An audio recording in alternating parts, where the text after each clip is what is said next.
death or great bodily.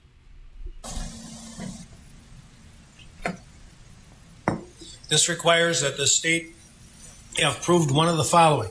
First, that a reasonable person in the circumstances of the defendant would not have believed that he was preventing or terminating an unlawful interference with his own person, or that a reasonable person in the circumstances of the defendant would not have believed he was in danger of imminent death or great bodily harm, or that the reasonable person in the circumstances of the defendant would not have believed that the amount of force used was necessary to prevent imminent death or great bodily harm to himself. The reasonableness of the defendant's beliefs must be determined from the standpoint of the defendant at the time of his acts and not from the standpoint of the viewpoint of the jury now.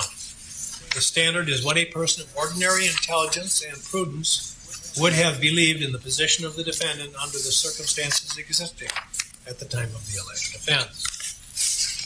If, as to the fourth count, you are satisfied beyond a reasonable doubt that the defendant caused the death of another human being with intent to kill, and did not reasonably believe that he was preventing or terminating an unlawful interference with his own person, or did not reasonably believe that the force used was necessary to prevent imminent death or great bodily harm to himself, you should find the defendant guilty of second-degree intentional homicide. If you are not so satisfied, then you must not find the defendant guilty of second-degree intentional homicide, and you should consider whether the defendant is guilty of first-degree reckless homicide as defined in the criminal code, which is also a lesser included offense of first-degree intentional homicide. Again, you should make every reasonable effort to agree unanimously on the charge of second-degree intentional homicide before considering the offense of first-degree reckless homicide. However, if after a full and complete consideration of the evidence, you conclude that further deliberation would not result in unanimous agreement on the charge of second-degree intentional homicide, you should consider whether the defendant is guilty of first-degree reckless homicide, which is a crime committed by one who recklessly causes the death of another human being under circumstances which show utter disregard for human life. Before the defendant may be found guilty of reckless homicide of the first degree, the state must prove by evidence which satisfies you beyond a reasonable doubt that the following three elements were present. First, that the defendant caused the death of another human being. Cause means that the defendant's act was a substantial factor in producing the death. Second, that the defendant caused the death by criminally reckless conduct, which means the conduct created a risk of death or great bodily harm to another person, and the risk of death or great bodily harm was unreasonable and substantial, and the defendant was aware that his conduct created the unreasonable and substantial risk of death or great bodily harm. You should consider the evidence relating to self-defense in deciding whether the defendant's conduct created the unreasonable risk to another. If the defendant was acting lawfully in self-defense, his conduct did not create an unreasonable risk to another. The burden is on the state to establish beyond a reasonable doubt that the defendant did not act lawfully in self-defense. And you must be satisfied beyond a reasonable doubt from all of the evidence in this case that the risk was unreasonable. The third element is that the circumstances of the defendant's conduct showed utter disregard for human life. Again, in determining whether the circumstances of the conduct showed utter disregard for human life, you should consider these factors. What the defendant was doing, why he was doing it, how dangerous the conduct was. Let you know that there are other, you got several attorneys going to the obviousness of the danger on this case, whether the conduct showed any regard for life, and all other facts and circumstances know relating more to than the me conduct. about it. You should consider the evidence relating to self-defense in deciding whether the circumstances of the defendant's conduct showed utter disregard for human life. The burden is on the state to prove by evidence which satisfies you beyond a reasonable doubt that the defendant did not act lawfully in self-defense. And you must be satisfied beyond a reasonable doubt from all of the evidence in the case that the circumstances of the defendant's conduct showed utter disregard for human life. Consider also the defendant's conduct after the death Consider also the defendant's conduct after the death to the extent that it helps you decide whether or not the circumstances showed utter disregard for human life at the time that the death occurred. If as to the fourth count you were satisfied beyond a reasonable doubt that the defendant caused the death of another human being by criminally reckless conduct, and that the circumstances of the conduct showed utter disregard for human life, and that the defendant's conduct was not privileged under the law of self-defense, then you should find the defendant guilty of reckless homicide of the first degree, as submitted. If you are not so satisfied, then you must find the defendant not guilty on the fourth count. The fifth count of the information charges that at the same time and place, the defendant attempted to cause the death of Gage Grosskreutz with intent to kill that person. A crime of attempted first-degree intentional homicide. With respect to this charge, you must first consider whether the defendant is guilty of that offense. If you are not satisfied that the defendant is guilty of attempted first-degree intentional homicide, you must consider whether or not he is guilty of attempted second-degree intentional homicide or first-degree reckless endangerment, which are less serious degrees of criminal homicide. The crimes referred to as attempted first and second-degree intentional homicide are different degrees of homicide. Again, that is the taking of the life of a human being. The degree of attempted homicide is defined by law depending on the facts and circumstances of each particular case. While the law separates intentional homicides into two degrees, there are certain elements that are common to each. Both attempted first and second-degree intentional homicide require that the defendant have intended to kill another, that he did acts towards the commission of that crime which indicate unequivocally, under all the circumstances, that he had formed that intent and would have caused the death of the other, except for the intervention of another person or some extraneous factor. It will also be important for you to consider the privilege of self-defense in deciding which crime, if any, the defendant has committed. The Criminal Code of Wisconsin provides that a person is privileged to intentionally use force against another under the following circumstances. Force is used for the purpose of preventing or terminating what the person reasonably believes to be an unlawful interference with his own person or by the other, and he uses only that amount of force which he reasonably believes is necessary to prevent or terminate the interference, and the person may not intentionally use force which is intended or likely to cause death unless he reasonably believes that such force is necessary to prevent imminent death or great bodily harm to himself. If you find that the elements of attempted first or second-degree intentional homicide have been proved in this case, the effect of the law of self-defense is as follows.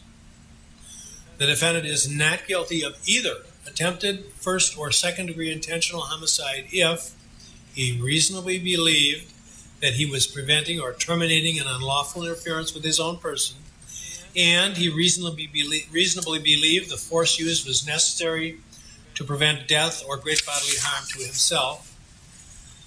He is guilty of attempted second-degree intentional homicide if he actually believed the force used was necessary to prevent imminent death or great bodily harm to himself, but the belief or the amount of force used was unreasonable.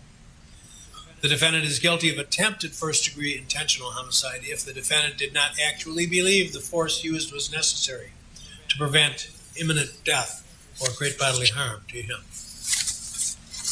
Because the law provides that it is the state's burden to prove all the facts necessary to constitute a guilty beyond a reasonable doubt, you will not be asked to make a separate finding as to whether the defendant acted in self-defense.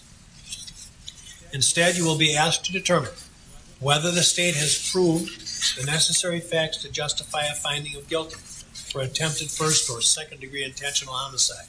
If the state does not satisfy you that those facts are established by the evidence, you will be instructed to find the defendant not guilty. The elements of each crime will now be defined for you in greater detail. Before you may find the defendant guilty of attempted first-degree intentional homicide, the state must prove, by evidence which satisfies you beyond a reasonable doubt, that the following three elements were present. First, that the defendant intended to kill another. Second, that he did acts which demonstrate unequivocally, under all of the circumstances, that he had formed the intent and would have caused the death of another except for the intervention of another person or some other extraneous factor. Unequivocally means that no other inference or conclusion can reasonably and fairly be drawn from the defendant's acts under the circumstances. Another person means anyone other than the defendant and may include the intended victim. They have An all this written extraneous down factor now. is something outside the knowledge of the defendant or outside of his control.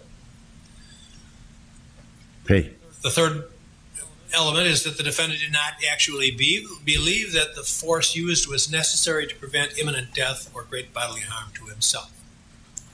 The third element of attempted first-degree now intentional homicide requires that the defendant did not 10:40. actually believe the amount of force was necessary to 10:34. prevent imminent death or great bodily harm to himself. This requires the state to prove either that the defendant did not actually believe that he was in imminent danger of death or great bodily harm, or that the defendant did not actually believe that the amount of force used was necessary to prevent imminent danger of death or great bodily harm to himself. When attempted first-degree intentional homicide is considered, the reasonableness of the defendant's belief is not an issue. You are to be concerned only with what the defendant actually believed. Whether these beliefs are reasonable is important only if you later consider whether the defendant is guilty of attempted second-degree intentional homicide. If, as to the fifth count, you are satisfied beyond a reasonable doubt that the defendant intended to kill another human being, and that his acts demonstrate unequivocally that the defendant intended to kill and would have killed the other except for the intervention of another person or some other extraneous factor, and that he did not actually believe that the force used was necessary to prevent imminent death or great bodily harm to himself, you should find the defendant guilty of attempted first-degree intentional homicide. If you are not so satisfied, then you must find the defendant not guilty of attempted first-degree intentional homicide, and must consider whether the defendant is guilty of attempted second-degree homicide, intentional, which is a lesser included offense of intentional homicide of the first degree. Again, you should make every reasonable effort to agree unanimously on the charge of attempted first-degree intentional homicide before considering the offense of attempted second-degree intentional homicide. However, if after a full and complete consideration of the evidence, you conclude that further deliberation would not result in a unanimous agreement on the charge of attempted first-degree intentional homicide, you should consider whether the defendant is guilty of attempted second-degree intentional homicide. Before you may find the defendant guilty of second-degree intentional homicide, the state must prove by evidence which satisfies you beyond a reasonable doubt. I'm testing the audio here Three elements because were present. not sure. I don't want to First, interrupt that the the judge defendant too much. intended to kill another. Second, these are that he did important- acts which these are demonstrate important, unequivocally, instructions under all of the for circumstances, the that he had jury. formed that intent and would have caused the death And of also another for human being, those listening, you don't know. except for the intervention of another Once you person or understand some what's other I extraneous don't know if you factor. heard that they dropped The the third weapons element is that the charge. defendant did not the reasonably weapons believe charge that is, he was preventing or and that was the one that terminating everybody unlawful said he was interference gonna with his lose. own person, or did No, not well, reasonably he didn't. believe You that the heard force over and used over was again. necessary to prevent Everybody telling you that. Well, he was imminent death or he great was there bodily harm to unlawfully, himself. and he was unlawful with that gun. He had the gun unlawfully. You have already been now instructed that's on not the even going to be considered. definitions of intent to kill unequivocally another person and extraneous factor. Okay, The same definitions so we're good. apply to your The audio's consideration good. of attempted second degree. I'm trying to intentional get these homicide. other attorneys. They The had third some element of hearings attempted this second morning, degree and so intentional homicide before after they're requires finished that with the their defendant hearings, they're going to did get not on reasonably believe that with he us. was preventing our or terminating friend, an unlawful interference with Thomas his own Glasgow person, asked or did him, but not he's gonna be reasonably on believe that the NBC. force used was So- necessary to prevent imminent death or great bodily We harm got to our friend himself. Anisha Sandin, This requires who's that a the state regular have on proved Court any TV, one of the following. commenting First, on that trials a the lot. He's reasonable going to be. person in the I'm hoping he's circumstances going to of the join defendant us.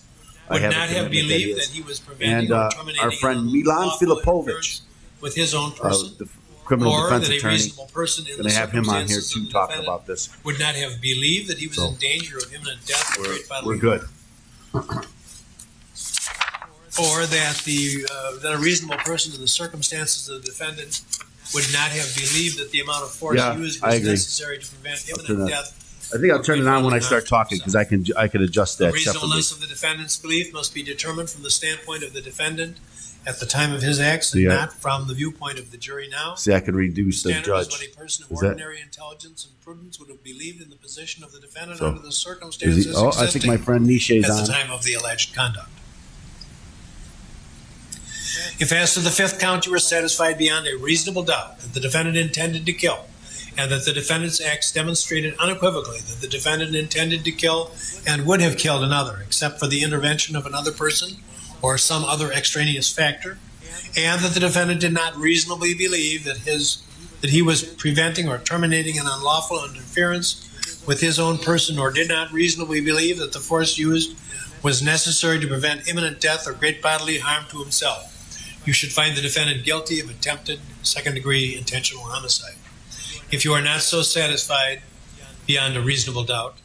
Can you hear it, Nisha? Welcome, Nisha I can hear Sanin. it. Can you hear me? Can you hear it? You must determine whether the defendant Can you hear is me? guilty Can you hear of me? lesser included offense. I can hear you, but you I can't can't hear hear me. you. We're testing on the fly. Recklessly So endangering let safety me see if I could get his as audio. defined in. in the criminal code, which is a lesser included offense of attempted We first checked. and We second tried this though, and it worked. So Yeah, you can't it worked hear me now, last- it worked Nisha? last time. I can hear First-degree you. Can you recklessly hear me? endangering safety as defined in the criminal code is committed Let's by get that one who done. recklessly endangers the safety of another human being under circumstances Is that which are better? utter disregard for human life. Say something, Nisha. Before you may find the defendant Can you guilty, hear me? Can you hear me? of reckless There you go. endangerment, the state must prove by All right, now I'm up. satisfies you Good. beyond a reasonable doubt that the following three elements are I present. can hear you. First, that the defendant endangered the safety. Have you followed this today, Nisha? Second, that he I just finished up court. I'm caught up now. that his conduct You know they may dropped the cause weapons death, charge. bodily harm to another, Did and they? Did they? death, Yes. great bodily harm, They was they the Should came. drop the whole thing. Well, I agree with that. and They this conduct they really brought in influenced the defense was saying, you know, Judge, there's no evidence about the length of the weapon, and so then they wanted to bring it in and measure it and show that it wasn't or illegal. which causes And permanent- the prosecutors had to say, well, we'll let that go because it's an easy. It's going to bring out a ruler to show what it is. of any bodily member You're telling me the prosecutors actually figured out logic? further the Because circumstances they know nothing about the Constitution, obviously. Well, I agree with that. And you know, as a defense attorney, you could say they shouldn't have brought these charges. They, you know, within 48 the hours. defendant was doing. No, they didn't investigate anything. And then you got two prosecutors who don't care to win at all costs. Obvious was the danger. Okay, so now he's telling me there's an echo. So let me fix that. All the facts and circumstances. Really? Okay. No, that's a remote. That's I need that. All three elements of this offense have Let's see about this. beyond a reasonable doubt. And that the state has proved beyond a reasonable doubt. How's that, Jimmy? the defendant Jimmy's watching to see if the audio is any good. Then you should find Can you hear Is it? there an echo now? I don't know. That's what he's checking. first degree is- There wasn't an echo until I put it on this other. If you are not so satisfied, So then we'll you see must how that find the works. defendant Not guilty. You are not in any event to find the defendant guilty of more than one Put it on here. of any sequence of offenses. So you can return only one verdict per count. You should consider the charged offense first. If you find unanimously that the defendant is guilty of the highest degree of crime, you need not consider lesser included offenses. If you decide unanimously the defendant Nope, I don't think there's an echo. did not commit the greater crime and was Nope, acting I didn't- lawfully I didn't hear in an echo. self-defense, I could turn up the judge. Let me turn up the judge. Why is it that everybody thinks that he was faking crying? It's like he's such a cold hearted. Because you got a pro prosecution bunch of people. It's like, is he such a cold hard bastard that even if he, you know, that he wouldn't even, it doesn't bother him? He's a 17-year-old kid, 18-year-old kid. He's a human being and a young one at that. I mean, come on, he doesn't even have life experiences except for this. I agree. And it's like, why would he have to fake crying? He almost had me crying. I wasn't And even this is there. and this is a crash course in life. Yeah.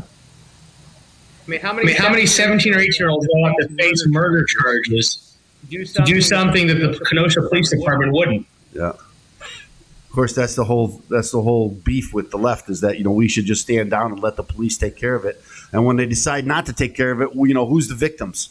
Innocent people. Yeah, that's right. Listen, the only thing people are that lefts are taking care of is the January riots. That's all they care about. Because nothing else was a riot or dangerous. There were peaceful protests in Portland and Kenosha. Yeah. It's a social justice. That's what they call them, the social justice protest. It's like, is that what Rosenbaum was doing? You think he was there because? I think he was just there because he wanted chaos. My own opinion. And a gun. That's true. That's what got him killed. Right. Having a gun gets you killed sometimes. Well, because Even in the lefties world. He tried to take that gun away from the kid. He just didn't think that. My own opinion is I just don't. Rosenbaum just didn't think the kid was going to use the gun. He's right. That's why he kept saying, "Shoot me, shoot me." Like you're a coward. You won't shoot me. I can do anything I want to you, and you won't defend yourself. Well, he was wrong, wasn't he? He tested that with his life, didn't he? And he was wrong. So what do you think is being argued right now? Something about the jury instructions. Yeah. Was there any indication on how long the closing arguments would be? No, I think they have. I think they limited them 2 hours apiece. Okay. I know you got other things to do. You could pop in and out if you like. I'll pop in and out today. See what's going on. I just love this judge. He's actually a judge and not a prosecutor. The concern that I have, kind of unusual, and I worked with the instructions all weekend, and we discussed them by email, and then I'm reading them, and little things are striking me as I read them. But the jurors are never told to actually discuss self-defense except in the context of charged offenses. And what I was about to say to the jury, and decided I better talk to you people beforehand, is if the jury gets into a discussion of a charged offense, any charged offense, but let's use this one as an example. And they decide that the elements are there and he wasn't acting lawfully in self-defense, they're done.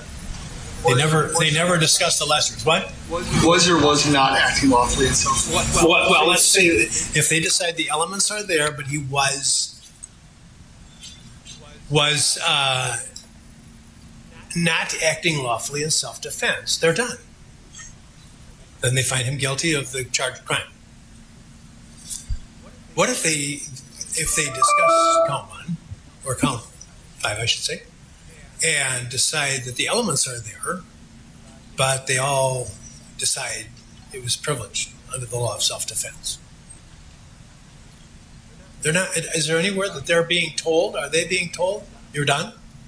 See, under the old law, we did do that. Is that in here? Where is it saying that? Yeah, that's when I used to construct these from scratch.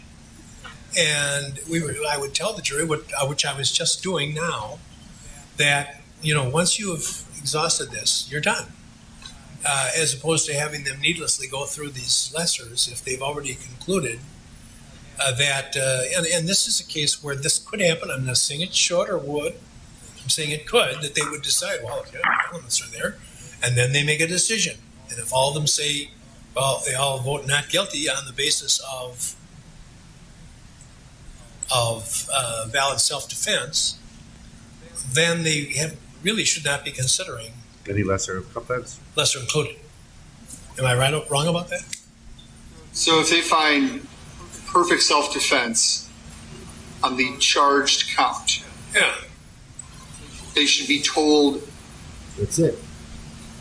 You see what this is? It is over. I'm sorry. I mean, I understand where the court's coming They don't from. want that. I guess they could consider the other ones in 30 seconds and just go down to be not guilty. But They're so complicated as it is. no, I understand.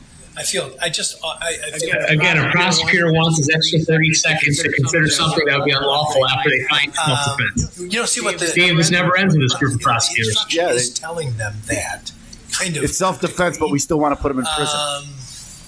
Right. Because he's a righty. After it tells them if after a full discussion. This would be a lot simpler if the judge just gave him the mistrial for prosecutorial misconduct. We wouldn't have to do this. I agree with that. I agree with that. And he should have. I agree with that. I think he's just leaning that he thinks that they're going to find him. You know, the jury's going to do the right thing, so he'd rather have the jury do it than him. Right. Be reversed. So what do you think is going to happen when there's a not guilty finding in the streets of Kenosha? Well, that's why they have 500 National Guardmen now in Kenosha. What do you think is going to happen in Chicago? Same thing. Yeah. I don't think they. They cut off all days off for Chicago cops. Consideration of the evidence, you conclude that further deliberation would not result in Say that unanimous again, agreement Misha. What happened? on the charge of second They canceled all leave for this consider week whether the defendant is guilty. So Oh, it is is, that in anticipation of the verdict. it is Oh, for telling police them. officers. Yeah. I had Yep. heard that. Yeah, I just think it's kind of unclear. I think it's very unclear. What you're saying is the law. They all agree that the elements are met and there's a privilege. You don't go any further. Makes sense to me. Pardon me? So do you think the prosecutor in the gray suit's the next Marcia Clark? If they can unanimously agree, which includes the privilege, they're done. He's gonna get a They boob don't have job. to go and everything? Another loser is going to get a TV show? Where does it use? Get a boob job. Get a facelift. It says you should Maybe he make might have every shaved. reasonable effort to agree unanimously on the charge of second-degree intentional homicide before considering the offense of first-degree reckless homicide. However, if after a full and complete consideration of the evidence, you conclude that further deliberation would not result in unanimous agreement on the charge of second-degree homicide, you should consider whether the defendant is guilty of first-degree reckless So homicide. the jury's So- not there. They're No, because they're going over the draft instructions to figure out how to fix them. I thought It's not the way they were finished already. a person would speak if he wanted to make things. No, the judge wants a pure self-defense instruction in which if they find self-defense on the charge conduct, there's nothing else to talk about. Don't do that. People will find out our lawyer secret. I think it's clear in the instructions. I never got the if secret the court handshake. did wish to make it clear, I would just say, just explain if you're unanimous either way on the first count, there's no need to go to the lessons. Yeah, I think that's a good way to do it. I think I'll tell them that in any sequence, if there are lessers submitted to them, once they've discussed the highest count, Did you know, Steve, that he's a Democratic either way, judge? I did. He's been there since 1970 something. then Right. they're done. Longest serving judge in Wisconsin, I think. No, Mr. Binger is having a problem with that, and let's see what he is. I thought he's a good judge. He is. I don't like the way I said that either.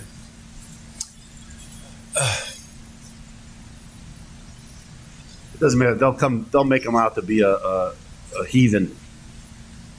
Right. No matter, even if the jury finds him not responsible. Oh, the media will hang him. Yeah, I agree. It's the judge's fault, not the prosecution's case. Oh.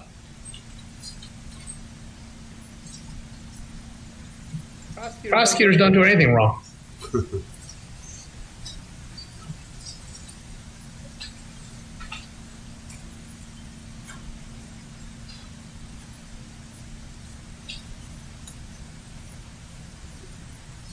So what are the odds the prosecutor will come up with that and talk about Rittenhouse's right to not speak? Where there are multiple verdicts submitted to you. Say again, Nisha. If What do you think? How much do you want to put on the prosecutor coming out and talking about how Rittenhouse didn't give a statement to police? the elements Yeah, I know. presence or It's absence not Right off the bat. Yep. of the crime Oh, and the judge will have a fit, huh? You talking about in front of the jury? Yeah, for closing arguments. you need Oh, to the judge will have a fit. That will be a mistrial. The reason I was shaking my head It should be. It should have been a mistrial last time. Take Anthony Huber's counts, for example. If the jury is unanimous that he is guilty of first-degree intentional homicide, they go no further. right. If they are unanimous that he's not guilty of first-degree intentional homicide, then they are instructed to consider second-degree intentional homicide. Only if they're not satisfied that it was done in self-defense. If they, for example, if in your example, if they discussed it and said, well, sure, the elements of attempt murder are there, and then they go around the table and they say, well, we all think it's not self-defense, then guilty. if they all say we don't think it's, well, actually, if they all say we don't think it's self-defense, then it's not guilty.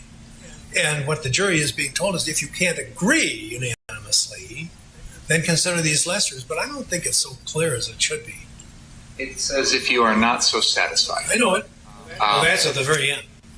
And I think what the court was originally Here's Marcia Clark at her finest. jury, that if you're unanimous on the charge count one way or the other, then you go no further. I like that. That's not the law.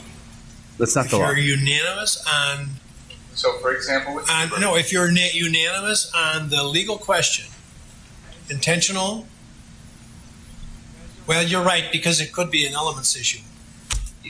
the jury, Maybe the constructions committee is right. I don't know. the jury only goes to lesser included if they are either unable to agree on the charge count or if they're unanimous not guilty on the charge count. Then they go to the lesser included. So there is no requirement that they be unanimous on the charge count to move to the lesser. No, they shouldn't be unanimous. If they're not, if they're unanimous, then they're done. That's what I'm trying to tell them, but I don't know how to say it. That's what I'm That's trying not to true, tell. because if they're unanimous on first-degree intentional homicide, what they're concluding at that point is that the defendant, either the elements aren't met, or the defendant actually believed that deadly force was necessary. They would still then have to consider the second-degree intentional because it changes the self-defense into the objective, reasonable one. So they can be unanimous on count one. Let's take Huber, for example. They can be unanimous on the first-degree intentional homicide. They can be unanimous on that, and in the defendant's favor. But they still have to then move to the second element, or to the lesser included. No, you don't. That's not true. You might be right. Self-defense. Pardon me? If it's perfect self-defense, it's perfect self-defense for everything. But they're not told to consider perfect self-defense on first-degree intentional homicide. They're specifically told It's fine. Well, yeah, you're right. He's right. He's right. they're not told Who's to he? consider that until second-degree intentional homicide. The instructions, Your Honor, are the pattern instructions. I understand your point that if we had to redraft them today from scratch, maybe we could do better. But I'm sure we could. Ask Kisser. We need to follow them, and I don't Well, think deviation is you're appropriate. right. But I think you're right. They are certainly correct in what they say. I just think that they're not clear. But maybe they are. I don't know. Now let's see how much damage I've done already by my last paragraph. So can you go back to what the last thing I said to the jury?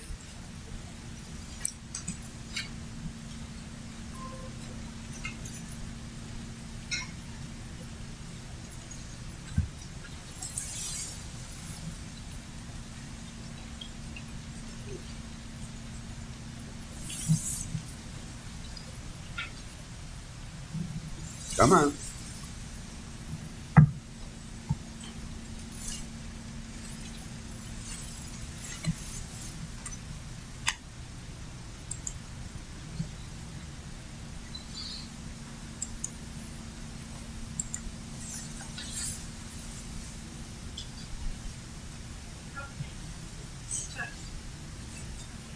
If you find unanimously that the defendant is guilty of the highest degree of crime, you need not consider lesser included offenses. If you decide unanimously the defendant did not commit the greater crime and was acting lawfully in self-defense, and then that's when you stopped in mid-sentence. So the first part was right. Did not commit the greater crime and was acting lawfully in self-defense. You know, if he was acting lawfully in self-defense, the ball game's over. Agreed. Yeah, Yep. Who do you think's calling the judge right now? Marlon? I think that's correct. Even your suggestion is. I think Biden's calling him directly But Did you hear his, to let him know that Rittenhouse is a white supremacist. But see, they're not asked to Did you hear consider it's proud to be an that's where I'm American having the problem. ringtone last week? You know, and they even make There- reference to it. Did you hear that? They even make reference to it. No, I didn't. Yeah. I think maybe I read in one of the comments. They talk about That's another We don't reason why have, we don't. like, We should some hate him states because do. They he's an have American. right off the bat, There you go. the defendant acting lawfully in self-defense. If they answer that yes, we're all done. We've got it interlaced in all these cumbersome instructions. And Of course, the cumbersomeness helps the now, prosecution. does anyone have any objection to what I've already told the jury? See, I knew the jury had already been out there. Are we going to do this? Tell them what. Right. Just what we said. If you find perfect self-defense, you don't go on to the next count. It's over. I understand what the term perfect self-defense means, but we haven't told the jury what that means. We're deviating from the standard instructions here, and the words perfect self-defense don't have a meaning to ordinary people, would require further definition from the court, and now we're going much further afield. I also have a problem with the wording of, if you find the defendant is justified in his self-defense, because we've instructed them on his own subjective self-defense belief, which is a defense to the first-degree intentional homicide, and then we've given him the instruction on what the law considers to be objective self-defense, is what a reasonable person would think. When the wording that was just read by the Madam Court Reporter doesn't delineate between those two things, and I think, as I said, and I've repeated here several times, I think the more we deviate from these standard instructions, the more confusion it causes. Counsel has asked you to read the self-defense individually on each count. So they're already being told on each count that you are to consider the final thing is the objective self-defense, and that is if you find that, then he's not guilty. And to say across the board that you find self-defense is a defense to everything is not technically true, because there are different self-defense claims as to the different counts. So, for example, he may be justified self-defense as to Rosenbaum, but not as to Huber. So a blanket statement that says anytime you find justified self-defense, he's not guilty, is not technically true. Well, So again, it is if you're talking just about an individual count. But I was saying a blanket. And I think what I'm going to tell them, in addition to what I've already said, is if they are discussing a count. Steve, they may break for lunch before starting closing arguments. That's probably going to happen. Spells that out, Your Honor. I Why agree. bring them out for a couple of minutes, right? From scratch, we could do it better, but I Right, especially if he's got to continue reading his think it's instructions. causing confusion.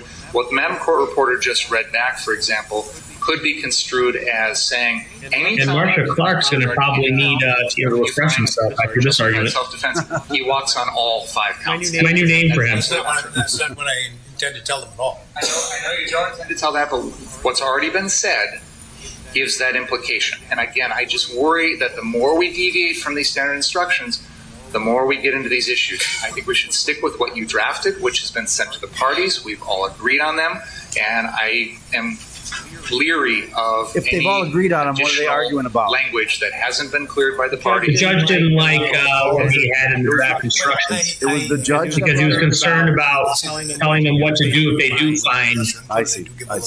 not guilt, self-defense on the lesser counts. How they should I see. address them. And this is a more complicated case than most, than any, frankly, that I can remember. I don't think I've said anything incorrect. I do want the chair, though, he's sitting in. I don't want to step into something. It is a hell of a courtroom. Sure, better than a Cook County It is. courtroom. It is. Very nice. Made a statement about Very classic. if everything's present, Yeah. they're done because they found their defendant guilty. And I do think I probably should give the alternative, which is, and I'm not going to use terms like perfect self-defense like he did. I'm going to use the term acted lawfully in self-defense. And they're instructed on that. Government's not going to like that. It's acted lawfully. As to any of the, Well, cases we know with that the multiple prosecutors submissions. just want justice. if For who? any individual they find Question I ask myself every day I walk in the courtroom. Whose justice is this? in their consideration of the charged offense that the defendant acted lawfully in self-defense. You like my background? Done. I do. Any objection? No. Okay. You need to get a White Sox napkin holder like the judge has the Brewers in You the read background. on page 10, which is count 3. It should be first degree reckless endangerment, and it's written and you read homicide, which is not a homicide count. So But on page 10, The law, top of page 10 on the count, work of still law at the end of keeps count going, 3, Niche. it says you should. It does. It's called billing by the minute. you're right. It is in there as homicide. We didn't catch that last night when we talked about them. I sent you 3 drafts. But you know what? Should I just leave that alone? They'll know that. I'll change it in the printed copy. Okay, thanks. Are you anticipating closing before lunch now? It's after 11. Very good call, Niche. How long are you going to talk? Timing is the key to everything. I'm trying to limit myself to 2 hours. 2 hours. He's going to try to limit himself. He doesn't want to break for Trouble lunch by in the taking a middle of break it. In the middle of your presentation? No. Well, let's just kind of plan on around noon because the lunch has already been ordered. So, and I'm It's not the gonna Asian come in on food. lunch. Rot Stop is going to be dropping off cheese and some curds. So let's ask the jurors to come back in, please. So I'll take a break at. Why don't you around whenever you're comfortable around noon? Just ask for the break. Well, he might let him start. Well, when he's the commander of the, I don't want to interrupt him at a time he doesn't want to be. Did you get my IO? I did.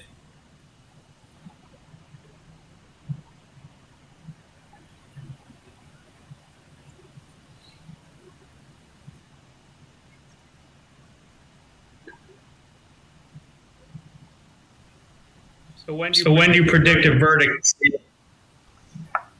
Well, I think you have to watch closing statements and see if the prosecution is as kind of Slimy? well like what they've been doing, which is dropping the ball every chance they get.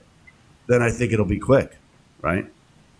Well, if they go 2 hours until, let's say they start 11:30, 12:30, 1:30, and a lunch break 2. Defense is 2 hours. You're 4 o'clock before rebuttal. Folks, what I was talking about with the cases that you have The question becomes, is sequestered. possible verdicts submitted to you for consideration, when you address the charged crime, if in your discussions you conclude that the elements are present and the defendant was not acting lawfully in self-defense, then you needn't go any further. You can return your verdict of guilt based upon that conclusion. If in your discussions as to any individual count of those with multiple possible verdicts, in your initial discussion, if you decide that the defendant acted lawfully in self-defense, you're done. You're done. Return a not guilty verdict without considering the lesser offenses. Any question about that? It hopefully will become clear. I'm going to give you written instructions because I know this is arduous going through this, but every bit of it is important. But you'll get written instructions for your reference in considering these things.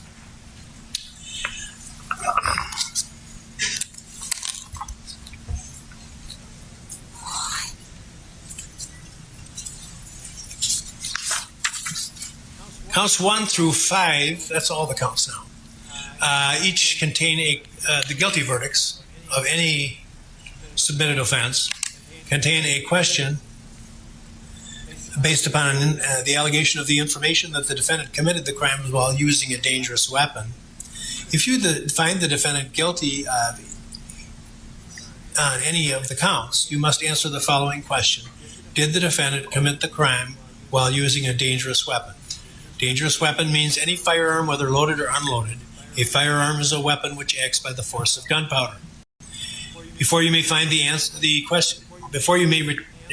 the question, yes, you must be satisfied beyond a reasonable doubt that the defendant committed the crime while using a dangerous weapon.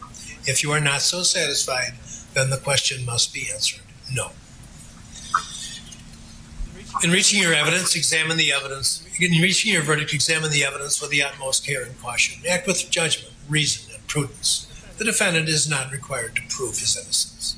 The law presumes every person charged with the commission of a crime to be innocent, and this presumption requires a finding of not guilty, unless in your deliberations you find that it is overcome by evidence which satisfies you beyond a reasonable doubt that the burden of establishing every fact necessary to constitute guilt is upon the state. Before you may return a verdict of guilty, the evidence must satisfy you beyond a reasonable doubt that the defendant is guilty. If you can reconcile the evidence upon any reasonable hypothesis consistent with the innocence of the defendant, then you must do so and find him not guilty. The term reasonable doubt means a doubt based upon reason and common sense. It is a doubt for which a reason can be given, arising from a fair and rational consideration of the evidence or want of evidence. It means such a doubt as would cause a person of ordinary prudence to pause or hesitate when called upon to act in the most important affairs of life. A reasonable doubt You know, it's impressive that they can define it in state court. In federal court, they never let you define reasonable doubt. Is that right? Sympathy or from fear to return. Yeah, they don't want the jury to know. It's not a reasonable doubt. A reasonable doubt is not a doubt, such as may be used to escape the responsibility of a decision. Examine the evidence and search for the truth, giving the defendant the benefit of every reasonable doubt. When was the last time you heard that come Has the sworn testimony of witnesses, both on direct and cross-examination, regardless of the party who called the witness. Second, any exhibits which have been received, whether or not they accompany you to the jury room. Third, any facts which the lawyers have agreed or stipulated, or which I have directed you to find. Anything that you may have seen or heard outside the courtroom is not evidence. You are to decide the case solely on the evidence. So do you think he sequesters them after the closings? Well, I would hope you should he disregard would, but entirely they haven't done it which yet. I did not permit an answer. Do not Yeah, but they can do it after deliberations, or they can do it any time until a verdict. Well, I think they should, because that's when you're going to go home and start talking to everybody. And of course, they're not supposed to be talking to each other even before this, Attorneys for right? each side have the right and until duty they to right object to what they feel are improper questions asked decide. of witnesses, and to the receipt of other evidence which they believe is not properly admissible. You should not draw any inference or conclusions from the fact that an objection is made. By allowing testimony or other evidence to be received over objection, I did not mean to indicate any opinion as to that evidence. You jurors are the sole judges of the believability of the witnesses and of the weight of the evidence. At the beginning of the trial, I described the charges against the defendant, counts 6 and 7, which respectively charged possession of a firearm by a minor and curfew violation, have been disposed of and are no longer part of this case. The other counts remain. Do not guess about curfew violations. 2 days to charge them, they add curfew violations. It must not affect your consideration of the I charges thought they took that out. that remain. Do not. They did. They dropped it. Just, but as soon as they dropped the length of the gun thing you talked about earlier. Yeah. During the trial, I have ordered certain Because actually, everybody was out there in and violation of a you must curfew. disregard all such stricken And now when I'm I'm sorry? I said they had a curfew for exhibits everyone. become evidence But only when actually, received by the court. Right. if he was Exhibit at which was marked that for identification location, but not but he received wasn't is when not evidence. the first. Whether or not, So excuse me. Well, didn't somebody call in these people saying, hey, we need help? yes, but I said if he was, I think if they were Remarks at of the lawyers are the not evidence, and if the parking remarks lot or suggest at the certain facts not car evidence, lot, disregard then the I don't think you're in violation of You should curfew. But consider when you leave the carefully park, closing arguments. maybe you are. But their arguments, opinions, Right. and conclusions are not evidence. Draw your own conclusions from the evidence and decide upon your verdict upon the evidence under the instructions given you by the court. I have taken judicial notice of certain facts, and you are directed to accept them as true. The state has introduced evidence of statements which it claims were made by the defendant. I don't know if It they've is done for the you to lottery determine yet. how But much they went weight, down if to any, to 12 give to any from the statement. 18 In jurors. evaluating each statement, you must Usually they know who the alternates are ahead of time. I don't know if it's a lottery system. They have a so much lottery. of They have statement as was actually they have a made by box there. person They're may gonna be considered they're gonna evidence. turn to. Oh, really? Yeah. Whether the statement was accurately Pick 12 restated of here. We're talking bingo time. Yeah, Part of exactly. it ought to be believed. It is We should Wisconsin. consider the facts and circumstances That's true. surrounding the making of each statement, along with all other evidence, in determining how much weight, if any, the statement deserves. The weight of the evidence does not depend on the number of witnesses on each side.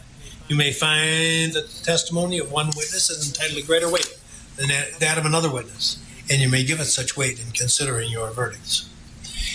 In weighing the evidence, you may take into account matters of your common knowledge and your observations and experiences in the affairs of life.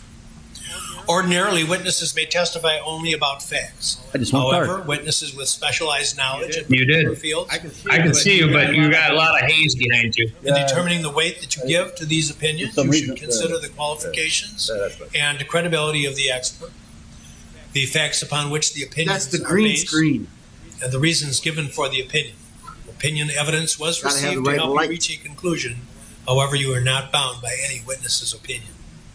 It is your duty as jurists to scrutinize and weigh the testimony of the witnesses and to determine the effect of the evidence as a whole. You are the sole judges of the credibility, that is, the believability of the witnesses and of the weight to be given to their testimony. In determining the credibility of each witness and the weight you give to the testimony of each, you should consider these factors: whether the witness is interested or disinterested in the outcome of this trial, conduct, appearance, and demeanor on the witness stand, the clarity or lack of clarity of the witness's recollections, the opportunity which the witness had to know and observe the matters and things about which testimony was given, the reasonableness of the witness's testimony, the witness's apparent intelligence, bias or prejudice, if any has been shown, possible motives to falsify, and all other facts and circumstances during the trial which tend either to support or to discredit the testimony, and then give the testimony of each witness the weight you believe it is entitled to receive. The defendant has testified in this case, and you should not discredit his testimony just because he is charged with a crime.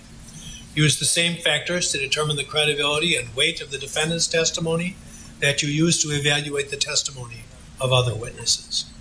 There is no magical way for you to evaluate the testimony.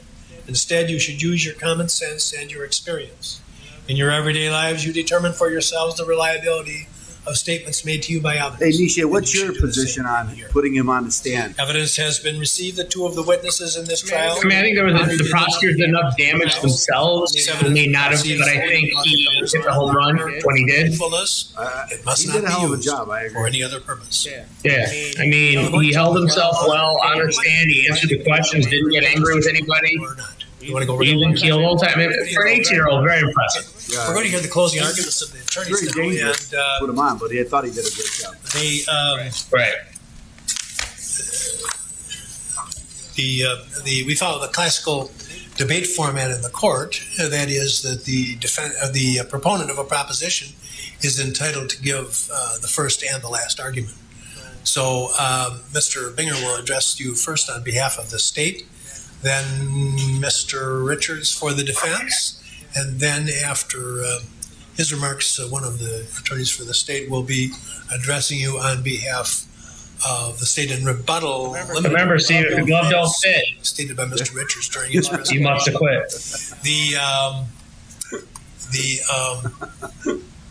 break, obviously. That was a closing argument, wasn't it? 5 hours. Yeah, it was.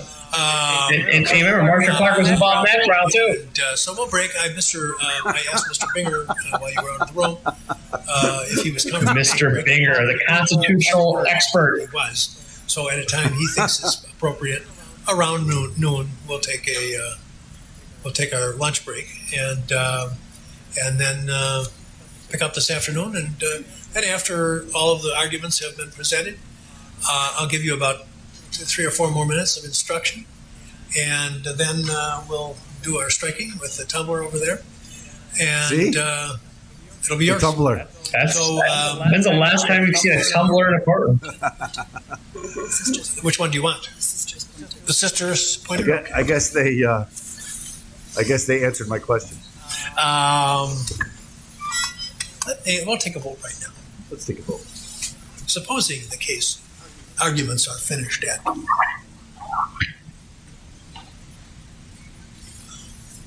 4:30, 5 o'clock, and we'll be working well to get there. How many would like to begin their deliberations tonight and stay until a later hour, or how many would like to come back and start fresh in the morning? And the cutoff point would be say we got finished by 4 and I give you the case, and the latest I would let you go if you didn't want to stay late would probably be about 5 o'clock. So I don't know how much you'd get done, but you'd have the option to get started this today, or we just start fresh in the morning if we finish up anytime after 3:30 or 4 o'clock. So how many would want to continue on today? 1, 2, 3, 4, 5, 6, 7, 8. 8 out of, what do we got? 18. That's the not guilties right there. Fresh tomorrow. You think so? Knowing that some of you weren't coming back. Well, okay, Why don't you do the tumbler, then take the vote? I'll make the final decision, but I certainly will try to follow your wishes. So, okay, with that, Mr. Minger, it's yours. All right, here we go. You ready for Marcia? There we go.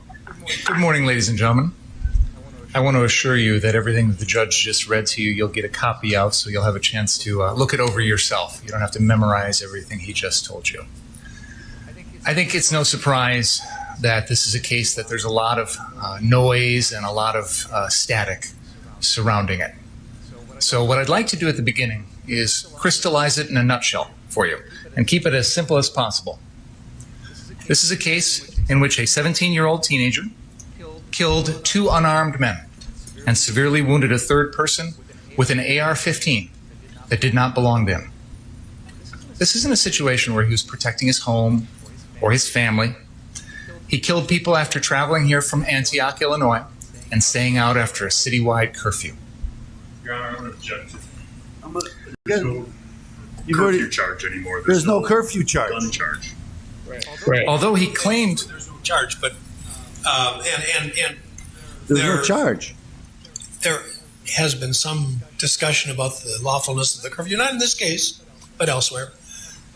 So there had been a curfew announced.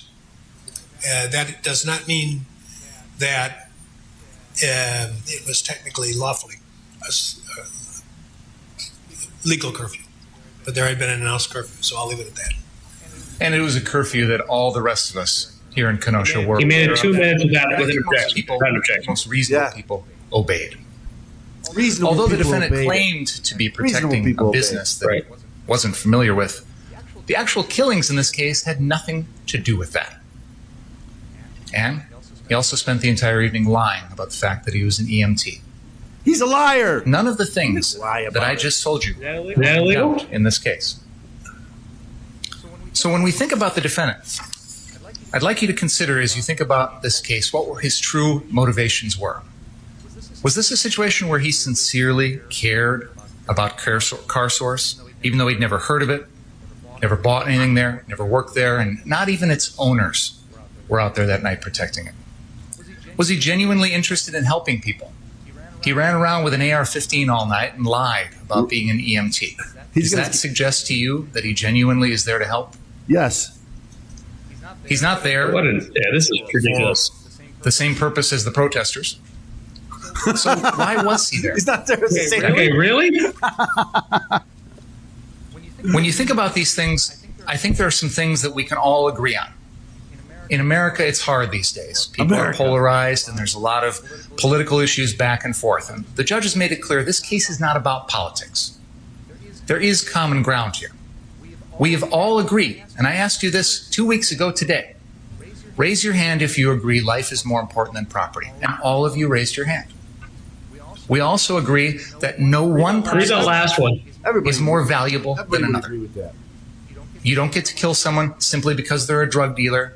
You don't weigh a pastor's life over a teacher's life. You don't weigh a police officer's life over an engineer's We life. don't? But isn't that what Black Lives Matter does? Yes. I think we can also agree They can do it. We can't. 17-year-olds running around our streets with AR-15s, because this is exactly what happens. He defends And himself. finally, I want you to keep in mind, Right. we've all read stories and heard about heroes that step in to stop an active shooter or to give their life to save others. In fact, many people in Wisconsin went out and got carrying concealed weapon permits just so that they could be there in case there was an active shooter. He doesn't live in Wisconsin. To stop them. So when you consider this case, look for the truth. So many people look at this case and they see what they want to see. They have a preconceived notion and they tailor the facts to fit whatever they believe. And you all agreed to keep an open mind. You all told us you didn't have any of those preconceived notions. Now you've heard the evidence, and it's time to search for the truth. So consider, for example, whether or not it's heroic or honorable to provoke and shoot unarmed people. Consider whether it makes someone a hero when they lie about being an EMT. He lie. He's gonna keep. He's gonna drive. Is that your strongest point now that he's not an EMT? That's his strongest point. He's just a They medic. enjoy He's the not an thrill EMT. of going around and telling people what to do without the courage or the honor to back it up. And without the legal. I thought he backed it up pretty well. And when you think about the defendant's behavior in this case, I have to agree contrast with you. with Anthony Huber, a man who was there because he knew Jacob Blake, who carried his skateboard everywhere, and who rushed towards danger to save other people's lives. Oh, come on. This is getting To you ridiculous. here Who hit him over in the my head with closing the argument. without even I'm gonna knowing what was focus going first on? the murders that the defendant committed. Second, I'm going to address some background issues, give you some context, and talk about some of the things that Jim and I have presented you with all the relevant evidence that we could possibly make up. into the jury instructions that the judge just gave you. As prosecutors, Violating the defendant's constitutional rights along the way. have tried to present you Every with chance they all got. of the relevant evidence Right. we think you should consider in this case. And I told one of you in jury selection that at the end of this, you would be the expert. You would have all the information. You would be the one who would know all about this case and make that decision. And that's what we've tried to do. So let's go to August 25th, 2020. The defendant came from outside our community, carrying a gun. He keeps saying that wasn't that, his, but his father because lived in he Kenosha. expected and anticipated. He worked in Kenosha. I know. They got nothing else. I And he know. pretended to guard what turned out to be an empty Except for the fraudulent EMT claims. He People never pretended to even met. guard. What does that mean? while fraudulently claiming all night long There it to goes. be an He had a gun. I mean, that's not pretending. There he goes again. There were a lot of people out that night. Some people stayed home protecting their homes and their families. Others went to their businesses, boarded them up, and protected them. And a lot of those people had weapons. A lot of them had guns. There were other people who came along to protect Car Source or Ultimate Gas or other businesses. And many of them were armed with AR-15s, just like the defendant. In fact, you're going to see a video, and you've already seen it, of a clash between people with AR-15s at Ultimate Gas and other folks that are, I guess, protesters. And there's people getting in people's faces. There's yelling, there's shouting, there's even shoving. And yet, in this entire sequence of events, from the shooting of Jacob Blake on Sunday, August 23rd, 2020, all the way after that, everything this community went through, the only person He's from who shot Racine. and killed anyone was the defendant. Yes, there was property damage. No one's here to defend that. No one's here to tell you it's okay to commit arson or looting. No one's here to tell you it's okay to be rioters. I'm not defending anyone. But don't violate the curfew. We're here to tell you that. I know, because you've been told in the testimony, I'm prosecuting Joseph Zeminski for arson. That's not okay. But what you don't get to do is kill someone on the street for committing arson. So let's keep that in mind when we're talking about the people involved in this case. So let's begin with the provocation and the murder of Joseph Rosenbaum, because it's all captured on video. That's As the defendant and Mr. Rosenbaum arrive at the 63rd Street Car Source, Mr. Rosenbaum is ahead of the defendant. And as you see in the FBI video, when Mr. Rosenbaum starts to run, the defendant starts to run as well at the same time, as if he's pursuing him. what? Mr. Rosenbaum could not have possibly have known. This must have been a different trial. There's no indication in this record that He's he knew the looking at a defendant different was there. video than I'm It's not on. an ambush. It's not a situation where he goes there and lays in wait for the defendant. You know, if you close your eyes and The turn off the defendant arrives sound, at that location, and you hear him This yell, could be accurate. friendly, because he's aware of the fact while you're watching the that he's video. about to confront are hostile to him. Hostile. And I'm going to show you in a moment the video in which the first thing he does when he arrives at that location is drops the fire extinguisher that he's holding in his left hand so he can raise the gun with his right and left hands and pointed. That's This is just when not you true. hear someone, That's just not true. I think the testimony is Rosenbaum, it's not clear to me, but either way, yell gun, gun, gun. And then Mr. Rosenbaum charges around to try and stop the defendant from pointing his gun or shooting anyone. So Rosenbaum let's was take a doing look the at right some of that thing. video. That's what his testimony is? Rosenbaum's trying to save people? That's what his closing is. Rosenbaum was a good guy. This is That's what they're saying. He was a model citizen. Video. And as we've pointed out to you before, and Jim will point out to you here in a second on the screen, when the defendant originally arrives at that scene, the first thing you see him do is drop the fire extinguisher and point his weapon at people. And then the chase occurs right after that. This is what's been And you're going debated to see that over and entire over again, sequence whether of he events pointed here the gun at anyone. on the full You can't see drone it. video. You can't see it. Steve, again, if you close your eyes, turn off the volume, and watch the video, he could be right.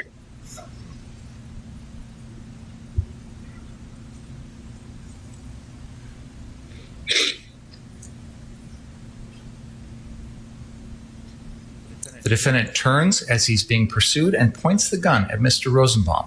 And then as he enters the area between the parked cars, he slows and turns, and before Mr. Rosenbaum can even come close, he fires at him, shooting and knocking him to the ground. They slowed that down. Right. They slowed that down. To make it look Well, there was a whole hearing on that, I thought. to make it look like he was like he turned Now I'm around going and to show pointed you his the gun at him. slowed down and zoomed in video of the defendant when he first gets there. And Mr. Krause is going to help me by directing your attention on the larger screen here to exactly where you will see the defendant. Because you won't be able to see it yourself because it doesn't exist. Right. So let's point and shoot. So let me show you what we say is there, even though it's not there.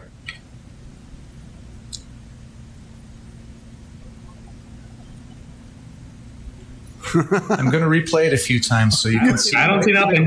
That the defendant sets the fire extinguisher on the ground. Except for that was the slowest left turn that I've seen in history. But Exactly. Look at that. And raises it and points. You can't see. You don't. I don't see it.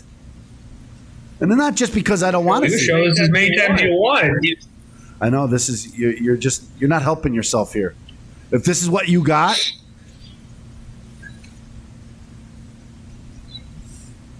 If he's pointing a gun, why isn't anybody running?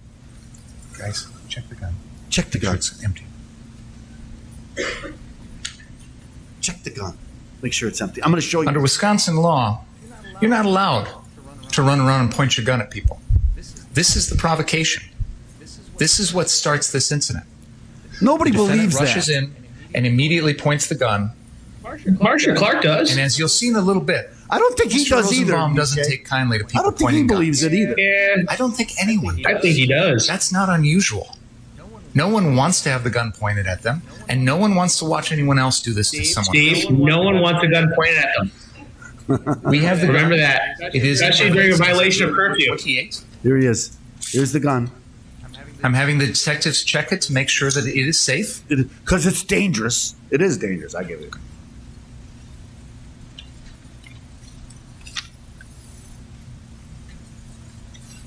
The defendant comes running in and drops the fire extinguisher on the ground like this.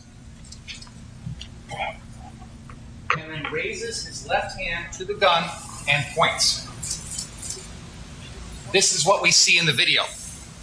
Him putting the fire extinguisher on the ground and then raising the gun. Who's he pointing that gun? It's facing the wrong direction. That's an argument. Okay. I'd like to actually have, well, I'll leave it alone. So what you see in that video is his left arm reaching for the gun, holding it up. So someone pointed out that he's a righty. He only holds the gun as a righty, and then. But what they're You saying can is see that it he again had in the video left. here. His left arm reaching up towards the gun. No, you can't. That is what You can't provokes say that. I this entire honestly incident. cannot see anything on that. And one of the video. things to keep in mind is that when the defendant Because it's so provokes bad, you the can say incident, whatever you want he is loses there. the right to self-defense. You cannot claim self-defense against a danger you create. That's critical right here. If you're the one who is threatening others, you lose the right to claim self-defense. Then we have the chase that occurs after that. And we have taken that drone video and we have slowed down portions of that chase for you. So what we have right here on the screen, this is Exhibit 84, and this is the middle portion of that incident. And you can see Mr. Rosenbaum chasing after the defendant, throwing that plastic bag, and then the defendant turns and points the gun back at Mr. Rosenbaum. And this is the moment in time when Mr. Rosenbaum essentially does sort of a little hop with both of his hands in the air. And the defendant has testified. He saw at that moment that there was nothing in the defendant's hand, or in Mr. Rosenbaum's hands. He was unarmed. Hey, Steve, I'm going to have to sign off for a little bit. I'll jump back on. Okay. Mr. Rosenbaum leaps, his hands out to the air, and then watch here at the end. This is where the shoot. Uh-oh. Going off, so. First shot occurs. We got Milan Play that again. The defendant is pointing the gun at Mr. Rosenbaum. Mr. Rosenbaum raises his arms off to the side. The defendant approaches these cars and slows down. MSNBC. And then turns and shoots Mr. Rosenbaum. There's something in that plastic bag. There's not just a plastic bag. Finally, I'm going to play you Exhibit 86.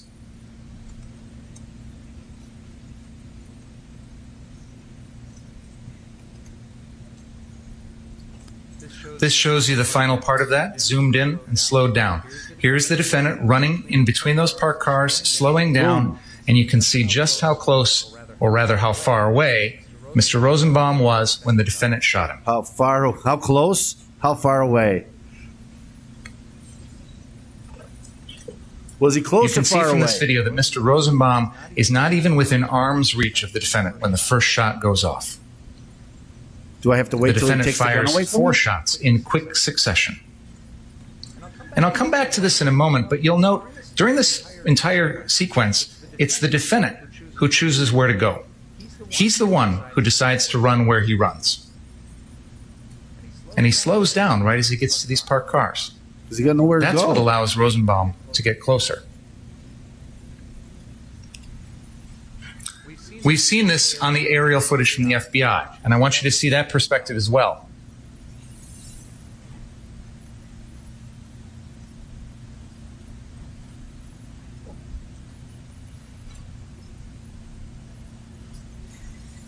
This is Exhibit 25. This is the annotated aerial footage. You see the defendant approach, running in the same direction as Mr. Rosenbaum. This is where the pointing occurs in the direction of the Zeminskis. You can see Joshua Zeminski's right there on the screen.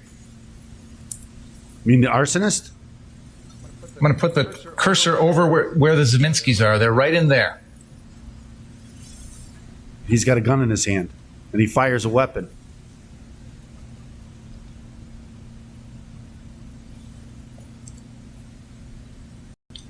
The defendant is pointing his gun right here, and he's pointing it in the direction of the Zeminskis, because they're standing next to that car. You don't know that. And then the chase occurs. Now, what's interesting to me is watch when the crowd starts to run. The crowd's already starting to run here even before the defendant has fired a shot. That's likely because they heard the first shot from Joshua Zeminski. Yeah, yeah. And the crowd starts to run away. Yeah.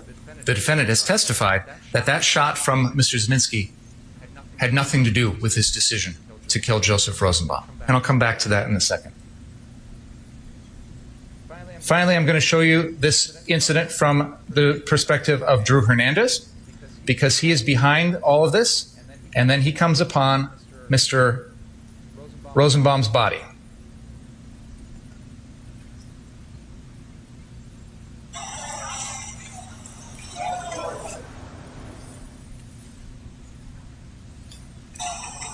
Is that audio playing? Why is the audio not playing? Is it coming?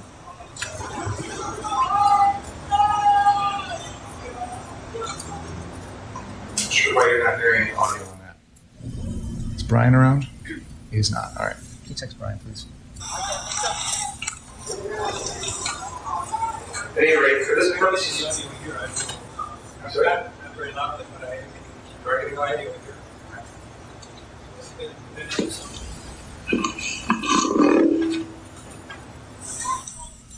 Is Brian here? You can't learn how to turn off the audio?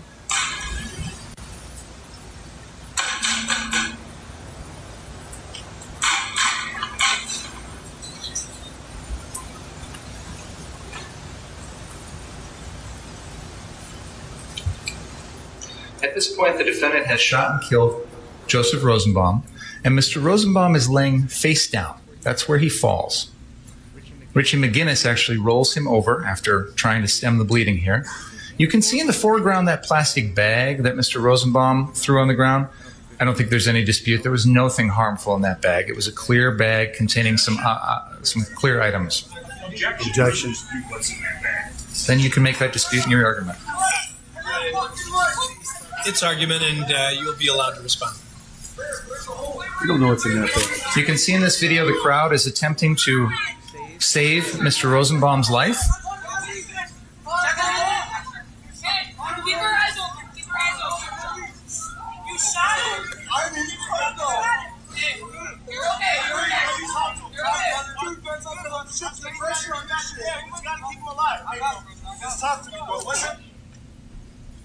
Talk to me, bro.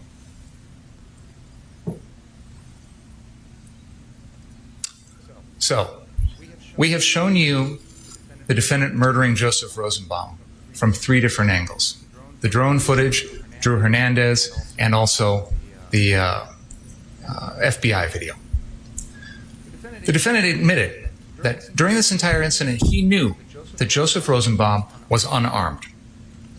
I'm going to come back to this in a little while, but there's this alleged threat that Mr. Rosenbaum made earlier in the evening to kill the defendant.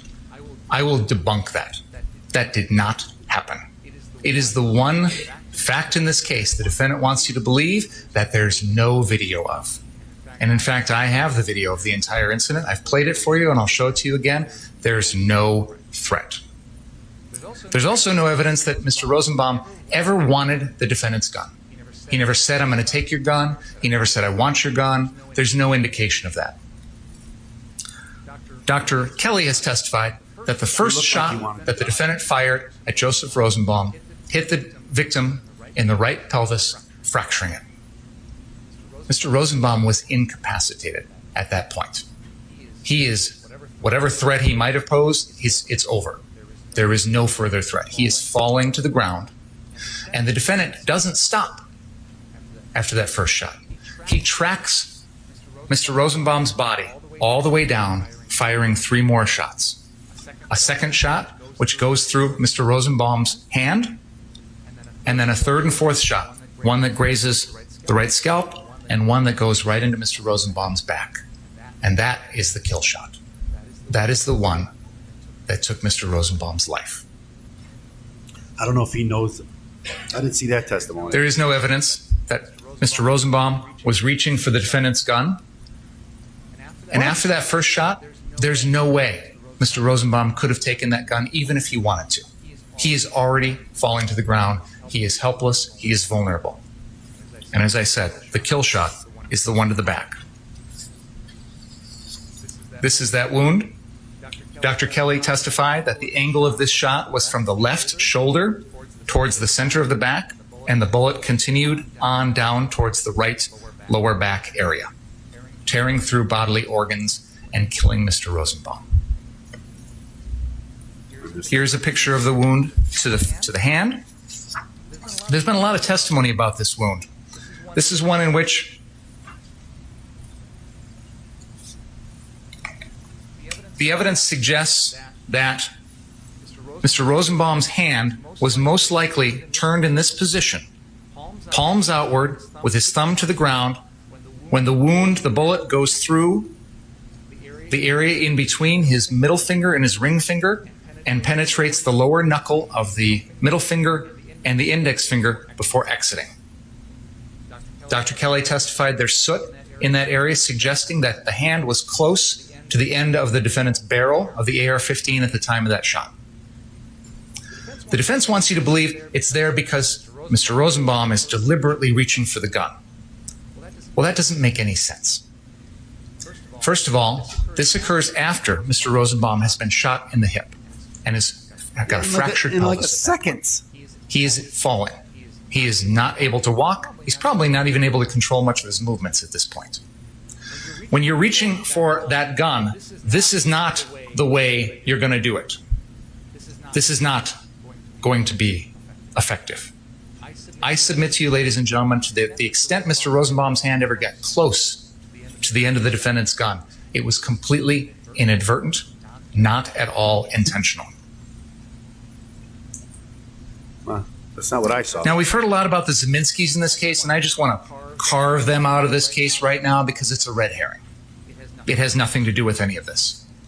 There's been some focus on that because I think the defense was hoping they could work this into their self-defense claim and make an argument that that first shot by Joshua Zeminski somehow made the defendant fear for his life. Unfortunately, the defendant wasn't on board with that because in his testimony, he told you that that shot had nothing to do with his thought process. It didn't affect him in any way. He said he didn't think the shot came from Joseph Rosenbaum. He knew Joseph Rosenbaum was unarmed, and he admitted to me, you can't kill Joseph Rosenbaum for something Joshua Zeminski did. So let's just carve Joshua Zeminski out of this case. I'll deal with him on his arson trial in January, but until then, it doesn't factor into any of the decisions the defendant made. And in fact, as you see on the FBI video, the Zeminskis continue walking straight on down the sidewalk. They don't pursue the defendant. They don't threaten the defendant in any way. Now, the defense wants you to think Joseph Rosenbaum was there to attack the defendant. We'll never know what Joseph Rosenbaum was thinking because the defendant killed him. So we're just guessing. But let's assume for a minute, yeah, Joseph Rosenbaum is chasing after the defendant because he wants to do some physical harm to him. He's an unarmed man. This is a bar fight. This is a fist fight. This is a fight that maybe many of you have been involved in. Two people, hand to hand, we're throwing punches, we're pushing, we're shoving, we're whatever. But what you don't do is you don't bring a gun to a fist fight. What the defendant wants you to believe is that because he's the one who brought the gun, he gets to kill. So I want you to contrast this, two different scenarios. One scenario where there's two guys who are throwing punches at one another like a bar fight. I think we'd all agree you can't kill someone. You can't punch the guy, knock him to the ground, and then get on him and strangle the life out of him. That's murder. So what's the difference here? The only difference is the defendant brought a gun. He brought his AR-15. He didn't want to get in a bar fight. That's why he's got to come up with this Rosenbaum would have killed him. cockamamie theory that Joseph Rosenbaum was not only going to take the gun, but take it and then turn it on the defendant. And the defendant actually told you that he thought Joseph Rosenbaum was going to take that gun and not only kill him, but kill other people, which is really ironic considering the defendant is the one who killed people in this case and the only one. But putting that aside, they have to convince you that Joseph Rosenbaum was going to take that gun and use it on the defendant because they know you can't claim self-defense against an unarmed man like this. You lose the right to self-defense when you're the one who brought the gun, when you're the one creating the danger, when you're the one provoking other people. Not when you're the one that brought the gun. The defendant fired 4 shots at Joseph Rosenbaum and caused 5 wounds total. The first shot fractured Joseph Rosenbaum's pelvis. This causes him to be helpless. He is falling face first to the ground and he is vulnerable. The second shot went through his left hand, probably ricocheted off the ground and hit his lower left thigh. It's a flesh wound. I'm sure it hurt, but probably not all that serious. The third and fourth shots are as Mr. Rosenbaum has fallen almost completely to the ground. He's parallel to the ground. He is almost face first to the ground. The defendant fires a round into his upper back, which is the kill shot, and another round which grazes his right scalp. At this point, as you saw in that video, a crowd rushes to that body to try and save Joseph Rosenbaum. They're trying to put clothing on the wound to stop the bleeding. They're going to take him across the street to a hospital. KMH, Frederick South, is literally right across the street. And this crowd, except for the defendant, are all focused on trying to save this person's life. A person, by the way, they probably had never even met before. Because that's what most people do. Richie McGinnis testified. I rode with Rosenbaum in the back of that SUV. I told him we'd have a beer together when this was all done. Mr. Rosenbaum was unable to respond.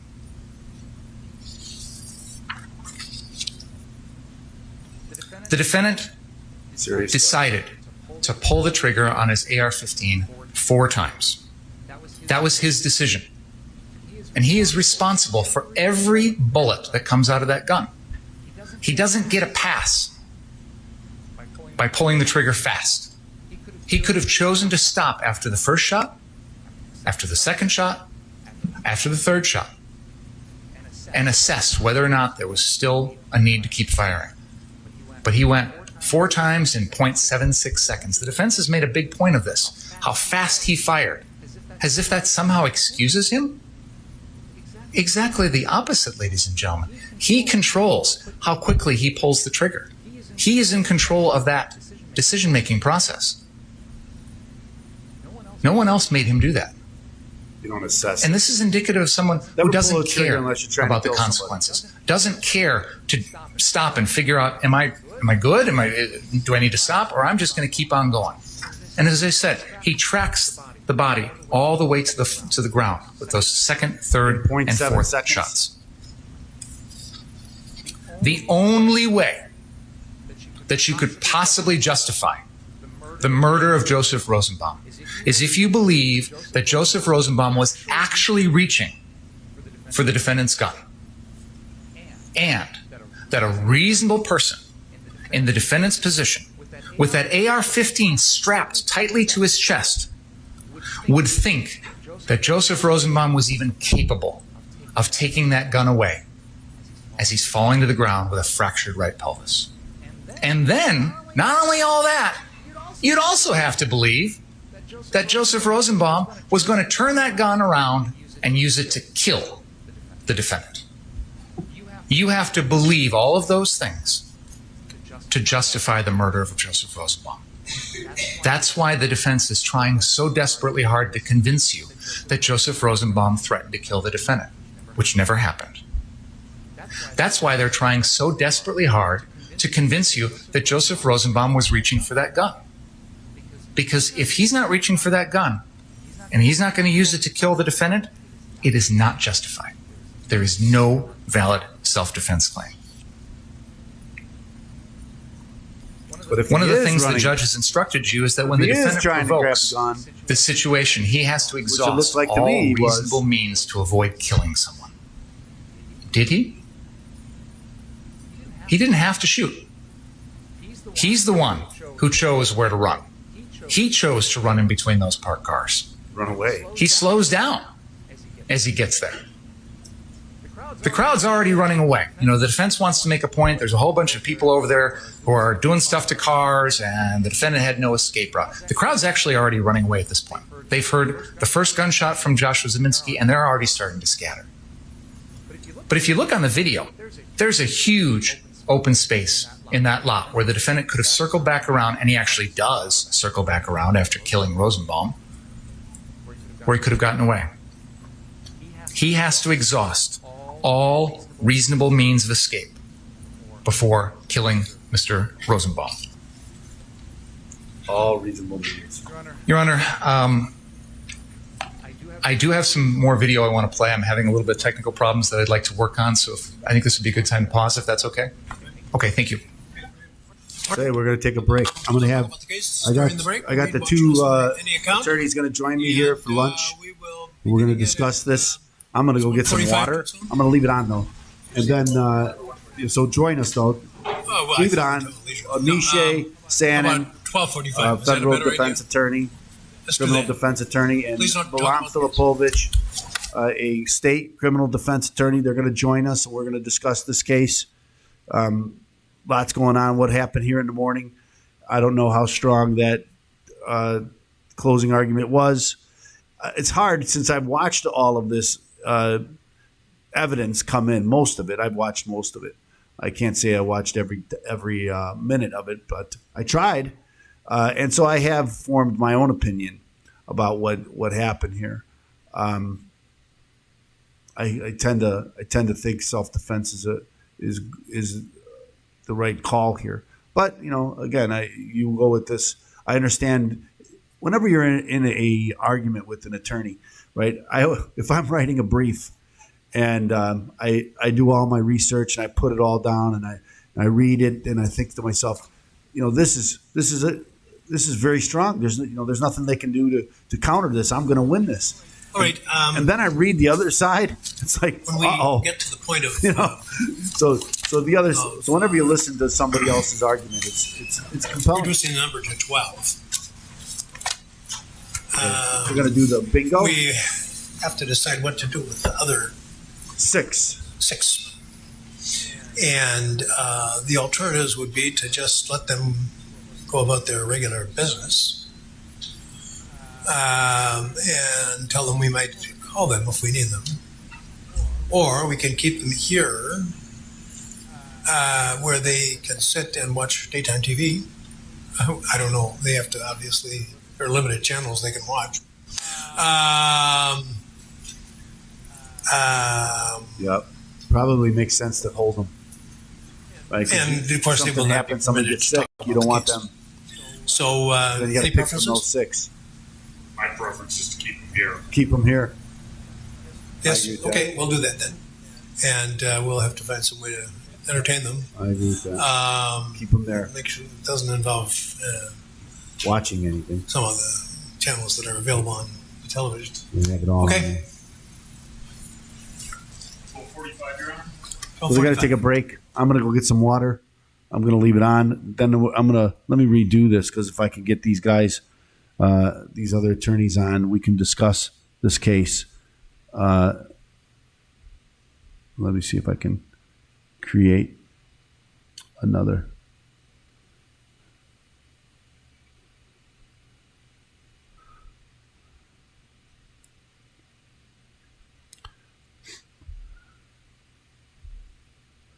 Put one of my favorite backgrounds there is the Chicago background. Where did I find that? Is it here? Yeah. Which one do I want? I like this one. There it is. I like that one. Then we're going to put the 3 of us on here. Crop this. Well, it was an interesting morning. I think that they, when they dropped that weapons charge, that's huge. Because that was the one that I really thought maybe they could get him on. And again with the other. So let me see if I can. I'm gonna have to go to background.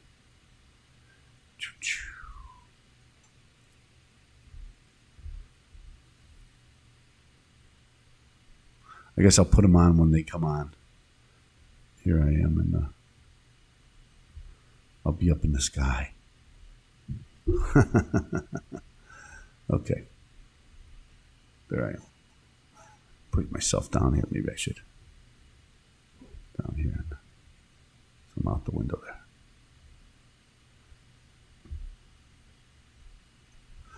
Again, interesting morning.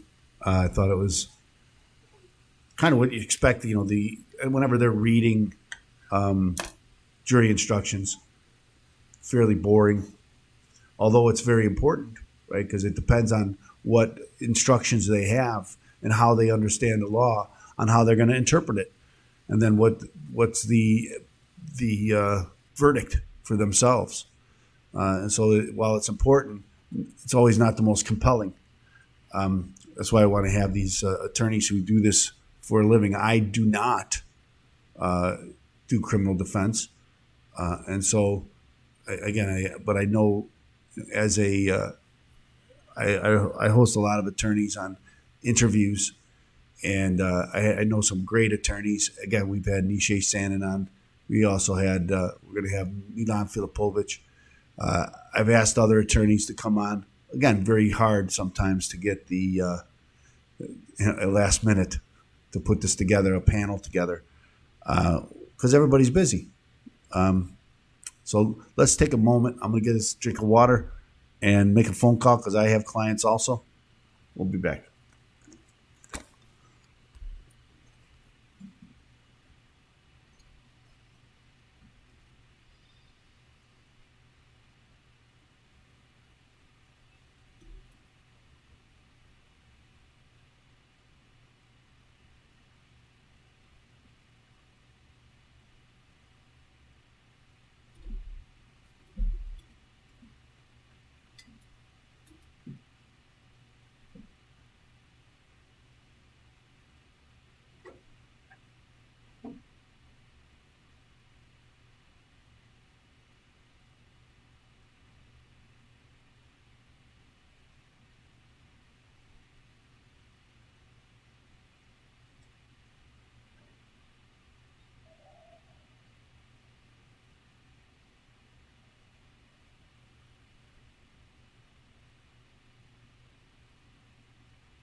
It's the modem, isn't it?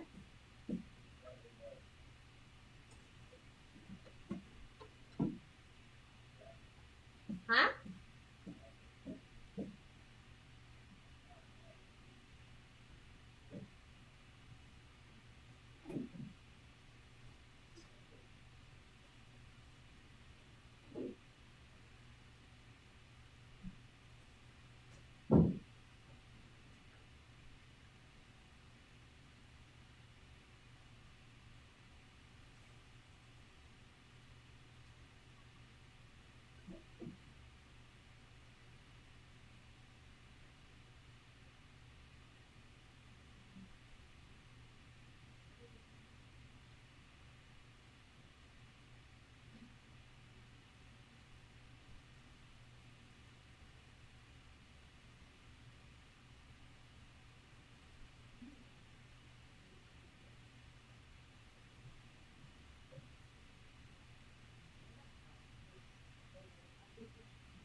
Well, I know, but I have no personnel, we can do it today.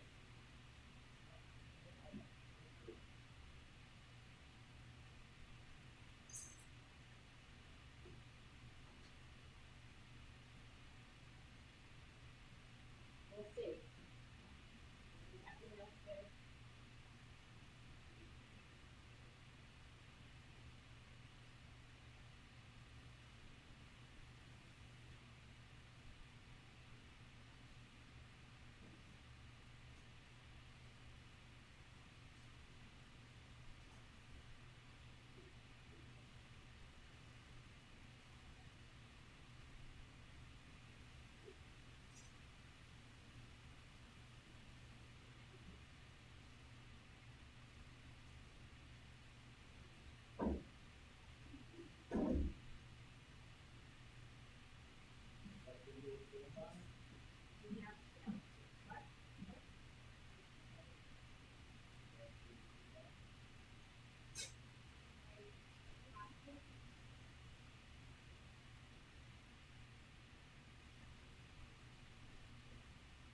And it's still over.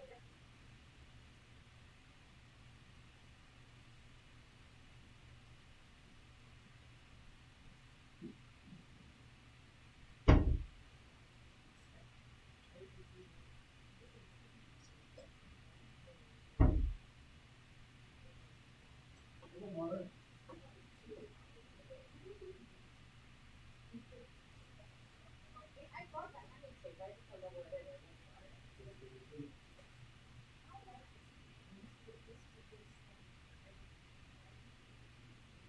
And it adjusts, so you can stand as well.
not up there that I can have two meters against them, and, oh, yeah, between them.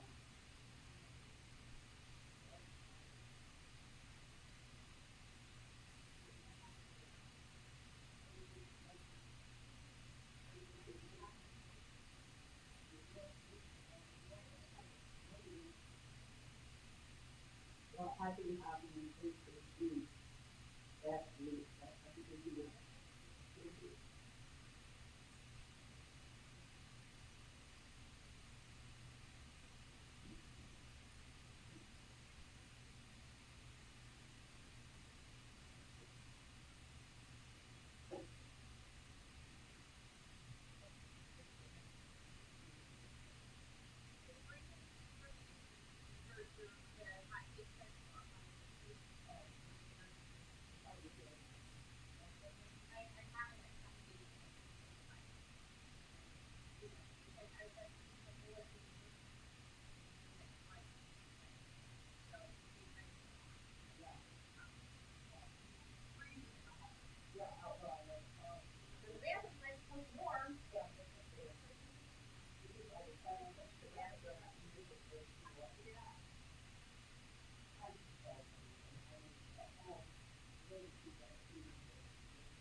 Good woman.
last time we meeting, I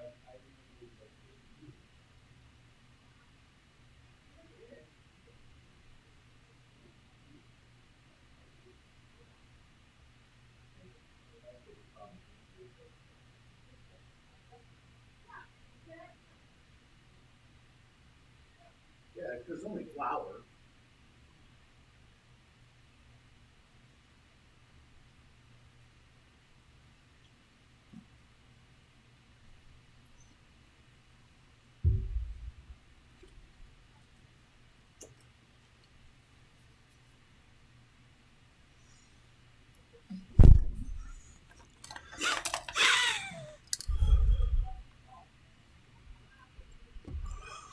Okay, I have returned. It is. I figured I'd make some phone calls and eat my lunch. Come back and talk to attorneys about this. Let me see if I can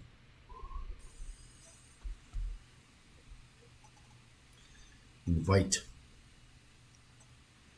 See what's going on.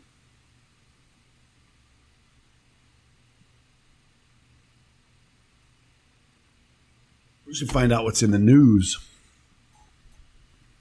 I go by. Let's see what's going on here.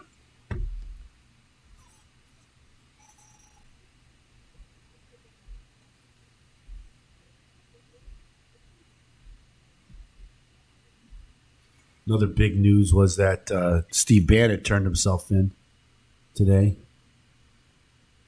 I'm live now. Okay. Nobody's watching though. I get it.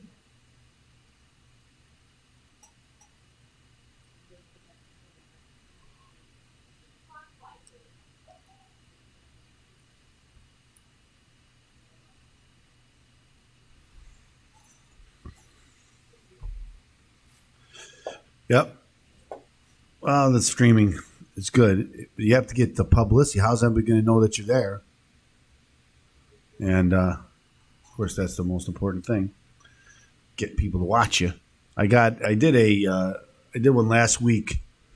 It was just a test to see if I can get this equipment to work correctly, and I had 250 people watching. So I thought, hey, let's put this out today. I get Nishay San and Milan Filipovic, maybe some other attorneys. I did invite several other attorneys, but it was very difficult at the last minute to get anybody to commit to come on. I understand. It's a last minute thing. There's I know I was watching some other attorneys commenting. They had 78,000 people watching, but they were also on Citizen Free Press. You know, when you said, watch Kyle Rittenhouse here, you click there and it took them to their commentary. So I'm sure that helped them, their viewership tremendously. But first I have to make sure that the system works. And it did work good today. I think we had good sound. We had the remote, Nishay Sandin remotely came in. I'd like to see if we can get two. I think the most I could do is 4 guests. I can add 4 guests, it says. So I can have 4 guests. So that'd be 5 of us. But just to get 2 or 3 would be good. I think I'll send an email to my lawyer list and see if anybody's available to come on.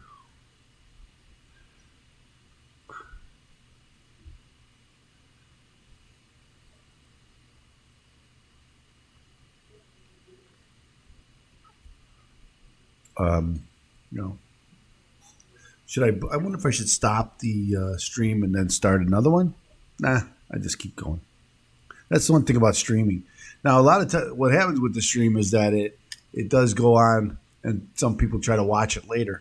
But if you and then there's lots of dead air and dead space because it's live and things don't always happen, and so that causes a problem later. But I think the leaving it on the live stream and streaming. Now, one of the problems I have is that my camera I use a Canon camera.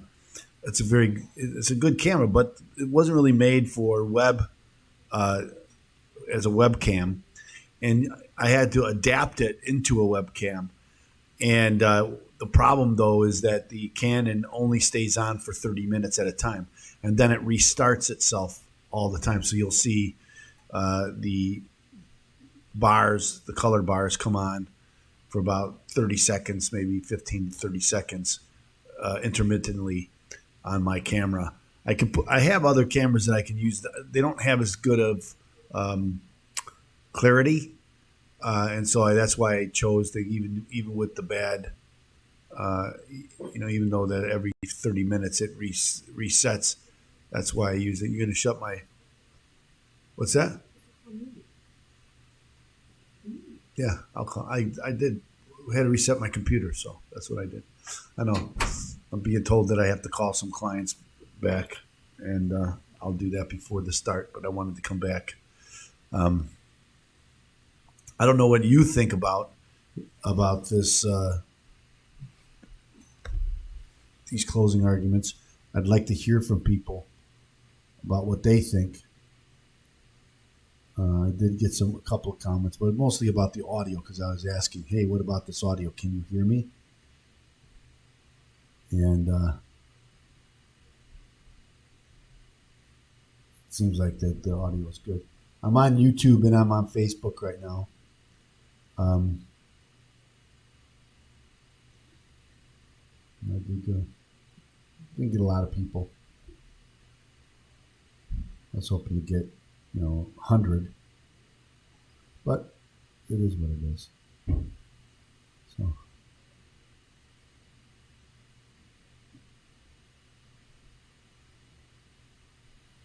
very good, Jim. It's like a bar fight.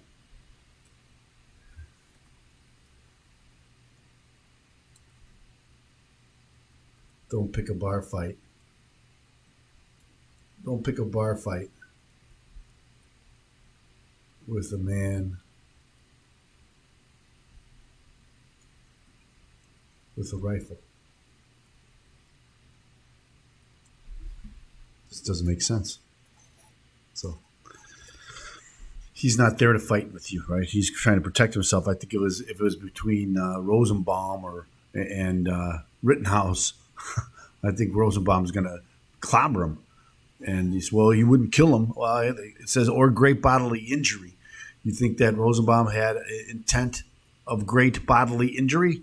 I'm going to think that he did. It seemed to me that they were just his anger. So we're not getting a lot of viewers. Well, again, you gotta be there first. Learn how this information works in order to. So that's where I am on it.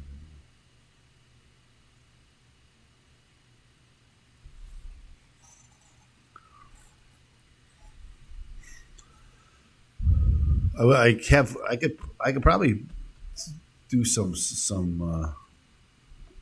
snippets. Let's see if I can find some here, and we can do some Rittenhouse clips.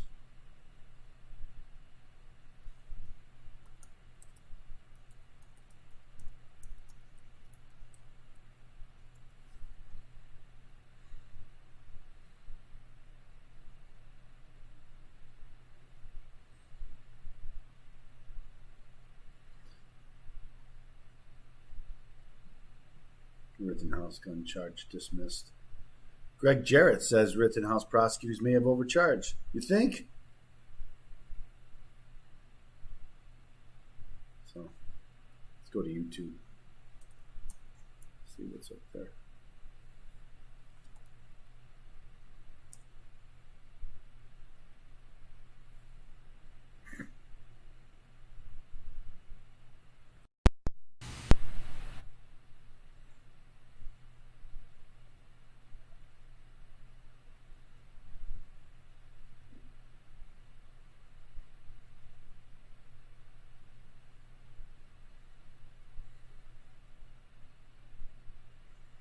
So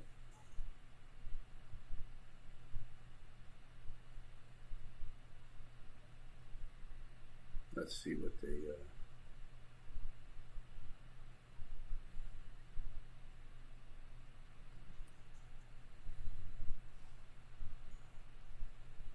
Let's see if we can get remote.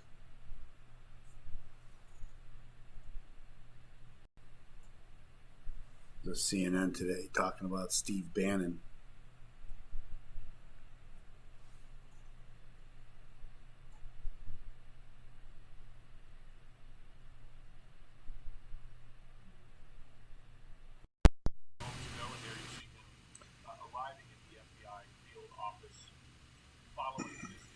I thought I had that on. I wonder why that is. Any comments, Mr. Bannon?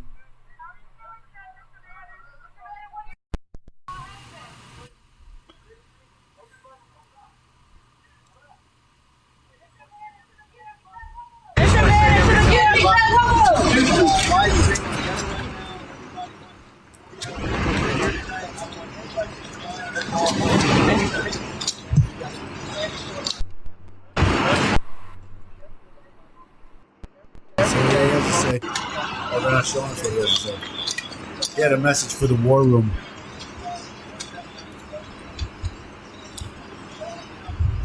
You see Steve Bannon there making comments. Difficult to hear those comments. There's a scrum between us and the president's former chief strategist. He had. I heard. I believe we have Renato Mariotti, former federal prosecutor, with us now. Renato, can you walk us through? He's inside. He's going to be asked a bunch of routine booking questions. He can't take the fifth. He has to answer those. They're going to be routine things, asking questions about his where he lives, his background, who he, that sort of thing. Just basic stuff that they get down. They're going to be generally be fingerprinting him. There can be a mandatory DNA swab. Things like that, so that once that all happens, then he will be proceeding later today to the U.S. District Court. And once he's there, a judge is going to be essentially reading him his rights and telling him what he's facing. The prosecutor is going to tell him the maximum punishment, and she's going to advise him, for example, the judge, as to whether or not he should not speak to the government without an attorney. That sort of thing. And Whitney Wild is at the district court. So Whitney, this indictment includes 2 counts of contempt. Walk us through those 2 counts, if you would. Mm-hmm. Let's go through there. Whitney may not be able to hear us right now, so we're going to work on that audio. So, Renato, as we look at these 2 counts, refusal to appear for a deposition, also refusal to produce documents, that's with here. Earlier this morning, one of the things that really stood out to you is a change in attorneys for Steve Bannon. Why is that important?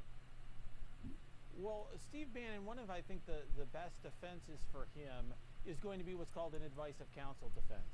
It's rarely asserted because usually attorneys aren't advising people to do things that later are indictable. Okay, so I'm gonna watch this live. I have it on the other one. It's already live. They're still in break over there. So I'm looking for a clip from this morning to show when they gave up the gun charge.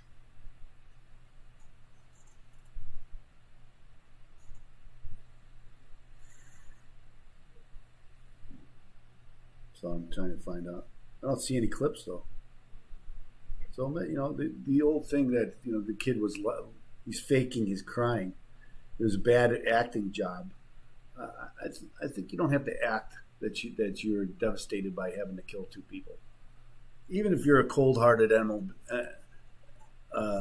BMF, which he is not. I wouldn't call him a cold. I don't know. We call him a bad BMF. I wouldn't call him that. I don't think anybody would. So I'm not sure where that comes from. That somehow he's going to have to fake crying. I don't see any clips from the closing arguments. That everything's live. Got a couple live. One, everybody's live on it. Maybe that's why it's live.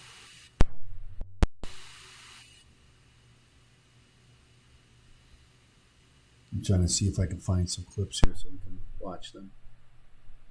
Let's see if we can find Steve Bannon clip. What he said this morning. Again, I was watching his radio show, and where did I see that? I did see that I must have been on his radio show. Stephen K. Bannon statements. Let's see if we can find it.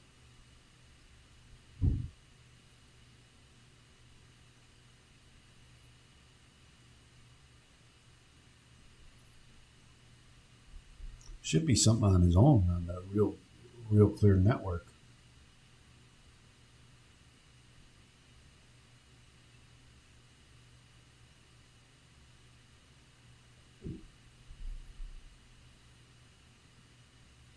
These are all on MSN. Let me see if I can go to let's go to America's Network.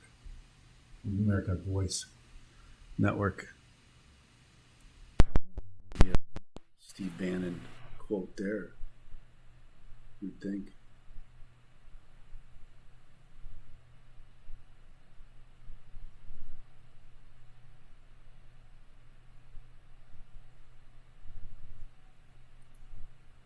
Do they have a search? Oh, they don't. You'd think they would be touting that all over the place. It's so monumental. Okay. I often put that on there. So let's see if we can get a guest. We got a guest waiting. Who's our guest?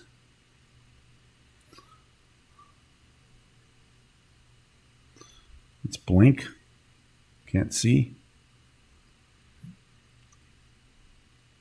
It doesn't have a name. Sometimes they generally have a name underneath it. Tell me who it is. But they're not there. So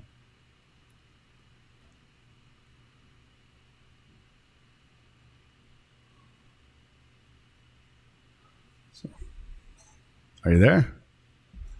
Who there? Who there?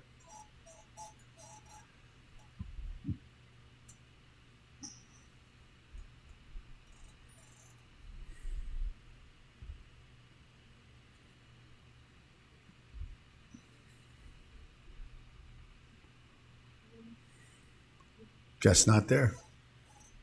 It's blank.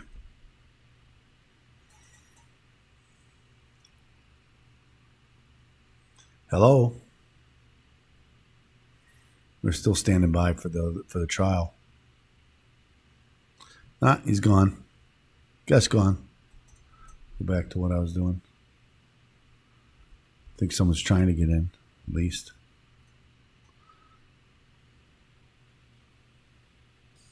Yes, Milan. I heard you.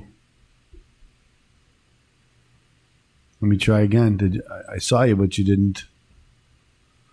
Okay, let's go to. I'll text him over the phone. There he is. No picture yet, though. Let's see if I can get a picture. Picture. No, oh, there he is. There he is. There we go, buddy. How are you? Let me put on your. Let me get your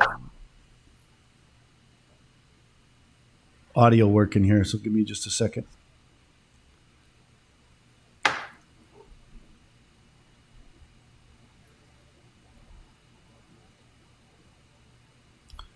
Get you on here. Just got to put you on live here.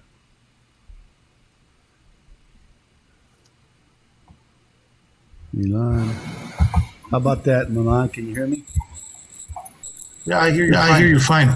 Okay, I'm gonna have to turn you down a little bit. You're a little bit loud. Let me put you on. I don't know. You had a busy morning today? Too busy. Too busy. Never could be too busy, my friend. Yeah, that's very true. I prefer this better than the way it was a couple of months last year. Don't I know it? Let me see if I can get this. Your media on. Turn it down just a little bit. It's kind of crackling just a little bit. And there goes my camera. Let's put you on. I don't know if you get a chance to see anything this morning, did you? I really did not. It was. Did you see that? Very busy covering a lot of people's cases. Did you see that they dropped the gun charge? No. So they dropped the gun charge. I was shocked. Yeah. No, you did see that? Yeah, I did. It's very shocking. I'm not. And he cited the language, I guess, that is or whatnot. Well, that's what they're saying. But all you had to do is measure the length of the barrel according to the law. And, talk a little bit about the prosecutors because, we always think the prosecutors are trying to do justice. But sometimes I think they're just trying to win. You want me to be frank with you? Yeah. I think the prosecution knows the kid got such a raw deal. They want him off. Yeah. They're not even prosecuting. I think they're trying to lose on purpose, and I'm not kidding either. There's no way anybody that high up you're presenting it's possible. What would be their benefit for that, though, to walk away from this case? You either want to cause a mistrial because from the get-go, their opening statement was pretty good, but then after that, it just fell apart. To quote my favorite sportcaster, Marv Albert, it has all gone wrong for Miami. Steve, I got a question for you. Sure. How do I turn off myself every time I talk? You just repeat yourself. You're hearing a echo? Yes. Whenever I say something, it bounces right back. Okay, so I don't hear the echo. Let me go on. So that's on your end. Maybe you could turn off. Are you on the phone? Or turn off? No. I'm not sure where. Let me see if I got. It's very annoying. Yeah, I understand. It's more annoying if I hear it because I don't hear it. But let's see how that. Let me see if I could play with this and see if I can make it because I didn't have that problem earlier. I'm going to go on and see what it sounds like. We had Nishay Santa. Do you know Mr. Santa? Or turn off? No. I'm not. Okay, so let me see if I got. Yep. Yeah, I understand. It's more annoying if I hear it. So that's just I don't hear it. It's on YouTube. But let's see how that. Let me see if I could play with this and see if I can make it because I didn't have that problem. I didn't hear the. Let me get rid of that because that's what causes the trouble. Remote. Excuse me. Well, anyway, we had a great discussion this morning. Nishay should be back. Nishay's a federal criminal defense attorney. And again, that's why I wanted to have you on because you have good insight into what's going on in these cases. Is it still echoing for you? Let's see. Yes. Okay. What could I do for that? I love to talk, Steve, but I don't like to listen to myself. What'd you say? I love to talk, but I don't like to hear myself. I'm not a narcissist. I get it. Let me see if I can. Okay. Try it again. Try now. All right. Test. Can you hear yourself? Can you hear me? No. You can't hear me. Okay. Can you hear me? I can hear you. No? Can you hear me? Can you hear anything? How about that? Can you hear that? Can you hear that? Yes. It's still echoing though. Right? Yes. Let's see that. Yeah. Now you can't hear me. Now you can hear me. Can you hear me now? Yes. I didn't have that problem this morning, so I don't know what that is. It's got to be on your end, but I don't know if you turn off your. I don't know where you could turn it off on your end. That it's. Are you trying to think where that would be? Because you only have one audio.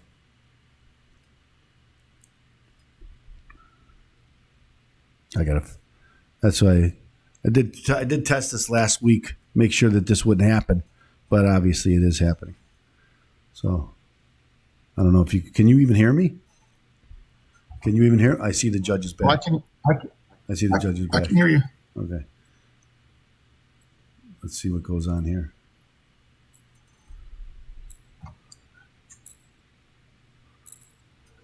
Are they coming back?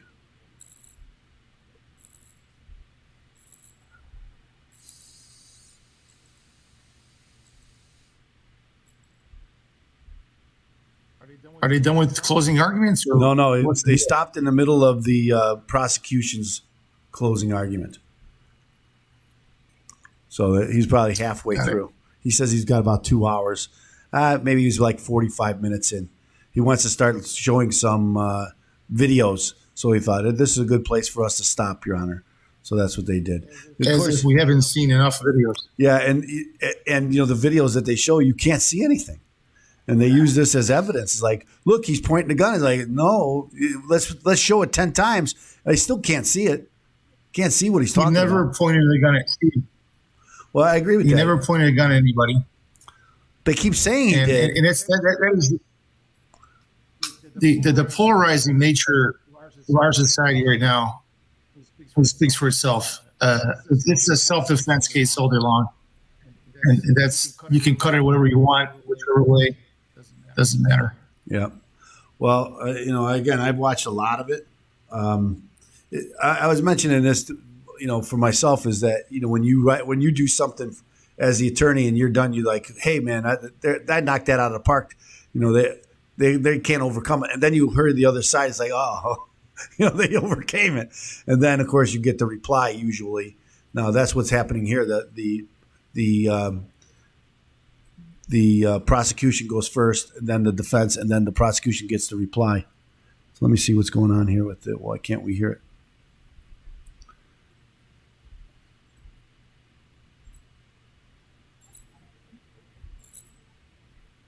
Who you heard testify.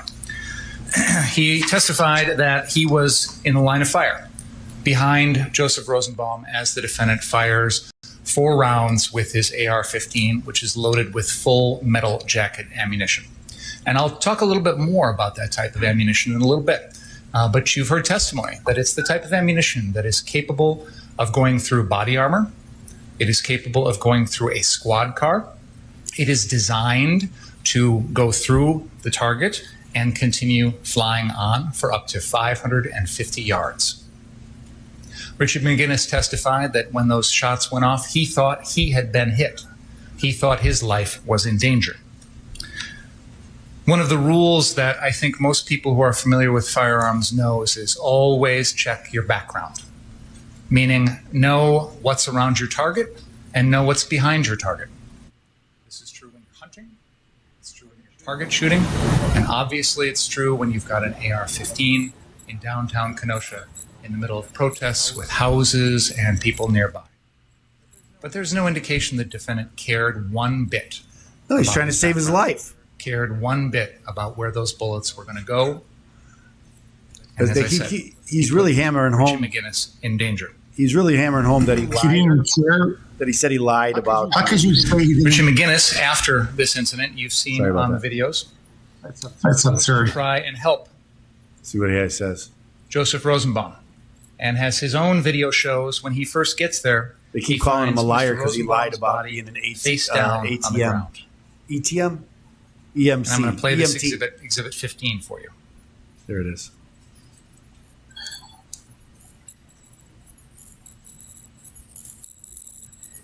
I'll wait for my You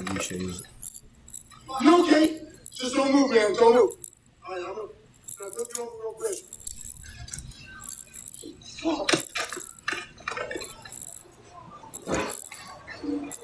Oh, I'm gonna look you over real quick, bro. Look over real quick. Just gotta get pressure on this, dude. Where's it at? Where's that, dude? Show us the video. Get a light! Give me a fucking light! Where? Where, dude? Where? Where's the hole? Get the fucking light out.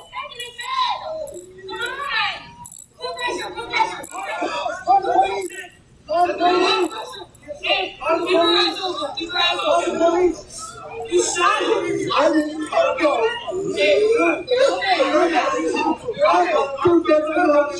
I haven't seen this video.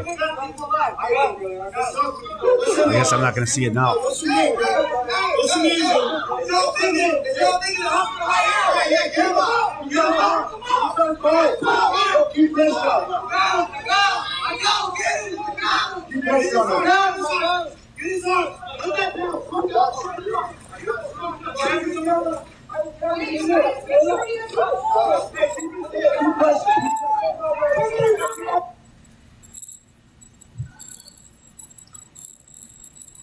You want to talk about medics?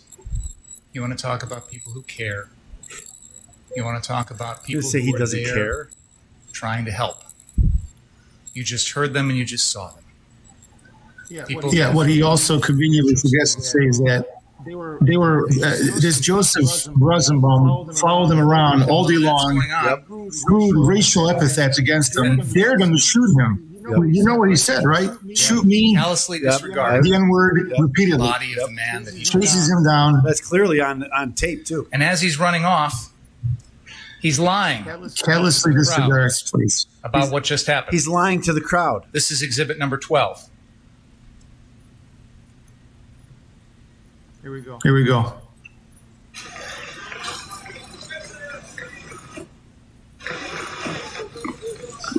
So there were just like 6 shots. Rittenhouse.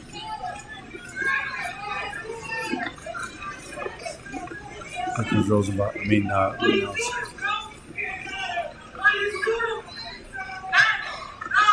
There he is.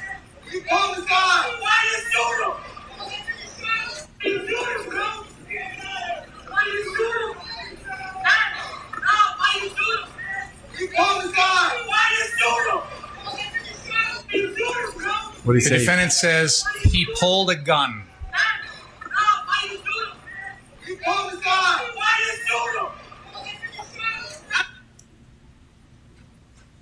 That statement, he pulled a gun, was a lie. Did he say pull the gun or pull the gun?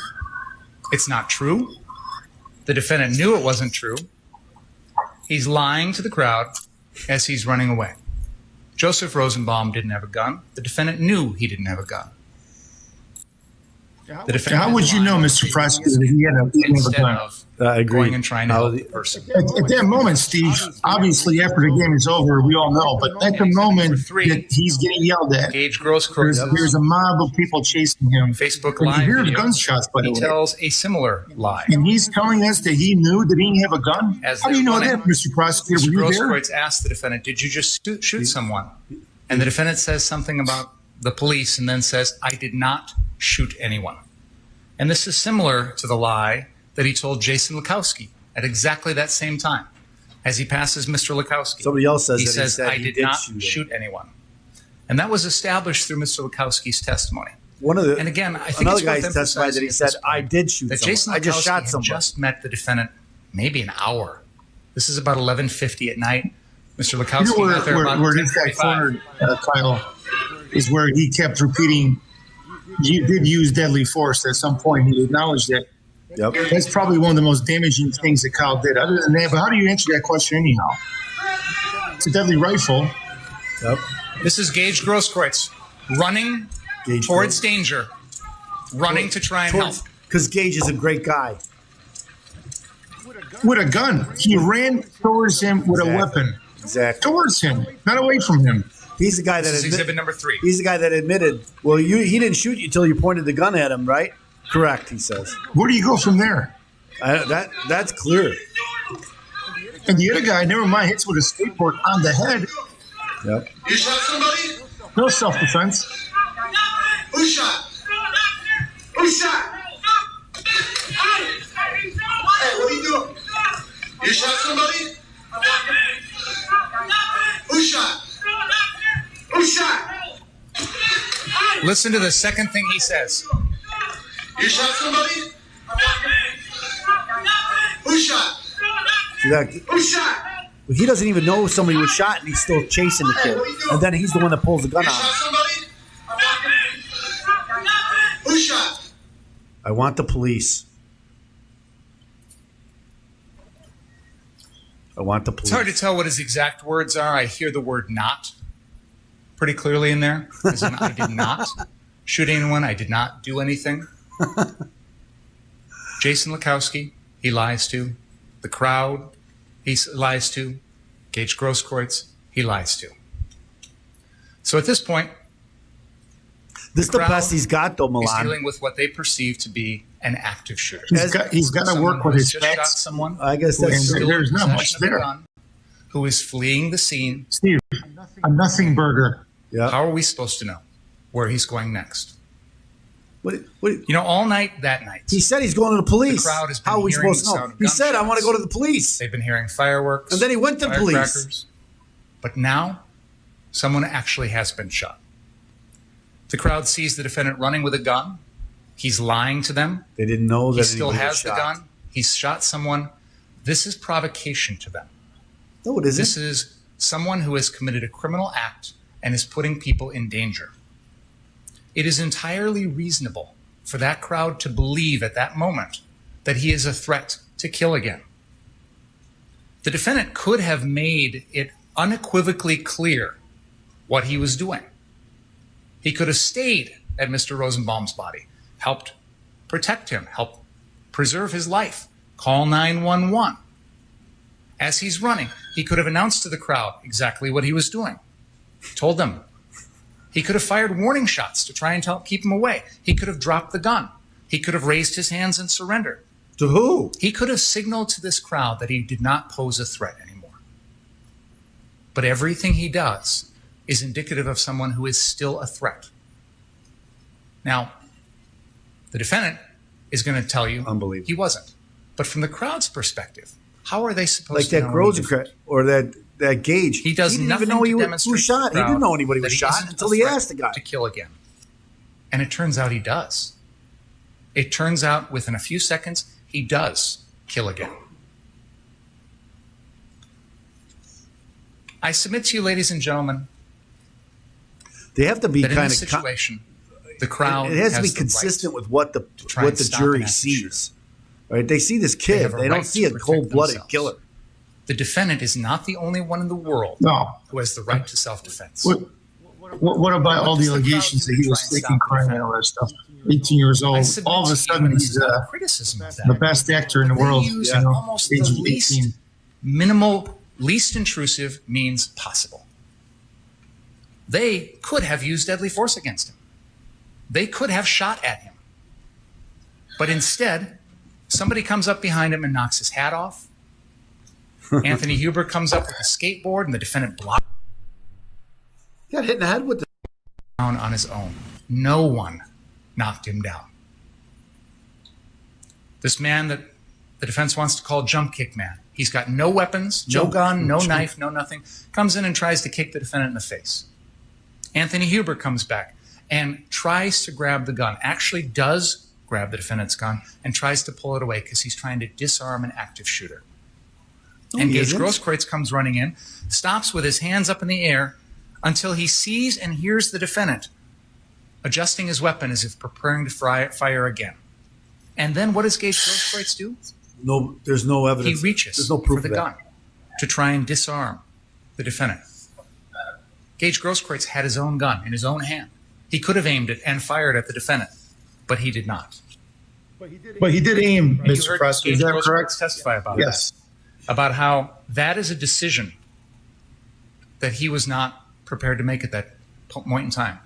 He is not the type of person who is just willing to take someone's life in an instant, unlike the defendant, who took 2 lives that night, very quickly and seemingly very easily. There is a video, Exhibit 5, which is the BG on the scene video, which traces this entire incident, which we call the second event. Yes. This is going to show you Mr. Huber, Mr. Grosskreutz, and the other individuals who are trying to stop an active shooter using what I would characterize as the least intrusive means possible. Least intrusive. Show us. You keep showing these bad videos to the jury. I don't think it helps them at all.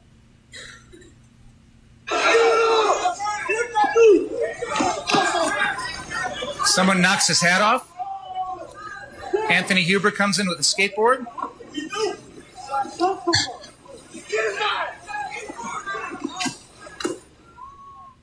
This is I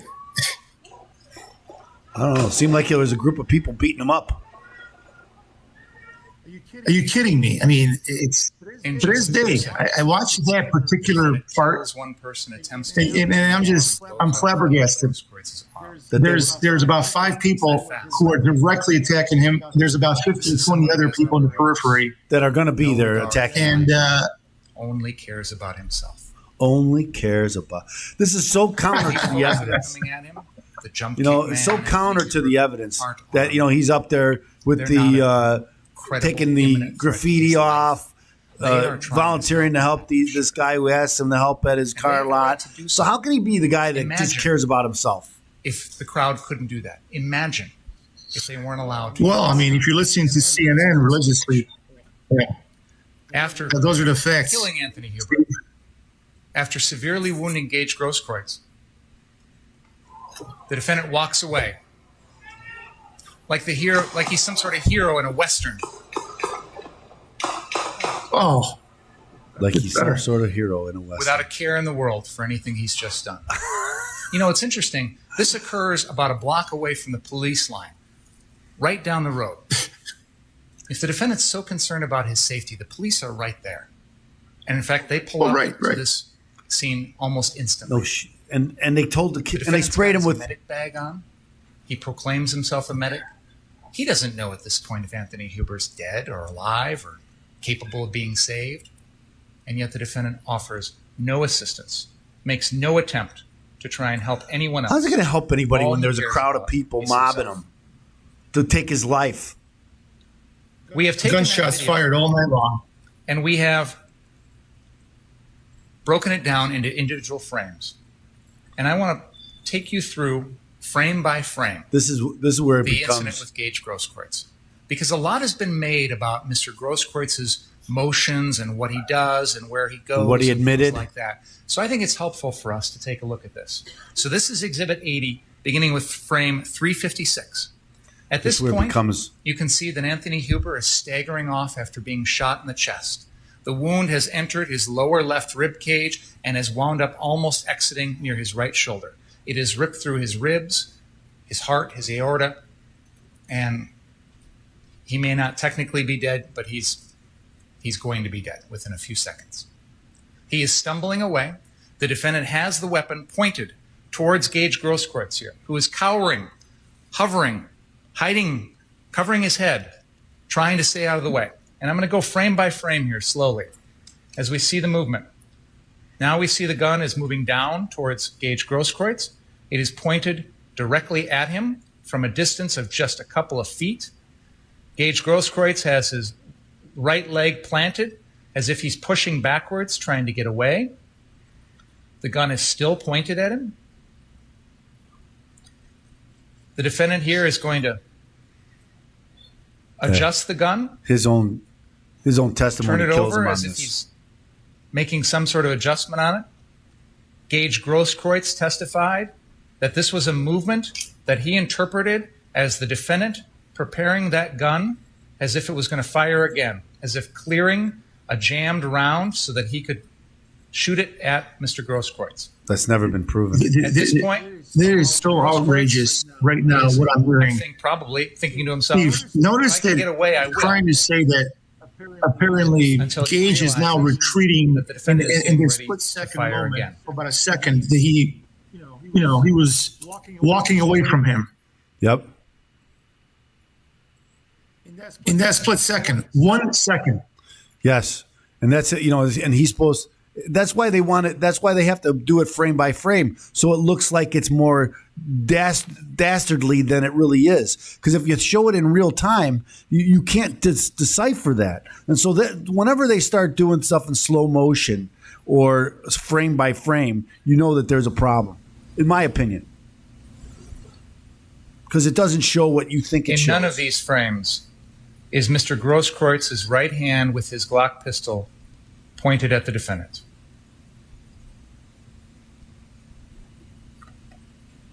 Except for I don't recall, Steve. He testified that was he did there any point it at him. testimony during the trial? Yes. That he met or he ran into Gage beforehand?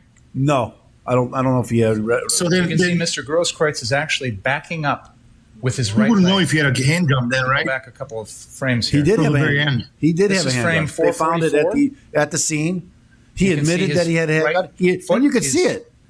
on the ground. But it's- this is the first time Now, that, as I move forward, Yes. that Kyle actually saw that he had a 47, gun. Yeah. his right leg is moved back. This is someone who is about to retreat. That His hands are in the air.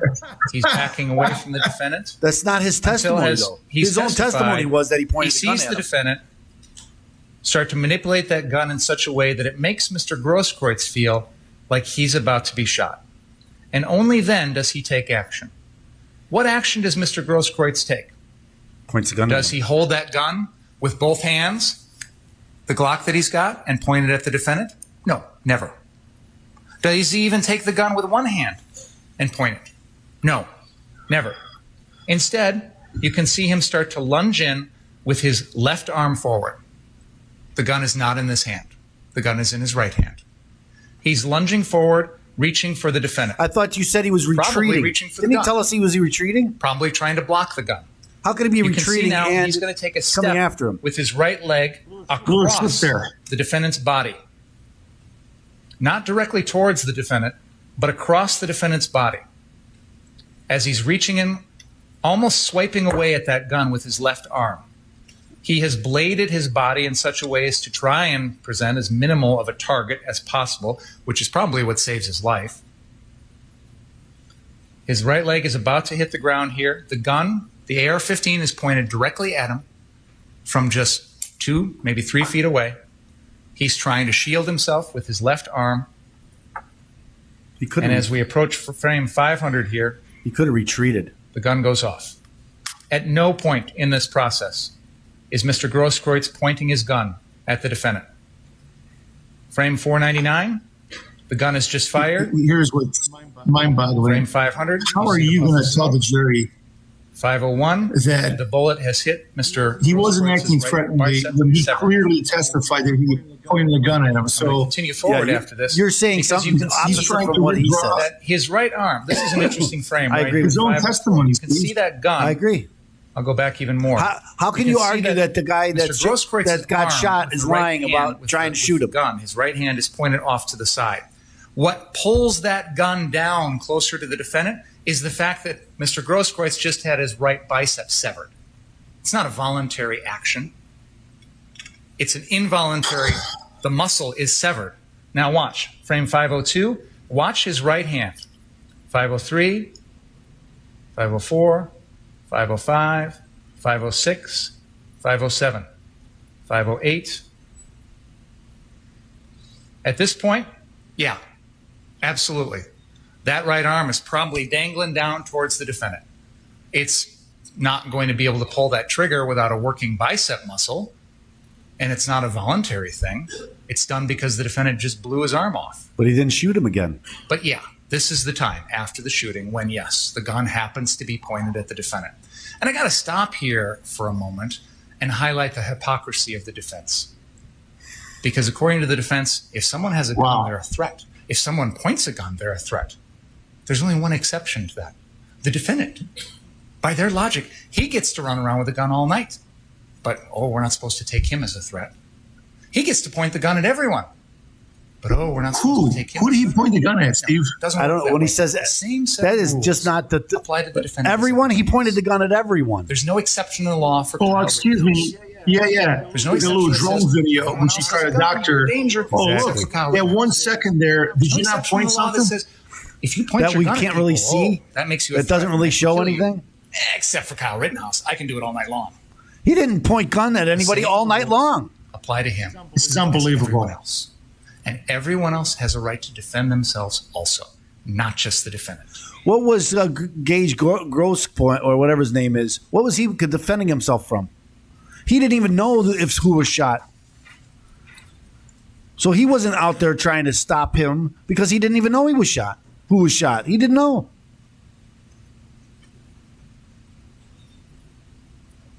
Same thing with the kid that was killed. He didn't know. He wasn't chasing him after that.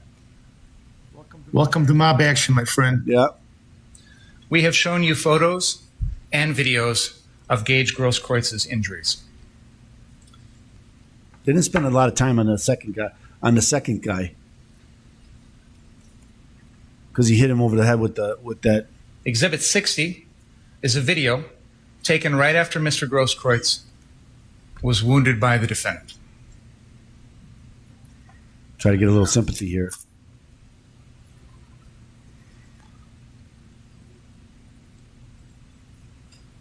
Can you show video of a testimony too, Milan, on closing arguments? Could I show them? I'm sorry. Could I show the video of that Gage admitted that he pointed the gun at him? You could, sure. Closing arguments summarize everything.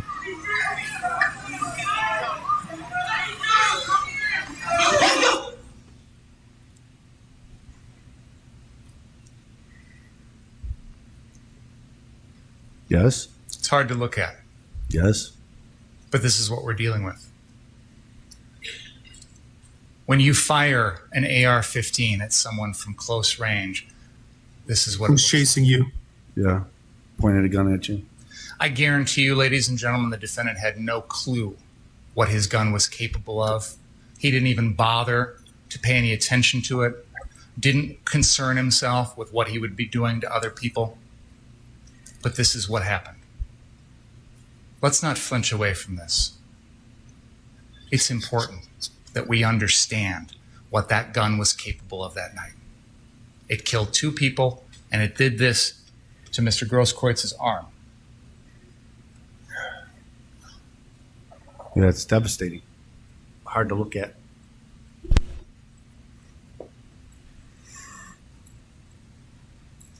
When those shootings occurred that I just played for you, what would a reasonable person in the defendant's position at that time think? Go to the police. The good news is, ladies and gentlemen, you're going to tell us. As part of your decision in this case, you will represent the reasonable person, of ordinary and prudent person, and you will put yourself in the defendant's shoes that night. I hope they do, because that at the time of those shootings, a reasonable person in the defendant's shoes would have known that he had provoked Joseph Rosenbaum by pointing his gun at someone else. That the defendant had put that's a stretch right there, that he provoked Rosenbaum by pointing a gun at somebody else. The defendant should have known that the crowd was aware of the fact that he had just shot someone and that they felt their lives were in danger. Now that is reasonable. Again, he's running down the street. He told them that they were asking what happened. He's the one that told them that there was a shooting. Grosskreutz had just witnessed all of this. He had heard the defendant had shot someone. No, he didn't. He'd heard the defendant lie about it. No, he didn't. He saw the defendant shoot at jump kick man at close range, miraculously missing. Had seen the defendant kill Anthony Huber. Gage Grosskreutz reasonably believed his life was you're in that jury box, and you're listening to this, and it is one lie after another, lie and exaggeration. So when you consider what's reasonable in this case, consider whether I hate to call our colleague a liar. Let's just say that he's misinterpreting the evidence. Yes. And the fact. When a bank robber robs a bank and runs away and the crowd comes after him, can he just shoot anybody and claim self-defense? If someone comes up to that person and tries to stop them, tries to disarm them, like Anthony Huber did? Do they forfeit Is that what he their was life? trying to do? Disarm him? Did Anthony Huber forfeit his life by trying to be a hero and stop an active shooter and protect others? Is that justified? Is that what he was doing? Can the defendant just trying to protect others? I don't think you can even. In this case, the crowd. You can't even was stretch right. that far. The crowd knew the defendant had just shot someone. When they're coming after him, they know he's just shot and killed Joseph Rosenbaum. That's But just not true. every active Right shooter there is just not situation true. is the crowd have perfect knowledge. When they're told that person running up the street just shot someone, we don't have time in the moment to go back and take a look at the body and replay the video and make a decision before going after the person with the gun. You know, we've had several police officers. You've told us that you in could. an active shooter situation, their first instinct, their first training is to go in and stop the threat. They don't sit there and wonder, well, maybe it was self-defense. I don't know. I'm going to, wait and see. And every day we read about heroes that stop active shooters. That's what was going on here. And that crowd was right. And that crowd was full of heroes. The crowd was full of heroes. Did something that, honestly, I'm not sure I would have had the courage to do. If I see a guy running up the street with an AR-15 and I hear he just How about get shot out of the someone, way? Get out of my the way. first instinct is not to approach. Anthony Huber was different.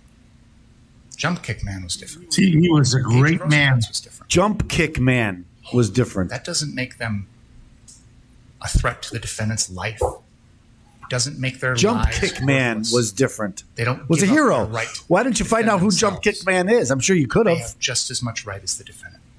You know, Steve, I've been invited to do commentary before, and we try to. I told you be I wanted to fair begin and Yes. see by talking all the about facts, what they are. the murders committed. Honestly, yeah, I'm a defense attorney, but and put it all in context. there's nothing out of this guy's mouth Context starts with, that's coming that's factual, bruh, I'm just trying to be famous. and it's illogical too. It makes no sense. I'm The just defendant's trying to be TikTok famous. profile.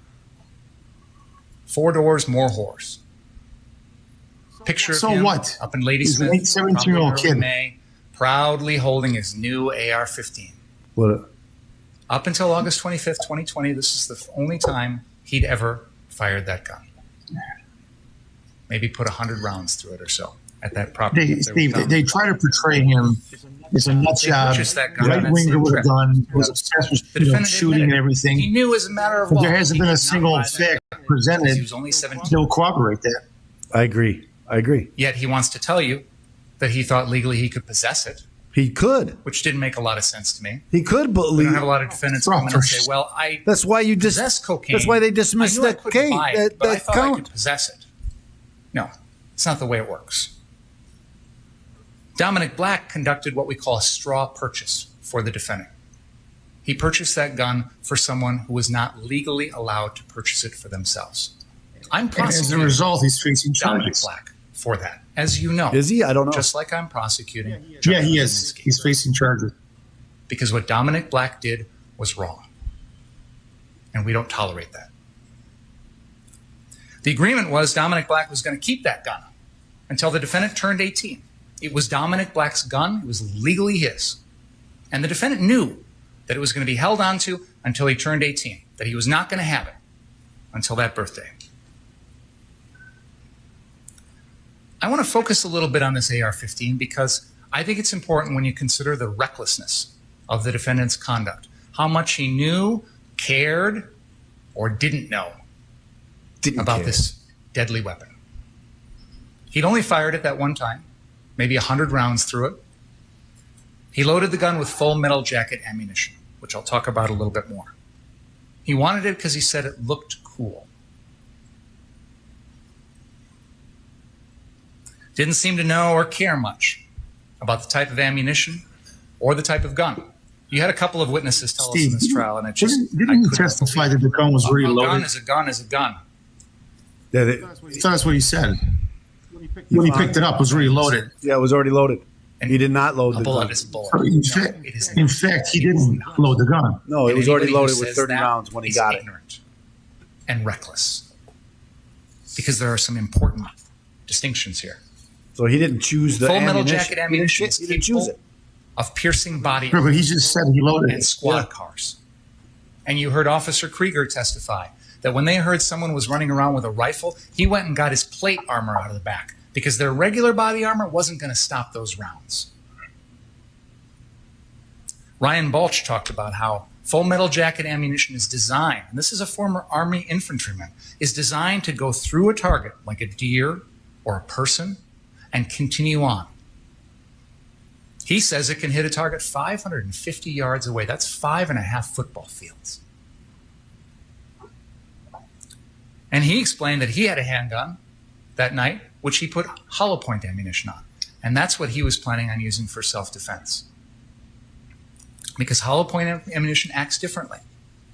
It's going to hit its target, but it's not designed to continue on and go through and hit other supposed to stay inside so you you will and hit bounce what you around hit, and kill you. but you're not going to put the rest of the community at risk, especially on a night when there are hundreds of people out on the streets in a heavy residential area.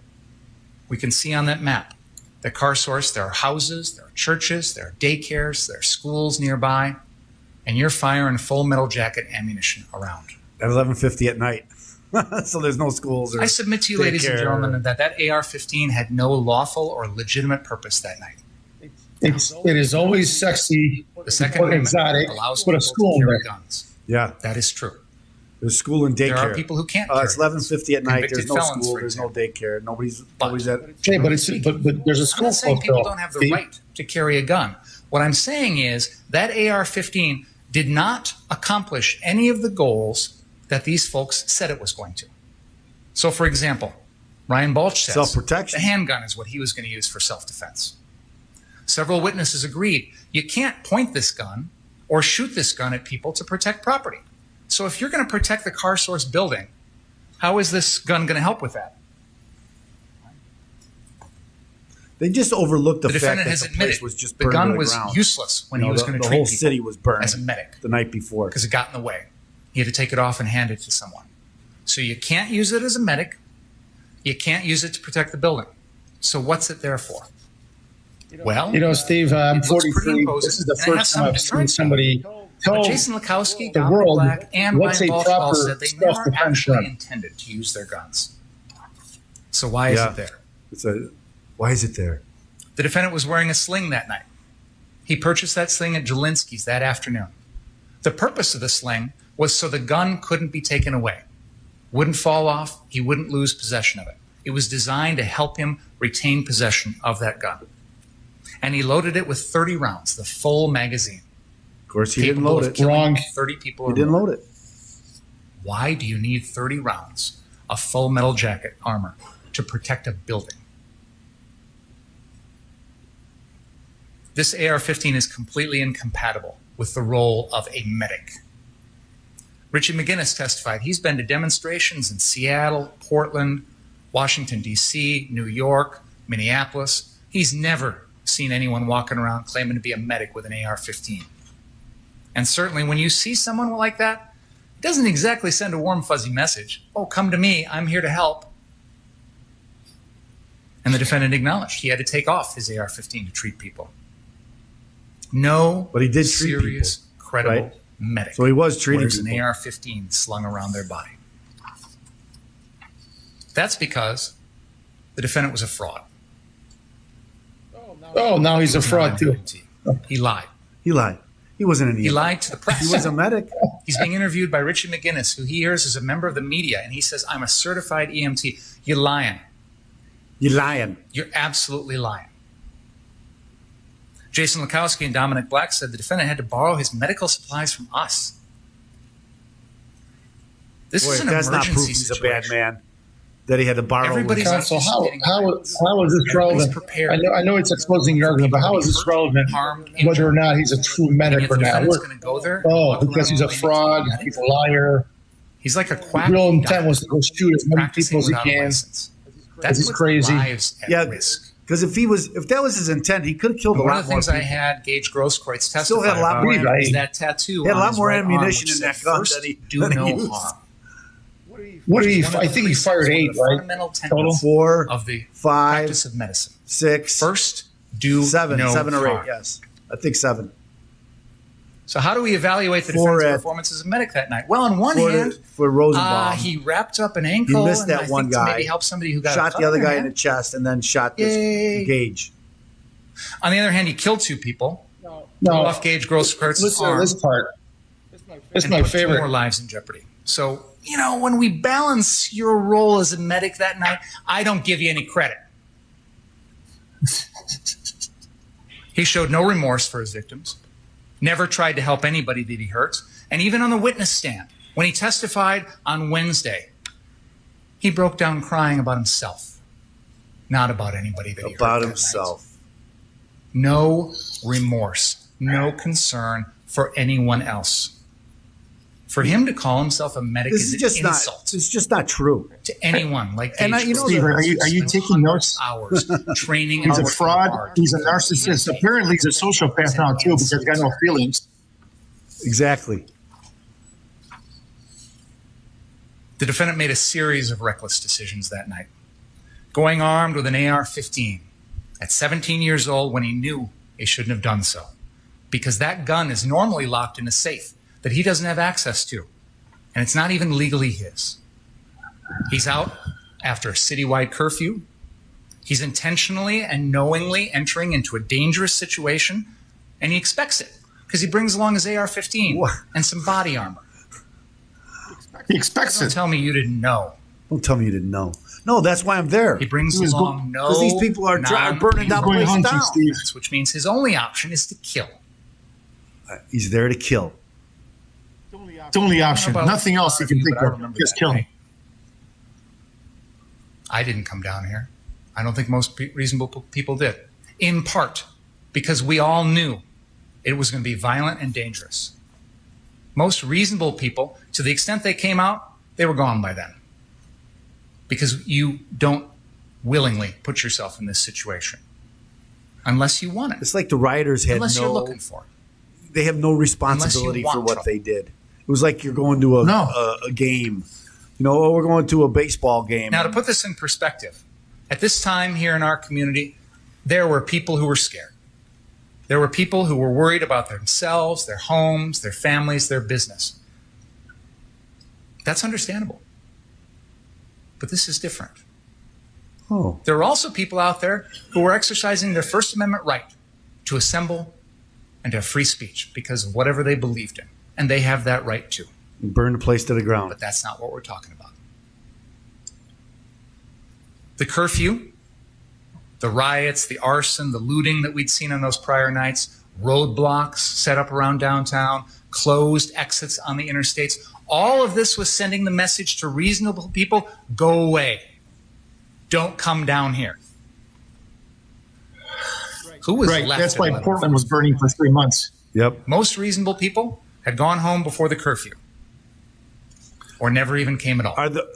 Is he just saying that the rioters then weren't reasonable But people? the defendant's down there, he says, because he wants you to believe like it. he's by protecting definition, parcels. they're not reasonable people. Even though he had no actual ties or genuine concern for this building. Genuine. You have this caravan of people from West Bend, Ryan Balch, Jason Lukowski, Joanne Fiedler, coming down from some other community, having no idea what's going on here at Kenosha, having no idea what businesses are, having never dealt with CarSource before, just injecting themselves into this situation. CarSource that night was empty. The owners testified. They moved all the cars off the lot. They took the tools out from inside. 100 were They burned. didn't even feel the need to protect that building. So who's there? Then why'd they ask These him? guys with their AR-15s are just wannabe soldiers, acting tough, trying to manufacture some personal connection to this event, furthering their own personal agenda. Just a small what's the part personal of the agenda? deluge of chaos tourists we saw here in Kenosha, Chaos trying tourists. to feed off of what we were going through. Despite everything we did to try and tell them, go away, stay out.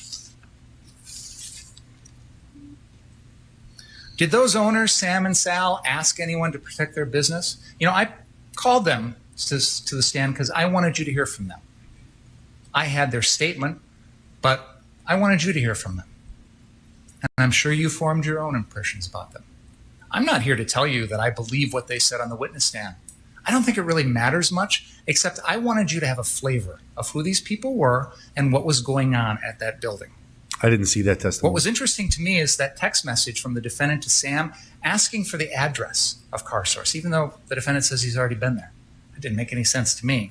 It's not hard to find if you've driven past there every day. You know, Kenosha is one of the easiest cities in Wisconsin to navigate. It's all east, west, north, south. How hard is it to find this place? Look, But the agreement police was the defendant was supposed to stay at the 59th Street location. and many of his friends, There's another colleagues, group of whatever you want to call them, Did not their stop him. responsibility. and the did defendant they testified deem him as a the threat? shootings No. occurred In at fact, they threw 11:45 water or bottles 11:50 for at him. night. He didn't even know if that other Yeah, group they was didn't still think there they were or threats. if they'd left. Exactly. But crucially, you heard the testimony of Kriston Harris, who was out there reporting for his Rundown Live, and he's making some video. And he tells the defendant, stay on your property. Don't go out in the streets and engage with these protesters because you're just making it worse and you're escalating the situation. He tells the defendant specifically that just 20 minutes before the shootings. Kriston Harris probably said that because he knows this is a crowd that is feeling threatened by the defendant and his group. The crowd Richard McGinnis is feeling threatened? He left the Stella Hotel and immediately ran over to 59th Street. He saw guys up on the roof and he felt threatened. These guns, he said, were the thing that changed the dynamic for him. Yeah, stop Drew burning Hernandez, stuff down. We showed video of Drew Hernandez having laser sights pointed at him. And he said he felt threatened. He thought someone was pointing a gun from the roof and putting his life in jeopardy. These are two people who are veterans. They've been to protests in Seattle, Portland, Washington, D.C., New York. They've been through this before. And yet here in little old Kenosha, the defendant's group made them fear for their lives. Little old Kenosha. That's the kind of impact these AR-15s have. Wow. The crowd is yelling at the defendant's group, stop pointing your guns at us. Stop pointing these laser pointers at us. And the defendant sees this. He's well aware of the fact that the crowd out on the street is hostile. They don't react well to him.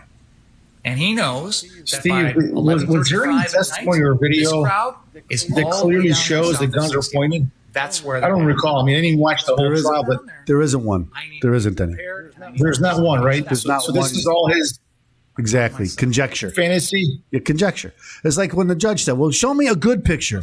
We showed you, show me the best picture. We just showed you the best picture, Your Honor. And you can't see a thing on it. So I don't know, it's like he is inventing things that he wants to see there. Here and pile on him. And How can you go into a closing argument for himself? and talk about something that never came up during trial? Blame the victim. I mean, literally. I think the defense was saying that. You can't say that. You didn't. So I'm going to tell it's not in evidence. Joseph Rosenbaum, and you've heard some testimony about him. He had been in the hospital. Left it that day. What kind of in a hospital? Clear plastic bag with What his kind of possessions. hospital? Toiletries, a water bottle. We've all seen this. You get it in the hospital. It's pretty common. He's walking around like it's pretty much his only possession in the world. He visits Carrie Ann Swart, his girlfriend, and then happens to wander downtown into the middle of civil unrest. No Happens to indication wander he downtown. planned to be there. No What, indication he's I don't part think of any there's sort of I don't movement. think there was testimony that he was at a He mental just happens hospital. to stumble into it. But that's So where he what was. does he do that He got out of a night? mental hospital that morning. Oh, let me tell you all the awful things Joseph Rosenbaum did. He tipped over a porta potty. He tipped over. No one. I'm surprised that they He didn't swung try a to chain. put it in He there. lit Obviously, a metal garbage system. I don't know if the judge would have allowed it, Fire. but should have tried Oh, it. and there's this empty wooden Unstable. flatbed trailer that they pulled out in the middle of the road, and they tipped it over to stop some bearcats, and they lit it on fire. Oh, how bad is he? Oh, and he said some bad words. He said the N-word. Oh, yeah, there you go. If he were alive today, like Joshua Zeminski, I'd probably try and prosecute him for arson, but I can't because the defendant killed him. But that's the way we deal with people that do these things. When you commit arson, we prosecute you. We don't execute you in the street. He slaughtered him, Steve. And I'm not here to say that the things that Joseph Rosenbaum did were good or that I condone that kind of behavior. Not at all. But he didn't deserve to die for it. You can't kill someone for these things. Only if He's he's trying to 5'4". hurt you or yeah. 150 pounds. He's 5 foot crazy, mental. Jason Lukowski characterized him as a babbling idiot. Lukowski says, Oh, here, listen to this. Away. This guy wasn't even a threat. I think we all know somebody like Joseph Rosenbaum, the Napoleon complex, the little guy who just wants to chatter. But when it comes down to Did it, you just say Napoleon? there's no bite. It's like But when it comes down to it, bark. But really, no bite. Ain't going to do anything. He chased him down. What do you mean he's not going to do anything? There is no dispute. It's in a this well-known record insult that at no point Ben that night Yes. did Joseph Shorter Rosenbaum statutes. hurt Exactly. anyone. Stature, and then they and Never then had a and gun. then you got to watch out Never for had them a because they're knife. trying to prove Never had a otherwise. bat. Never had a club. And in the Drew Hernandez video, He's just babbling. that fight at Ultimate Gas that we showed you, he's being shoved around by the crowd like a rag doll.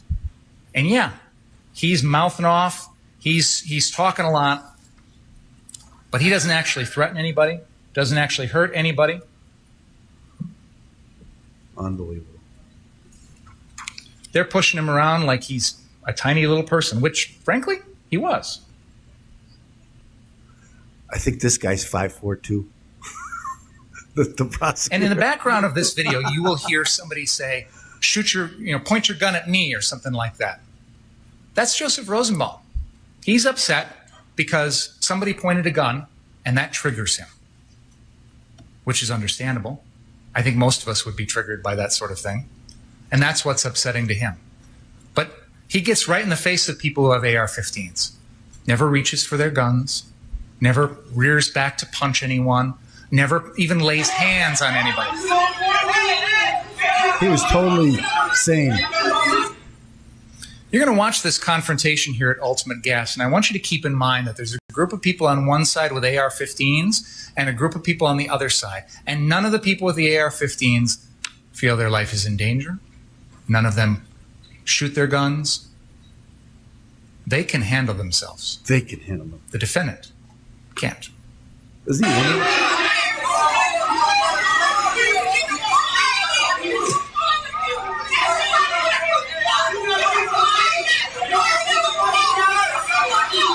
Seems pretty chaotic to me.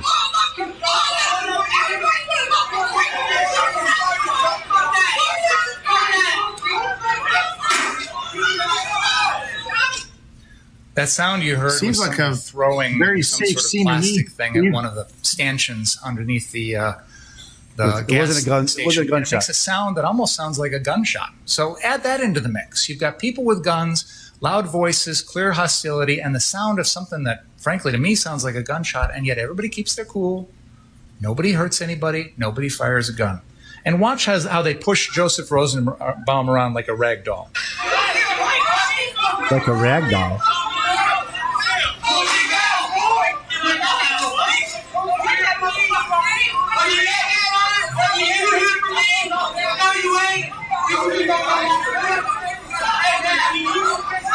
You see anybody to push him? I haven't seen anybody push him at all. Where is he? Watch this guy in yellow. He's going to shove Joseph Rosenbaum about 8 feet away.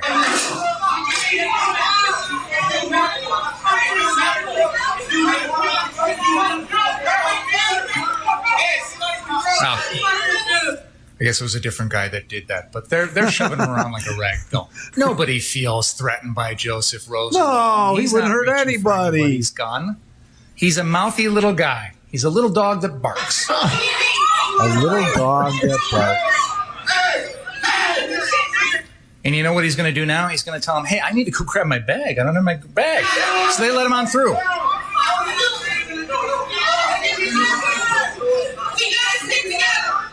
We got to stick together. There he is about to reach down and grab his bag off the ground. That's Joseph Rosenbaum. Poor guy. How dare you think he might be dangerous? You've heard testimony that he tells people, shoot me, asking them to shoot him. Curious how that's a threat to anyone else. He's triggered, as we saw in that video, by people pointing guns at other people, which is reasonable. Most people would feel that same way. And then we get to the crux of the defense, this threat that he supposedly made to the defendant. The defense would love to be able to play you a video of this threat. They would love for you to see it and hear it yourself. You're going to say it never happened. This is a night in which there are dozens of people out there, reporters and regular folks who are recording with their cell phones and with other cameras all night long. We have shown you video of almost every minute of the defendant's night from multiple different angles. And yet, you have not been shown a single video with this threat. Nowhere. It's not out there. Ryan Balch testified, and we have his transcript. Testified that he threatened him.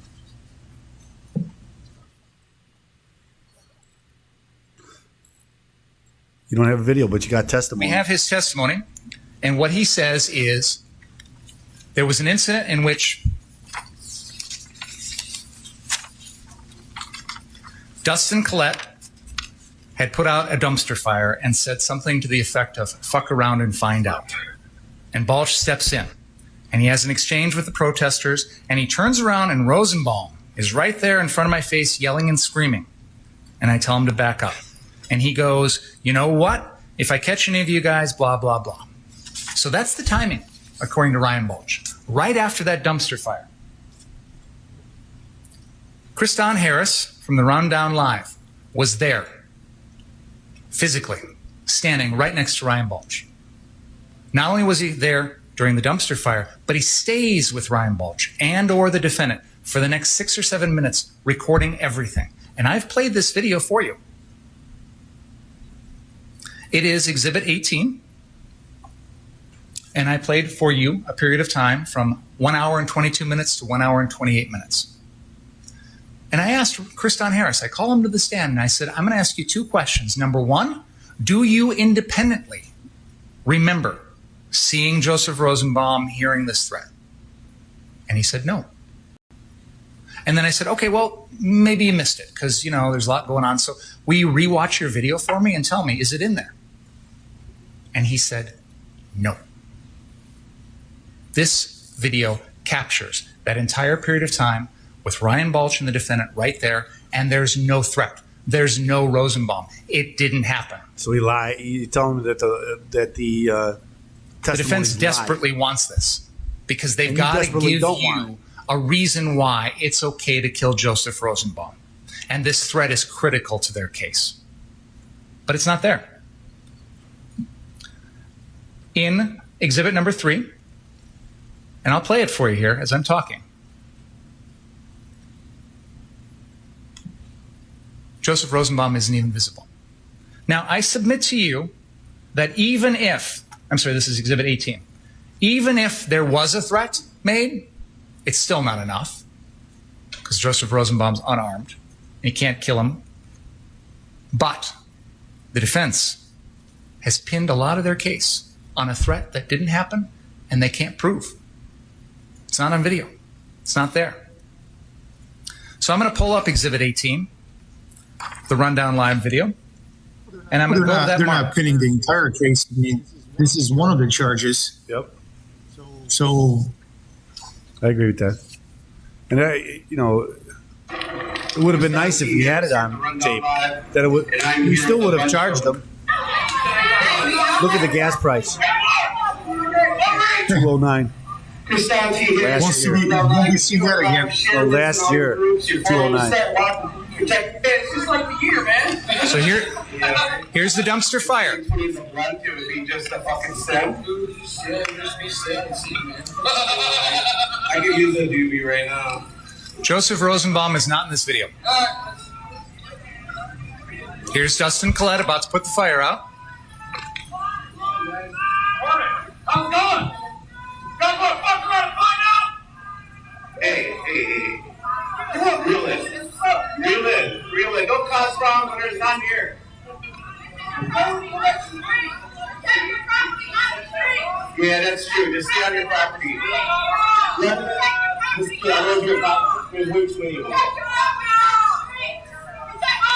I don't know why he's telling it. He's showing us this video to show that Rosenbaum wasn't there and he didn't say it. There's Ryan Balch standing right next to make Gage sense. Grosskreutz. Joseph Rosenbaum isn't here.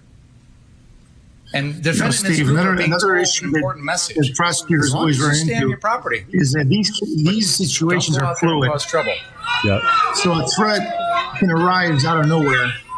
So let's say he wasn't threatening, hypothetically, it doesn't mean he's not threatening all day long. Well, I agree with that. And it would have been nice to have it on video. But I don't think anybody could testify or say that everything that happened that night was caught on video because it wasn't. So now the prosecutors come out that they had to invent a lie, something that never happened, and so there's a conspiracy now to lie to get Rittenhouse out.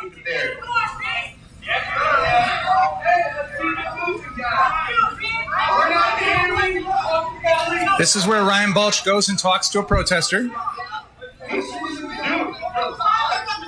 just trying to protect the property. He doesn't want anything.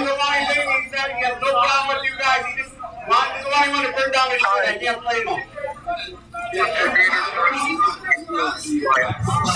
I understand. Hey, you're telling us to be in the street. You gotta stay in your property. That's why you got problems already with people. They're telling stay in your property.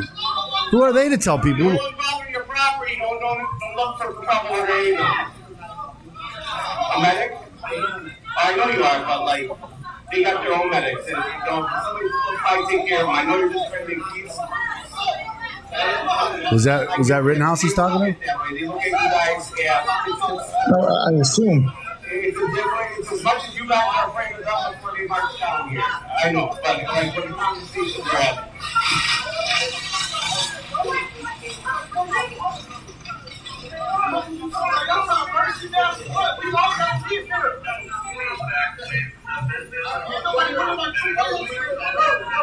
They just let this get out of control.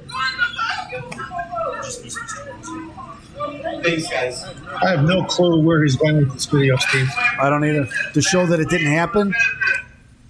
The rest of the video is the crowd being warded off by gas launched by the police. They launch tear gas, which affects the defendant, which affects Ryan Balch, it affects Kriston Harris, and that group all runs alongside the 59th Street car source, away from the street, away from any protesters. At no point in that video do you hear any threat that Joseph Rosenbaum makes. It's not there. Trust me. If the defense had it, they'd play it for you. That's true. But just by showing the 6 minutes that it's not there doesn't prove it wasn't there. Now, they want you either. to believe that that threat is made, and they also want you to believe that it was something that the defendant took into account when he decided to kill Joseph Rosenbaum. One of the questions that occurs to me is, how would the defendant even know who that guy is? Because earlier in the night, Joseph Rosenbaum is wearing a red shirt and a blue bandana. But by the time he's killed, he's got no shirt on. He's got no blue bandana. This is someone the defendant has never even met before. He's one of hundreds of people in the crowd. And yet, we're expected to believe that in a split second, the defendant remembers this guy? I don't believe so. So then, the same split second that he was treating leaves off at about 11. He doesn't even have to know the guy to know the police have moved to feel threatened by him. Protesters south of 60th Street. They've tear gassed the whole crowd, narrative. and The way there's he's no describing is that this kid has a rifle 59th Street and he is goes no to longer Kenosha looking to kill somebody. Period. It wasn't much danger to begin with. Wasn't anything. He was just left looking there for the to right protect. opportunity But for by this someone to point, kill. That's it. There's no more danger. As law enforcement comes through, you've heard this video where they tell the defendant and his group, "We appreciate you," and hand him out bottles of water. As long as you stay on that private property, yeah. No one is saying you don't have the right to stay on private property and protect private property. What people are saying, what the crowd is saying, is stay there. Don't go out looking for trouble. Because we'll give it to you. The defendant hears this message Well, from the the police. protesters weren't looking for trouble either. They weren't burning things down. And that's everything. exactly Well, now I'm exactly like just- who I can go run the around. stop protester crime. said I can't go out there. Well, why can't I go out there? But I asked him. Because they and I told asked me I other can't go out witnesses, there. If the police are there on the scene and the protesters are gone, Go home. Why are you still here? Shouldn't have been here in the first place. But why are you still sticking around? And interestingly enough, one of the questions I've always had in the back of my mind is, what's the end game here? When is this crew going to be done and decide that it's time to leave? Well, right after the defendant kills Joseph Rosenbaum, kills Anthony Huber, and comes back, they all flee like rats off a sinking ship. But it's boring at 59th Street.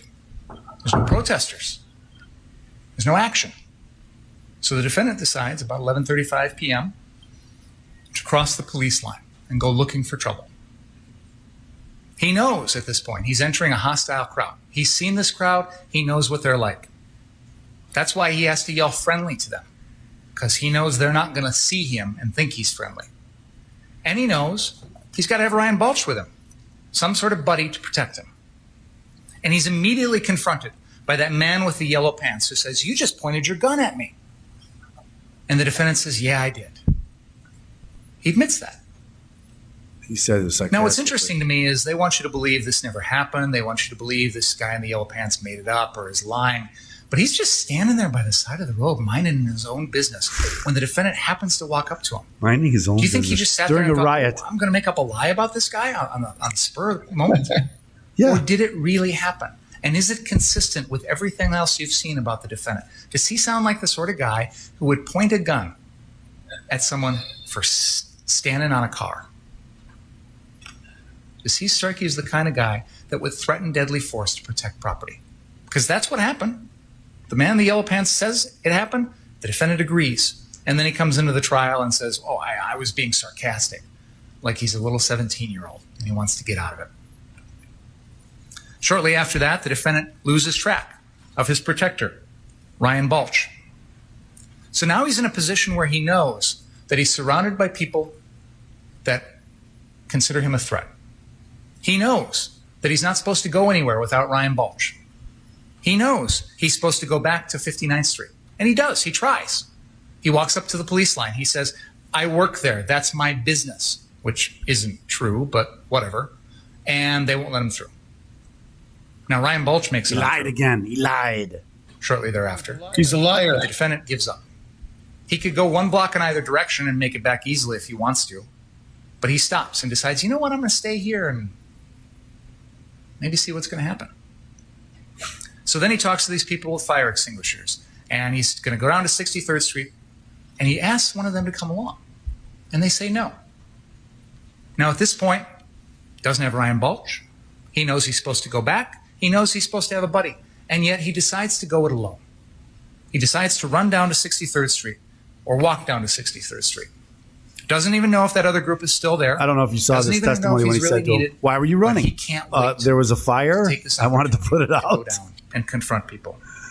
What was so Because important? he thinks he's I wanted to put the fire some out. sort of law enforcement agent, some sort of junior cadet who's out there. But he is a junior with the cadet. responsibility to fight crime. Nobody asked him to do that. Nobody gave him the right. Nobody deputized him. Ryan Balch says, "The police told me the crowds, we're going to push them down by you. You're going to deal with them. The Bearcats hand out water and tell him he's appreciated. As he's crossing the police line, they warn him about people throwing rocks." What is the message the defendant takes from all of this? Go kill wrong somebody. Message. Oh, well, now I've got the power. I've got the gun. I'm going to go confront these bad guys. I'm going to stick my nose in things. Stick my nose in things. So what does he do when he gets down to 63rd Street? The first thing he does, we showed it to you at the very beginning, that drone video, grabs that gun and points it at someone to protect property. That's just not true. I never saw that video. It's just not true. I don't know, Steve. I never mess with some sort of fire. No, they're not. They show a video, but you can't see. He doesn't need to protect anyone. He doesn't need to protect himself. Unbelievable. He's pointing a gun because he thinks he needs to protect property. He says he wants to put out a fire, but the first thing he does is drop the fire extinguisher on the ground. His AR-15 isn't going to put out a fire. So why is he really there? And we all agree you can't use or threaten deadly force. This is the problem, is that when he's making up these stories, it doesn't help his credibility with the jury. This guy's awful. I mean, whether or not his actions are legally justified, not to buy pathetic excuses that might be given to you.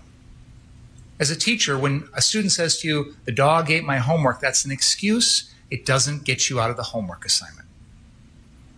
If you panic in a situation that is not reasonable, that is an excuse. It is not a legal justification. If you're 17, if you don't have training or experience, if you put yourself in a situation where you're in over your head, if you're scared, those are excuses. Those are not legal justifications to kill. They do not erase your personal responsibility for your own actions. The court has read to you the instructions in this case. They lay out the law that you should apply. That reading took a long time, and I understand there was a lot to digest. And one of the things that you will have the opportunity to do when you go back and deliberate is read through those instructions yourselves. Because I get that listening to them doesn't always make it clear. Count for no doubt the intent to kill Anthony Huber. The defendant's behavior in this case. You are told that criminally reckless conduct is conduct that threatens other people's lives and poses an unreasonable and substantial risk to other people. There is no dispute the defendant's activities here threatened other people's lives. He took 2 lives. You know, this is not like a normal murder case. A lot of murder cases we're in here trying to convince a jury that the defendant killed somebody. That's not in dispute here. That's the easy part. You know, Steve, here's the biggest problem they have here. They're talking about him intentionally acting this way, but they haven't said one word. What is a reasonable person to do when they're being attacked? And I mean, what was he supposed to do? He gets hit with a skateboard. There's a bunch of people around him. Some are clearly armed. What is he to do, Steve? And they all know that run away, or? They all know that he's armed, so you better stay away from him. That's because I'm armed. Right, but so I can protect myself, and I have the right to protect myself. What is he supposed to do? I agree with that. That's what I mean. You have every right to protect yourself. You see, I have a weapon to protect myself. If you attack me, I'm going to use the weapon. That just makes sense. That's what a reasonable person would do. To kill. I agree with you. They have completely ignored it. They haven't talked one word about it. We all know this case. Tell us what he was supposed to do. He never did that. But there's not a high bar for using deadly force. Unless you want to count that the bar fight. That the defendant may intentionally use force, which is intended or likely to cause death or great bodily harm, only if the defendant reasonably believed that the force was necessary to prevent imminent death or great bodily harm to himself. So did Joseph Rosenbaum pose an imminent threat of death or great bodily harm to the defendant? Let's say after he shot the first time. Did Anthony Huber pose an imminent threat of death or great bodily harm to the defendant? Absolutely not. Did Jump Kick Man or Gage Grosskreutz? No. Jump Kick Man. None of these people posed an imminent threat to the defendant's life. Wrong. And cause great bodily harm. Wrong. I agree. The standard, I don't even think it's when close. you make this decision, is what a person of ordinary intelligence and prudence would have believed in the defendant's position under the circumstances that existed at the time of the alleged offense. The reasonableness of the defendant's beliefs must be determined from the standpoint of the defendant at the time of the defendant's acts, and not from the viewpoint of the jury. The only weak that the defense has. So put yourself in the defendant's position. Rosenbaum shooting. Would you have done the same thing? Would a reasonable person have done the same thing? Would you have engaged in he was reckless running after him. There's a bunch of people. This Shot goes off. Would you have gone out after curfew with an AR-15 looking for trouble? There is no Would you have aimed at other people? Would you have tried to use the gun to protect an empty car lot? Or who that person was. They had no idea. No reasonable person would have done these things. The court has also instructed you on provocation. You cannot hide behind self-defense if you provoked the incident. If you created the danger, you forfeit the right to self-defense. By bringing that gun, aiming it at people, threatening people's lives, the defendant provoked everything. And if he does that, he has to exhaust all reasonable means to avoid a confrontation. All reasonable means. So if Joseph Rosenbaum's running at him, Joseph Rosenbaum is no threat to his life. And not only is the defendant expected to run, he's expected to yell, push, shove that rag doll around, run back for help, call 911, call for help, do all sorts of other things besides just turn. He's supposed to confront him and not run away? As Joseph Rosenbaum falls helpless to the ground. I think Wisconsin has a stand your ground law too. Ladies and gentlemen, there is no doubt in this case that the defendant committed these crimes. He committed a first-degree reckless homicide against Joseph Rosenbaum. This is unreal, Steve. He put Richie McGinnis's life in jeopardy. He put Jump Kick Man's life in jeopardy. Jump Kick. He intended to kill Anthony Huber, and he attempted No, he did not. to kill Gage Grosskreutz. All of those elements are true. No. The question is whether or not you believe that his actions were legally justified. And I submit to you that no reasonable person would have done what the defendant did. And that makes your decision easy. He is guilty of all counts. Thank you. You have an easy decision. Thank you, Mr. Binger. Let's take a break and about 2:25, hopefully. And please don't talk about the case. Read, watch, or listen to any kind of the trial. Unbelievable. Unbelievable. I tell you what, I mean, this guy contradicted himself about a dozen times at least, if not more. Listen what he's trying to say.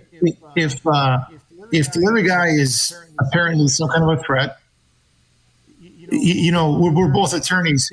They teach you and drill into you, you're supposed to retreat. And now he's saying, oh no, well, if he felt threatened, he should have pushed at him or, try to confront him. And that's going to diffuse the situation. Well, he said the same thing. If he could have had a bar fight, he should have fought a man to man, fist to fist. It's like, why would I have? I don't have to do that. I don't have to fight somebody, in a bar room. Doesn't make any sense. Let's see what's going on here in the courtroom. After they get rid of the jury. About 2:25 on that. Judge, I clocked the closing hour 45 minutes. Is that what you have? You could have gotten away with murder because I wasn't timing it. You could have gotten away with murder.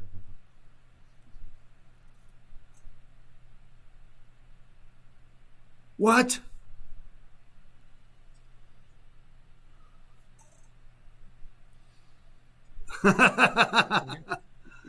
Interesting judge.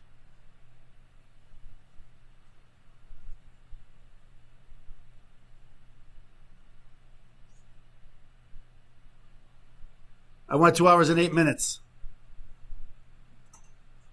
Is that how long it was? That's what he just said, yeah.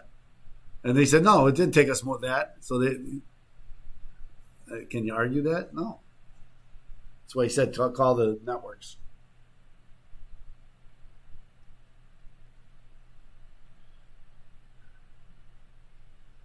Try to get Nisha in.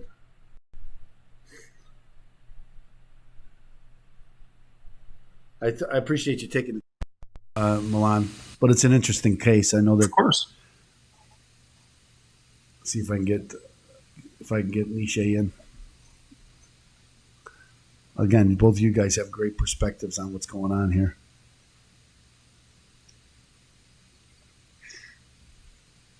They say 2:45. It is now 2:11. Yeah, about what? Did they say 2:45? I thought you said 25. Oh, 25 minutes?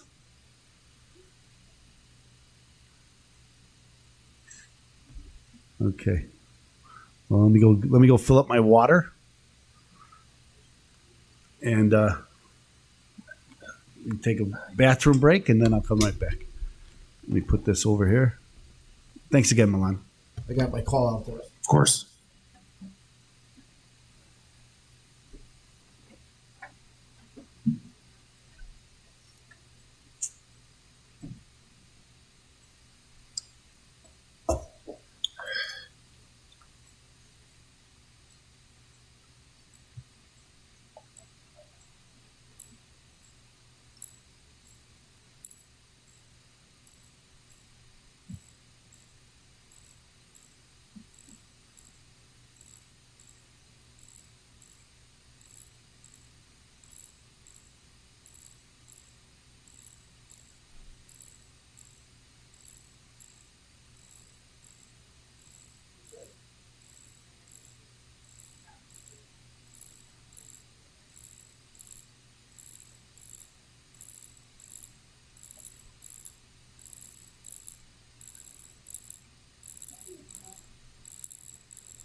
hadn't taken a break all day.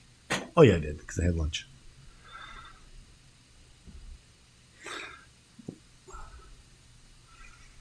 Well, we'll see what happens here, Milan. I think it's an interesting. It's like the self-defense is always one of those areas that it's pretty gray, because we call it, as we talk about, a reasonable person. What a reasonable person do?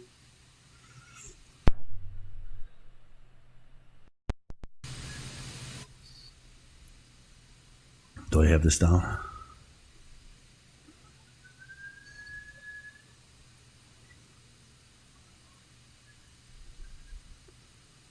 Yep.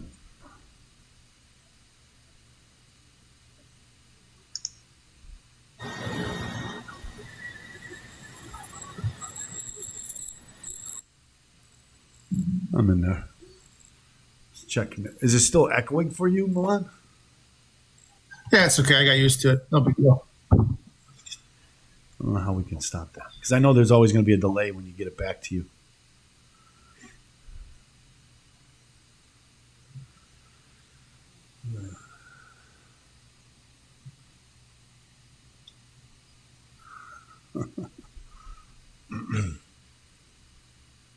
He's still on a call. My Niche, the guy that I had on, that I'm trying to get on again, he was counsel for John McAfee when John McAfee passed. So he does a lot of the white collar stuff, tax stuff.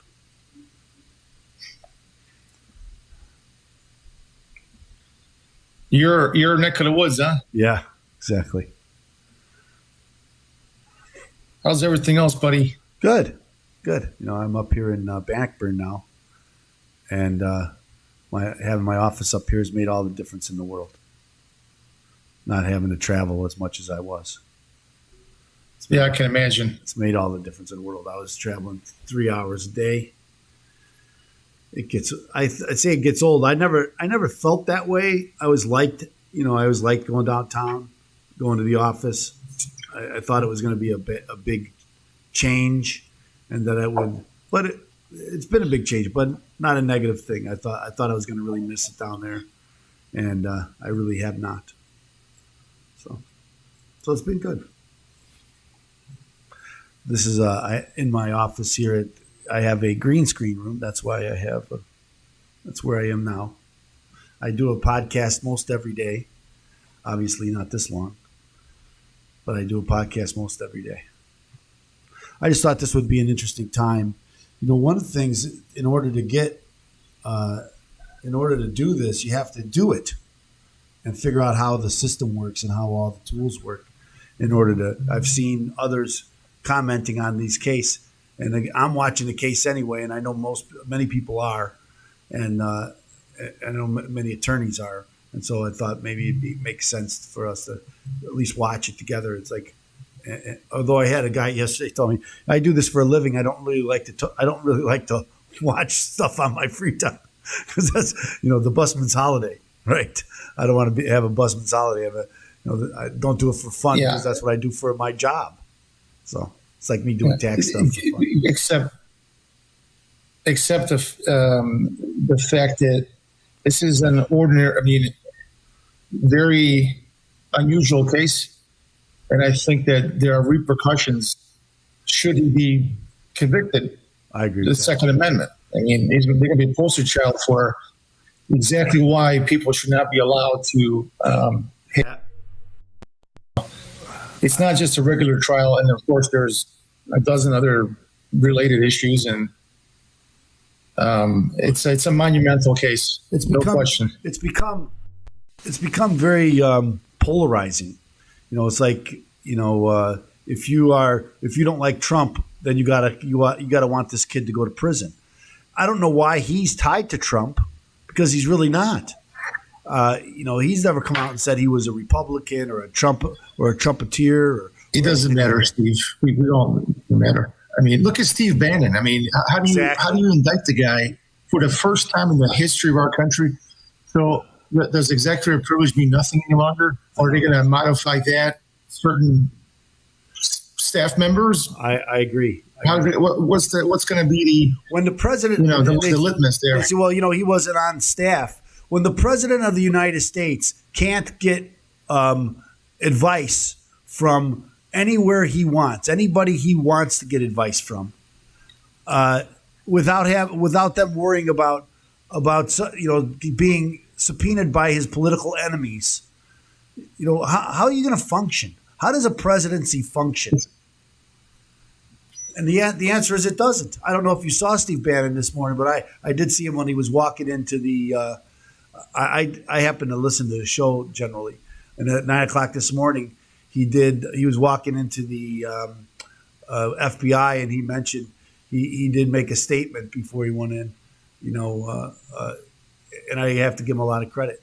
So now then they booked him, took pictures, whatever. He appeared before a district judge today, I believe, or he's going to. Whether they hold him, I would suspect that they're not going to hold him. But what did he do wrong?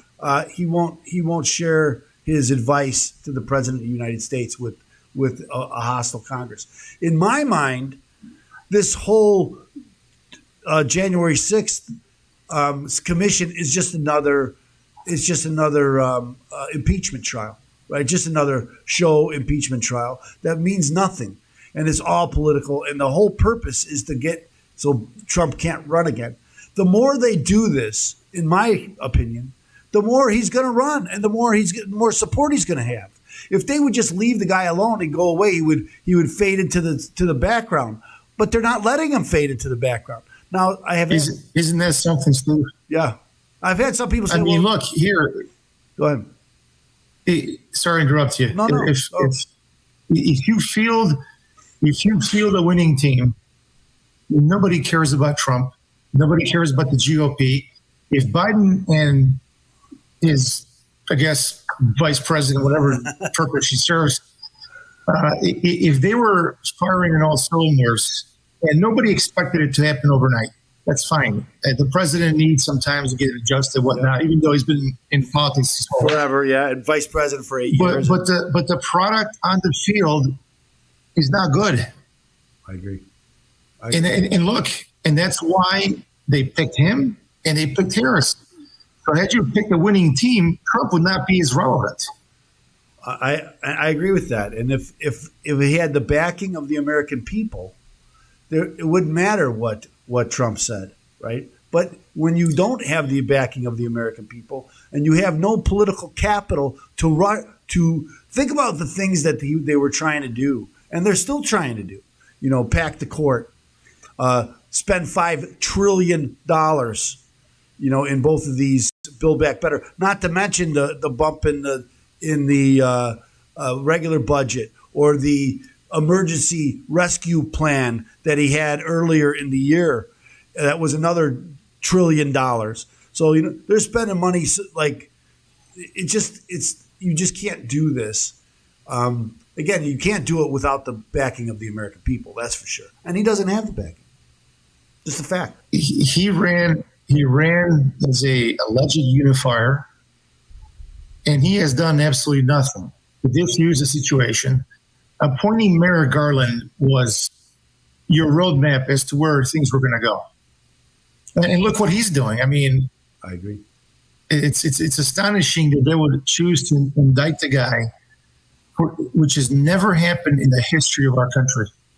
I am going on and on about this because it's about the double standard, right? That we have one standard for one group of people, and then a different standard for another group of people. Look at the January 6th prisoners, how we throw them in prison and we don't give them a right to a fair, fast trial, and then we don't even charge them. For they haven't even, many of them haven't been charged yet. We keep calling it an insurrection, but there aren't any insurrectionists because nobody's been charged with insurrection. How can we have an insurrection without any insurrectionists? Well, the answer is you can't. But it wasn't an insurrection. And this is what, I don't know, again, I mentioned that I listen to Steve Bannon often, and he's talked often about what the point was and why. And you know this, Milan, and I've told this to many people. I was there January 6th. I wasn't there on January 6th to insurrection to overthrow the government. That's not why the people were there. That's not why those that I know and and hundreds of thousands of people that were there were not there to overthrow the government. What we were there for is to follow our Constitution. And the Constitution has provisions in it to do just what they were asking Pence to do, to wait 10 days, send it back to the states, let the states decide. That's what we were trying to do. And that's in the Constitution. That's totally constitutional. And so when they say that they were trying to again, I think until they broke into the Congress, everything was going that way. Right? That day, everything was going that way. They had already had 5 or 6 states, already objected to the counting, and so things were going Trump's way. Why? Steve, I gotta take this call really quick. Okay. Sorry. Sure. No problem. I'll put you on. I don't want to listen to you. So there he goes. Lawyers have to do law work. That's what they do. So I appreciate that. I got my other guy. He's on call.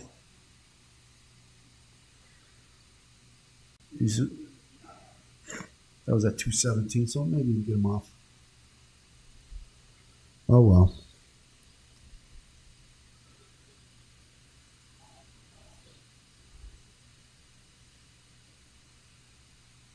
Oh, he's going to sign that 2.1.2. Did we resolve the issue about the length of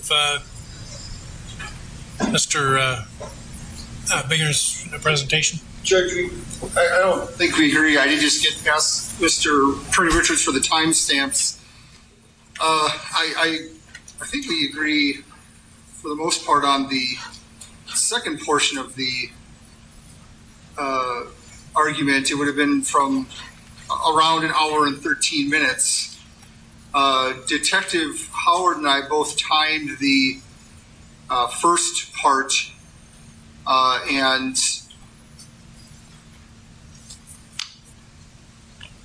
we have it, well, Attorney Richards has it as 37 minutes. I have it as 32. So I don't think it's 2 hour, even with his timestamps, it's not 2 hours and 8 minutes. Well, look, I actually wouldn't have strictly enforced it. I was going to make my usual statement, but I won't because someone will accuse me of being biased against my own religion. But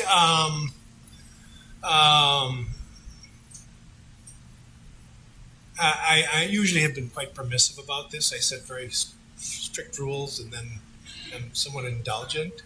So I probably won't call anybody about it. But so you can both talk for 8 hours. I just want you. Okay. Yeah, we got it.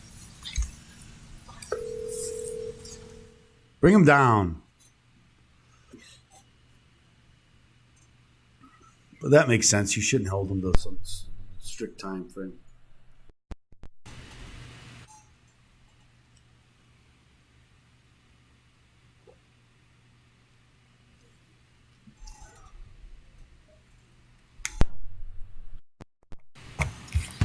Steve, I'm back. Yeah, they're going to start here. I don't know if you heard that. They were talking about the 2 hours and 8 minutes, and the judge says, I don't really hold people to those strict time frames anyway. So, whatever. You want to take 2 hours and 8 minutes? You want to take 8 hours? He said, go ahead, take 8 hours. I don't care. Which makes sense. A man's life is on the line, right? We shouldn't hold. Absolutely. You shouldn't hold them to a 8 minute difference. It just that doesn't make any sense.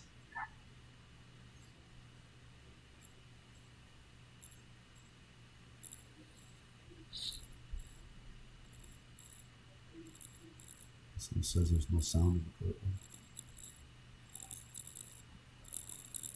I can hear this.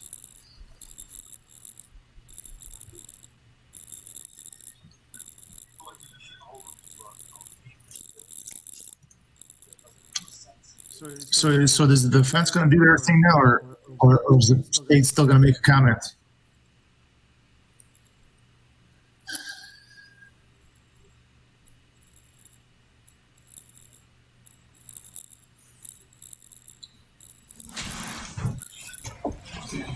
Please the court, ladies and gentlemen of the jury, good afternoon. Here it comes. Showing you snippet State's Exhibit 18, which Mr. Binger just spent 3 or 4 minutes showing that Mr. Rosenbaum wasn't around. My client couldn't know that he wraps his head in orange. Chain, bag, orange. Ladies and gentlemen, we had this video almost as long as they've had this video. I got it. But Mr. Binger will use this video to lie to your faces and tell you that Kyle Rittenhouse was taking advantage of the situation. I object, Your Honor. It's in the picture. It's argument. It's argument. Hey, that's Ladies and gentlemen, it's an argument. This case is not a game. It is my client's life. Absolutely. We don't play fast and loose with the facts, pretending that Mr. Rosenbaum was Citizen A #1 guy. He was a bad man. He was there. He was causing trouble. He was a rioter. And my client had to deal with him that night alone. Very good. When I say that the truth matters and this is not a game, what do I mean by that? Mr. Binger is the one who put on the Kandari brothers. The reason he put them on, in spite of what he might say today, is because he wanted you, now 18, soon to be 12 people, to say, gosh, that kid just went to that place and just protected it. He wasn't asked. He was asked. Mr. Kandari's asked Nick. Nick got a group of people to go down there. The people from West Bend came. Provocation, another thing. Think back on November 2nd, when this case started. Did you hear one word out of Mr. Binger's mouth about provocation? You didn't, because it was never said. But when his case explodes in his face, exactly. Now he comes out with provocation. That was open. Yeah, it is. And most importantly, in opening, quoting from Mr. Binger's first paragraph of his opening statement on November 2nd, 2021. Wow. This occurred after the defendant chased down Mr. Rosenbaum and confronted him while yielding an AR-14. Ladies and gentlemen, you've seen the videos. Mr. Rosenbaum sees, and I'll show you the video in my closing argument. You'll see Mr. Rosenbaum take off when he sees my client coming along with the Zeminskis to set up the ambush of my client. Provocation? I don't think so. The things that I just pointed out to you, why is that a problem? Because 1, he's lying. 2, he's misrepresenting. Or he wasn't prepared when he started this trial, and his closing argument has been a change to try and fit what has come out. Remember how when he was talking, it's true. There's no proof that the Rosenbaum and Zeminski knew each other. Maybe they didn't know each other that night, but they were together throughout the night. You see them together in pictures wreaking havoc in this city. Absolutely true. And now we have the magic pixel camera that brings forth his provocation. I'm going to go through the charges and we'll talk about each one of them. Then I'll go through the witnesses and hopefully I'll bring it home in an honest and forthright fashion. Did he call him a liar? I think he did. Multiple times. Yeah. Count 1. Was he lying? Reckless homicide. He was. My client shot Joseph Rosenbaum. Ladies and gentlemen, make no mistake. There was nothing reckless about my client's conduct that day in regards to Mr. Rosenbaum. Mr. Rosenbaum was coming at him My client ran from him. Absolutely. Retreated, which is not needed. Continues to run. The plastic bag is thrown, the metallic plastic bag. Kyle doesn't know what it is at that time. It causes him to turn and look over his shoulder, pointing the gun in that direction. Mr. Rosenbaum, is he dissuaded by that? No, he is not. He continues running and advancing on my client. That whole time, the state doesn't say anything about Mr. Zeminski firing the shot. Mr. Zeminski having his gun up. Think of the circumstances as they existed at 11:50 on August 25th of 2020. He runs through that parking lot. He continues running on. He turns as he comes into that box canyon with the cars, the van, box canyon, and I believe it's a Pepsi machine. That was good. And he turns because he has no place else to go. I'll show you the Zanin video later on. What's important about the Zanin video, you see that mob of people destroying the cars at Car Source 3, which Mr. Binger doesn't want my client to go and try to protect, even though he was asked by those individuals to protect that property. Nick Smith called him, hey, they're bashing up the cars and starting fires. Go down there. He goes down there. That's right. He has as much right I don't know if you saw that, to go Milan, there as anybody else. The video of them in the right city before this of happened. Kenosha. They were in And that be unmolested parking lot, by the breaking lights all the windows in the Joseph cars. Did you see that? Kelly, Joshua. I saw. Yeah, I did. Yeah. And Mr. 'Cause I only saw that the other day, and we'll it's like I didn't realize at that time they were ladies and breaking all the windows. Last time I checked, this is still United States of America, and he has the burden of proof. If he wants you guys to believe that my client pointed a gun at him, prove call it. the Zeminskis. Put him on the witness stand, ask Exactly. him questions, and let me or Mr. Sharafis Exactly. cross-examine. Absolutely right. That's how we do it. Don't sit there and give us grainy footage, circumstantial bullshit for a kid who's going to get his life ruined. He says, I'm blaming Terrible. the victim. I agree. As a defense lawyer, I might get accused of that more than some other people. Ladies and gentlemen, Mr. Rosenbaum was shot because he was chasing my client and going to kill him, take his gun, and carry out the threats he made. And Mr. Binger wants to make a big hullabaloo about the shot in the back. Remember his opening statement? He shot him in the back. And that's why I'm sitting here in front of the jury like this. Did he shoot him here? Did he shoot him there? No. Because of the way the bullet went in and where the bullet ended up in the hip. You know full well that the individual, and I asked the doctor, is on a horizontal plane. What is that horizontal plane consistent of? Somebody leaping, lunging at my client. Very good. And we know how close Mr. Rosenbaum was to my client. The furthest he could have been when it started, the first shot, 4 feet with the stipling. We know that his hand was on the gun. Mr. Binger wants you to believe that that was just happenstance and accident. Come on, people. Physical evidence does not lie. Use your common sense and good judgment. He talks about Mr. Rosenbaum just somehow ending up down at the riots. Remember that? Yes. Mr. Rosenbaum, according to the testimony, walked from the bus center 4 miles out to Ms. Swartz's house, and then he couldn't stay there for some reason, and 4 miles He can't all say the way why back. he couldn't stay there. That's not just ending He up. was not allowed That's there. going Yeah, there was someplace with a purpose. There was and an order of throughout the protection night, against- You saw against his purpose. And Can't say that. there was more than one piece of testimony about Mr. The Rosenbaum, prosecutor's whether not it was having a a fun time hospital right now. or Yeah. whether or not Doesn't it look was like a it. jail. Remember that? And there was testimony regarding his medication. Ms. Swartz said we couldn't get medication because the Walgreens were all boarded up.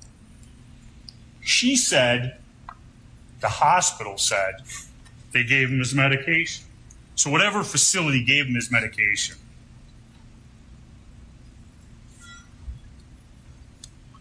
Mr. Binger, the man with the burden of proof, why didn't he bring in Man with the burden. a hospital or a jail That to face, prove man. that Mr. Yeah.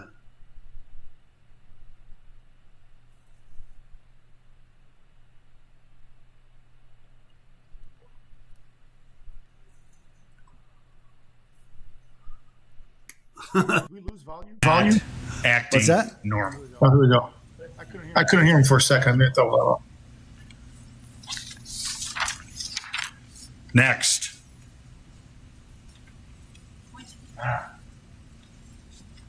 Doesn't know which one to point. Richard McGinnis. Reckless. And here, Mr. McGinnis, I'd like to talk about, because the self-defense does not go to Mr. McGinnis, but if Kyle was privileged in exercising self-defense against Mr. Rosenbaum, it carries over to the endangering count of Mr. McGinnis. And Mr. McGinnis, specifically, if the defendant, and I'm reading directly from an instruction, page 9, second full paragraph, which you will be given, if the defendant was acting lawfully in self-defense, his conduct did not create an unreasonable risk to another. That is Mr. McGinnis. Ladies and gentlemen, when my client shot Joseph Rosenbaum, he feared for his life. He feared because of the prior threats, the prior statements, and the violent acts that had been witnessed by my client. Mr. McGinnis, as a witness, I think he helped us more than he hurt us. He talked about, and this was on cross. I thought he did too. I thought he helped the How do defense you more than he know hurt him. what Mr. Rosenbaum was thinking? we sure did. But I know he yelled, "Fuck you," and then lunged at Kyle Rittenhouse. Like that testimony right there. Why is he yelling the F you? One of two things. One, to intimidate, or two, he got into a situation over his head, thinking, as he said before chasing him, "You won't do shit, MFer," to my client. Well, he was wrong. He was wrong. He was wrong. Well, he was wrong. I think that's exactly There's no right. Kyle did not know Richard. We had Tourette's, so we don't. Richard McGinnis. He's a citizen journalist who was running along with his hand in his phone in his hand up in the air in to get a story. My client is not responsible for endangering him when he runs into danger. Plus, the instruction says that if he was privileged as to Rosenbaum, he's privileged as to count 2, Mr. McGinnis. Count 3, jump kick man. Jump kick man. The uncomplaining, unidentified witness in count 3. There will be some video later on when I'm going through some of that. You'll see, and I ask you to pay attention. The state has said he's not kicking him. He doesn't hit him. When you watch the video, and it'll be in slow motion. Slow-mo. Watch where his foot goes. Watch what happens to Kyle's head. The force of him kicking him in the face spins his body 180 degrees around. And then it's on. Huber coming in. I saw the video. It looked like he hit him to me. It looked like he kicked him to me. And nobody has gotten to the bottom line who this guy is. What you see Yeah, why don't I know who throughout that guy event is? number 2, and this is the beginning of it, is Unless it didn't help the prosecution individuals case. working right? in a mob. They don't know what happened at Car Source 3, event number 1. Absolutely true. That's what I was saying. Somebody said, hey, he shot somebody. Doesn't know that he was being chased by a crazy person. But they're going to get their licks in on Kyle Rittenhouse, or, as they perceive him, somebody from the other side who has been putting out their fires, causing problems for them, stopping them from wreaking havoc in Kenosha like they did the night before. Like they did the night before. And ladies and gentlemen, the standard is likely to cause death or great bodily harm. Great bodily harm is defined as likely to cause serious bodily injury. A kick to the head is likely to cause a serious injury. Did my client suffer Agreed. a debilitating injury as a result of that? No, but that's not the standard. Agreed. Mr. Huber, he's a rioter, pushing a dumpster lit on fire, going to the barricades to pick up pepper balls, throw them back, pointing his middle finger at the police. He's assisting Rosenbaum at the gas station, hits Rittenhouse 2 times with the skateboard, and attempts to disarm him. You'll see it all in the slow motion video later on. And Kyle Rittenhouse is running away from Anthony Huber. The state wants to call my client an active shooter. And the reason they want to do that is because of the loaded connotations of that word. Everyone has heard of the theater killings, the school shootings, and things like that. Ask yourself. Yeah. The definition of I'm an gonna use the active restroom. I'll be right back. is somebody with a plan to inflict multiple casualties, usually out of anger or animus towards a group. This case, what caused Kyle Rittenhouse to shoot somebody? Joseph Rosenbaum. He runs after shooting Joseph Rosenbaum for almost 2 blocks before scene number 2. Mr. Binger makes a big thing about Kyle Rittenhouse not staying around Car Source 3 after the shooting. Ladies and gentlemen, if Kyle Rittenhouse had stayed at Car Source 3, all that would have happened is it would have made the police have an easier job, because scene 1 and scene 2 would have been put in the same location. My client ran 2 blocks without shooting at anyone, pointing at anyone, doing anything to try and get away. He tells the individuals he's going to the police, and he's running in that direction when he stopped. He's hit in the head with a hand with a rock in it, knocking his hat off. Mr. Binger says, oh, he just knocked his hat off. I don't think that individual was trying to steal Mr. Rittenhouse's hat. He was trying to take his head off. Who comes in next? Anthony Huber, for the first time. Hits him. Opening statement, Mr. Binger takes a swing at him. Now it's he blocked because we took the videotape and lightened it up. Huber strikes him in the head and arm the first time. Jump kick man comes in, kicks him in the face, spins his body 180 degrees, and Anthony Huber comes in for the second lick to the shoulder neck area, trying to take his head off.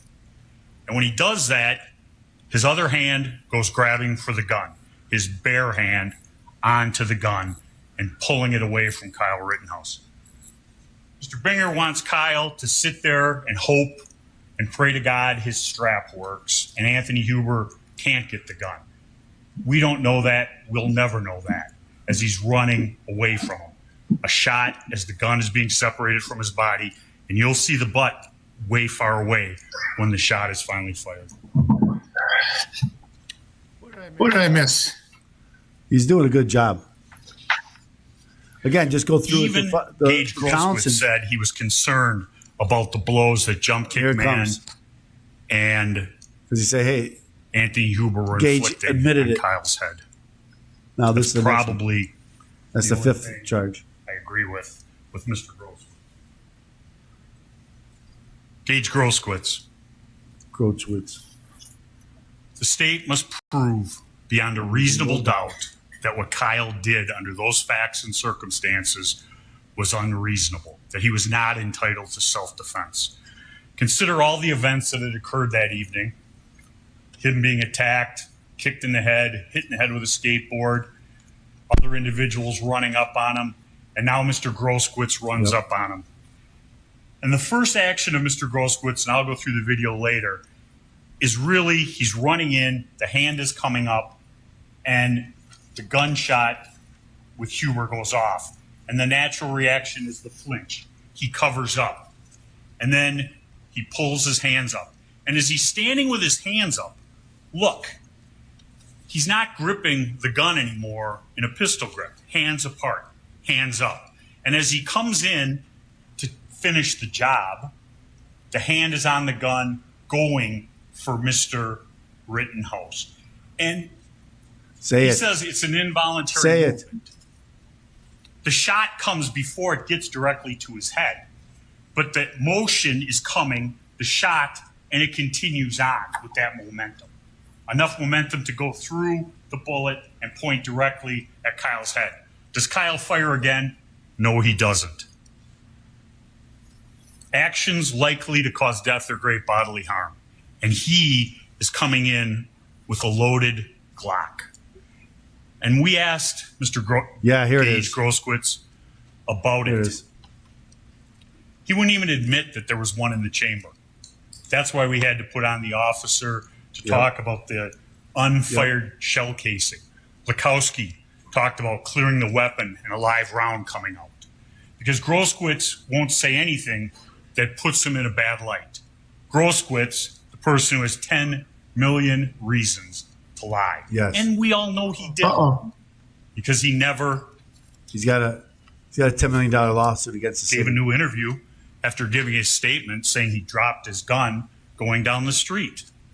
Ladies and gentlemen, those are the charges. Those are a synopsis of the charges. As I stated, the burden is on the state, and they must prove beyond a reasonable doubt that my client did not have the right to self-defense. Kyle, as he sits here, is presumed innocent of all charges. If there is any reasonable hypothesis to reconcile with Kyle's innocence, that is what you are to choose. That's pretty good right there. That's pretty good. Remember, when looking at the burden of proof, they have it. Think about some of the things, the shot. This guy is straight to the point. The no rush BS. from the and contrast that with I agree. with the state. I agree. Here's the 5 things. Here's all over the place. Here's the 5 things. Right? Here's the 5. 1, 2, and here's where they're wrong. Now let me show you some videos to back up what I said. Very good.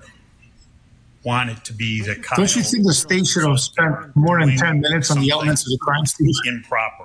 Kyle was a 17-year-old kid out there trying to help this community. He was asked to provide help in protecting property at the car sources. It started, and he did it. He did provide aid, and he was asking if anybody needed aid. Whether somebody chooses to accept that aid, that's on them. But Mr. Binger wants to poo-poo his sincere belief that he's helping people because he borrowed bandages from Dominic Black, and I think he might have borrowed something from Lukowski also. But in the picture, when the Kandiri poses with all the people who are going to protect his property, there's Kyle's big orange gator box. He's got his pack on, filled with things, and he's willing to do that. He did do that. Ladies and gentlemen, Kyle was not an active shooter. The state wants to lash onto because it excuses the actions of that mob on the 25th of 2020. I don't think there's a question whether there was a mob or not. Whenever Kyle was there, was a mob. He mostly attacking him. There's numerous times, and you'll see him on the video. In between them burning and looting. He runs 2 blocks from 63rd to 61st, scene 2, without firing his weapon. Individual hits him in the back of the head. He does not turn around to address that threat. Huber takes a swing at him with the skateboard like that. Kyle blocks, and the skateboard's knocked out of his hand. He doesn't turn around and shoot him. He keeps running and falls from the 2 hits. He's run that far, and yet somehow he just fell over on his own. As soon as he's on the ground, they're there. There's the problem. He doesn't tell us. See the people. What was the alternative? I agree with you, and And you're supposed to fill that in yourself. The law But of as a self-defense, juror, the only way you seen can it, fill that you've in heard yourself it. is say, hey, he had no Now I'm other gonna go choice. through the witnesses.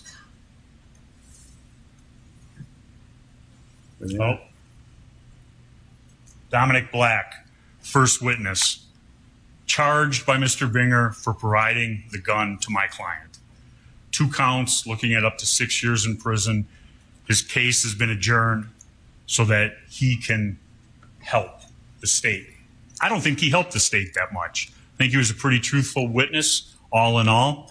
He told them about Kyle there to help people, that they had permission from the Kinderies, that he saw Kyle help the woman with the foot, help the person with the hand. Mr. Binger wants to just say, oh, that doesn't matter. If it wasn't Kyle, it would have been somebody else. The point is, he was there. It was Kyle. And he did it. There was no pointing by Kyle of any laser sight. There was no ability for Kyle or him to point laser sights at anyone because their guns didn't have the type of optics that did that. He said Kyle was there to help. The only person helping was Kyle. And he can say what he wants about whether or not he let Kyle take the gun or not take the gun. He never told him not to. He went to the location with him. They bought straps at Jelinski's together. He's trying to cover his butt a little bit. The guns were there and they took them. They took the guns, as he said, to deter people attacking them. He saw Kyle at the end, sweating, was in shock, and said that he shot someone. He had to do it. That is Dominic Black. Next. Corey Washington saw the rioters breaking up concrete at the church parking lot, described Rosenbaum as erratic, stated the crowd was suspicious. I don't know what that means. One of the things that I thought was strange was they were, the night before, they were burning garbage trucks, but they only burnt the old ones. I think that tells you something about his point of view, that there's a certain amount of property damage that is justified and okay. We only burnt the old ones. Kenosha was using those garbage trucks that the rioters lit on fire. They only had the old ones down there. We didn't give them a chance to burn the new ones. Nothing regarding property destruction was going to do anything to help Jacob Blake. We also learned that Kyle Rittenhouse smokes cigarettes and that he has an affinity for the Dinosaur Museum. Detective Howard. Smokes cigarettes. Ladies and gentlemen, he didn't seem like Detective Howard's testimony and Detective Antaramian's That's way too young, man, for cigarettes. the stuff He's not even of what 18. reasonable doubt. He's breaking the law. 2 detectives, both lead officers on this case. They've sat through every minute of this trial, and their opinions of the actions of Mr. Rosenbaum from testimony, videos, couldn't be more diametrically opposed. Detective Howard, on cross-examination, knew that the guy was hiding in the car and jumped out from behind the car and began chasing Kyle Rittenhouse. Oh boy, that's not good for the state's case. Oh boy. So there's the old chit-chat between Mr. Howard and Mr. Antaramian and the prosecutors after, and all of a sudden we've come up with the new theory. And you heard the new theory that he raised the gun and provoked. That's what's on the video. Could I have the firearm, please? This guy's a gunslinger, Steve. I like him. Doesn't mince his words. Doesn't be around the bush. He's not playing to the jury. He's not acting. Because sometimes they'll get up there and he's very good. Yes, I agree. He checked it? He told me he checked it. When? Check it again. Check it again. Let's not have an Alec Baldwin here. I was just going to say, check it again. That's going to remain with that guy for the rest of his life. Yes, he pulled on Alec Baldwin. Clear. Think about when Kyle Rittenhouse is firing the gun, when he's seen holding the gun throughout. That's a nice weapon to be burned, melted now. Shouldering the gun, and I'm not going to bring it all the way up to my shoulder, to the right shoulder, which would be a stance like this. The reason I objected in his closing argument is because that's not the way he was standing. If he's standing like this is right-handed, pointing the gun this way, up at the ready, his back would be to the drone footage. Yes. In the drone it's footage, very good. As I said, see the arm. he's not left. He's not lefty. Somebody having to hold the gun left-handed. Yes. This is a right-handed firearm. If this gun is brought up to his face and it is pulled back, the thing will snap at you.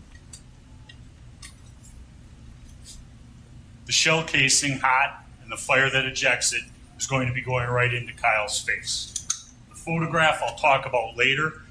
You don't see the straps on his shirt. It didn't happen the way he said. It doesn't happen the way in the He invented that photograph. footage. That footage is totally invented. I'm going to need this. It's whatever you want it to be. It's so grainy. It's so bad. It's a prayer. Yeah, it's like it's a prayer. It's anything you say it is. But that's not evidence. Yeah, that prosecutor's he's not doing good right now. Burden of proof. He's red in the face. The telephones, the searching of telephones with search warrants, the subpoenaing of records. I have no problem with that. It's good police work. But when you pick and choose and you make favorites, it's not. This is what I was just talking about, the double standard. My client testified, and I'll say it this way, the detective testified that my client's phone was sent to the FBI. It was unsearchable because of the operating system. The FBI and the federal government had not cracked it yet. We found out about that. We had nothing to hide. Here's the number. iPhone? Search the phone as long as we're given a simultaneous copy. So we have what you have. We can have our experts look at it. They can have their experts look at it. So we know that there isn't anything added or deleted. We did that. We gave that to the state. If we had something to hide, they never would have gotten in that phone. They took the phone, they made a copy, they searched it. Lo and behold, nothing of an incriminating nature in it, nothing militia, white supremacist, any of that. I wouldn't even brought that up. Gage Groskowitz? Because they didn't bring it up at all. Different story. They had a valid search warrant. We might have at the beginning. The only search warrant that these guys never we were talking about not executed. Facebook groups.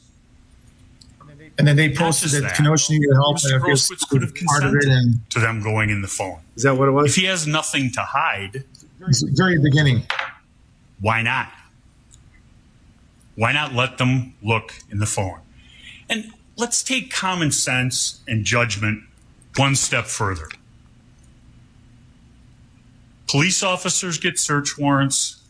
They execute the search warrant. Sometimes somebody feels as though their rights have been violated, and it gets litigated in a court of law. If it was illegal, the information in that search warrant never comes out in court. If it's legal, after a judge has said there were no rights violated, it comes in evidence. What was Mr. Groskowitz afraid of? Why wouldn't the state execute the search warrant, let Mr. Groskowitz and his attorney object, file a motion and say, you can't go in my phone?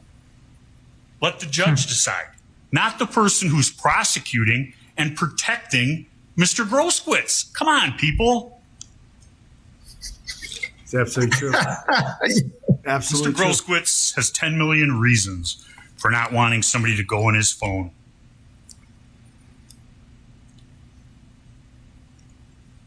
The timing with the detectives and some of their actions, you got $10 million I think, are very important. Writing on what you say. They get down to Antioch at about 3:30 in the morning of the 26th. Really quick, what's the basis for his lawsuit against the city? I don't get it. How are they negligent? I guess because by 6 o'clock, because they let Kyle Rittenhouse walk around with the benefit weapon. of the doubt. That's my Kyle that's my Rittenhouse guess. is under arrest for first-degree murder. So they are somehow There's liable not been for any his autopsy actions. done. There haven't been any witness statements taken. I think that They've I've got heard a 2 lot or of people 3 say videos. his testimony going to kill The that bullets, I should say it this way. Yeah. All of the bullets have not even been picked up from car source at this point. But they're willing to make a decision. And were they under pressure? I'm sure they were. They're afraid that there's going to be another night of looting, destruction in Kenosha because of this happening and the way the word got out. He traveled across state lines. He was here. He brought his AR with him. The AR was here. It was already here. He was a white supremacist looking for trouble. Nothing. That's why, ladies and gentlemen, when we picked you guys as jurors, we asked you if you could decide based upon the evidence that happens in the courtroom. Not That's right. what you'd heard before, not all of the lies and untruths that have been put out in the media. I heard one guy say, my client discharged the gun 60 times. Ladies and gentlemen, what's happening in court is what you decide the truth on. He was charged on the 27th.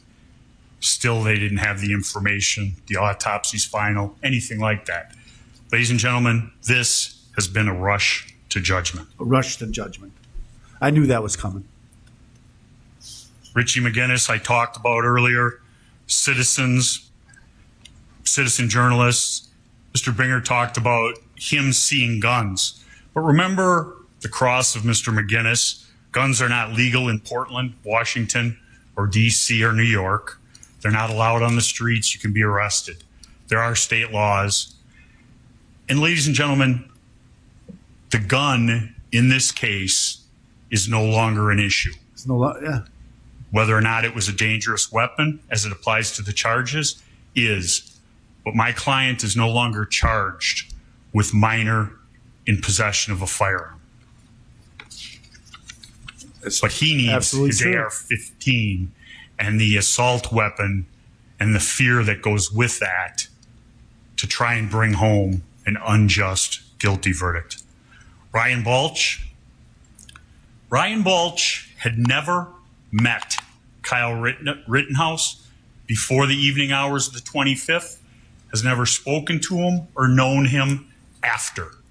And yet the state wants you to believe he made up something about a threat to kill. Why? What's in it for him? Good point. Why would he lie? That's what I say. You called the guy a liar. The witness a liar. He made that up. I will kill you. That is a threat with a statement and a promise. And lo and behold, the chance presented itself to Mr. Rosenbaum, and he acted. And he attempted to execute it.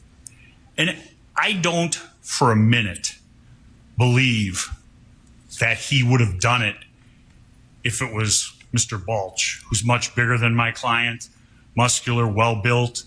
Agreed. And much more assertive. He had the young guy, the young pup by himself. Rosenbaum, like vulnerable. As he referred to him. Yeah. I don't even pick on somebody, right? Never thought he would. Didn't think he had the guts to pull the trigger. The little guy who gets beat up likes to go after the next littlest guy. Yes. He saw Kyle alone, and that's what he chose to. Or he could have been mistaken and thinking it was the other person at the ultimate that he went after and had to be held back. They were dressed very similarly, baseball caps, mask, and the only difference was the difference between shorts and a long pants. I can't answer that. Mr. Rosenbaum at this point, I guess, can't either.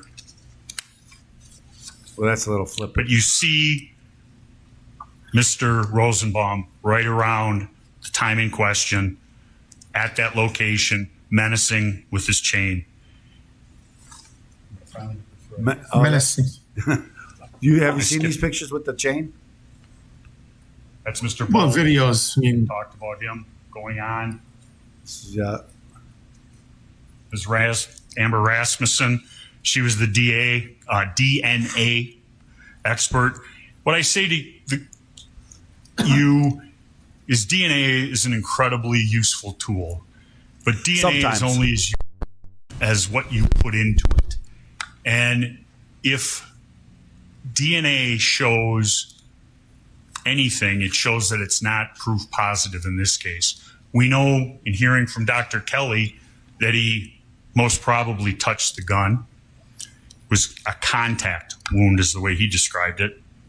And we know through the videos, Huber touched the gun with his bare hand, and yet no DNA was found on that gun.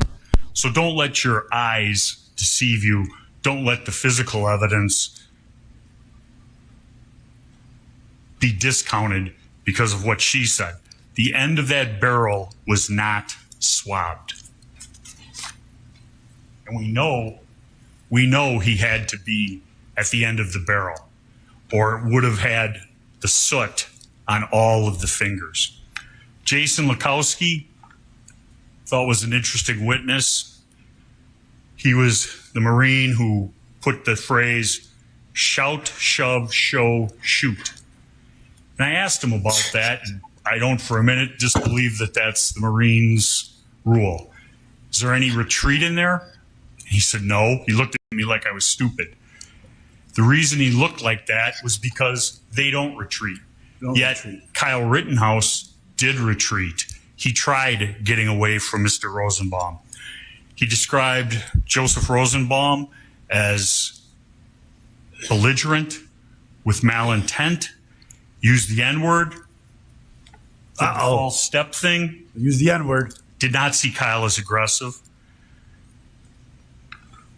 He was there for a shorter period of time than anyone else at CarSource. He also cleared Gage Grosquist's gun after the shooting and made it safe, took the shell out of it. And I ask you to think back to the direct examination of Mr. Lukowski by the state. When they asked him, what did Kyle say to you? His first statement was, I just shot somebody, I need help. That's what he testified to.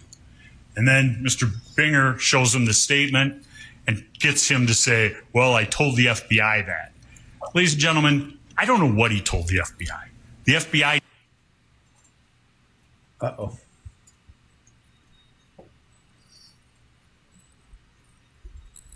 Uh-oh. Freezing up? Yeah. I don't know what happened there. Not from your end. Unless they froze me. YouTube freeze me?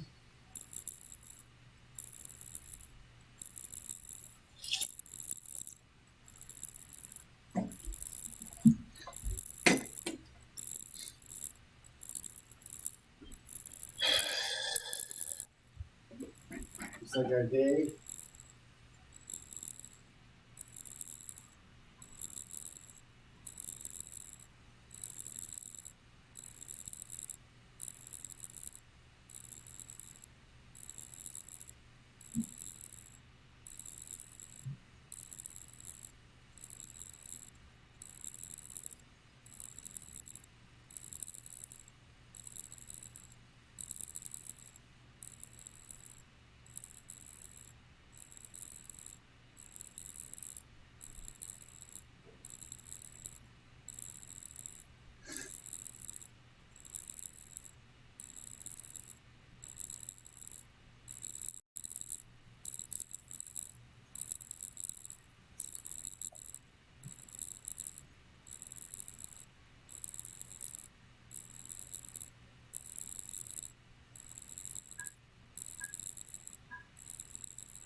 Videos of Joseph Rosenbaum show the state that he was in.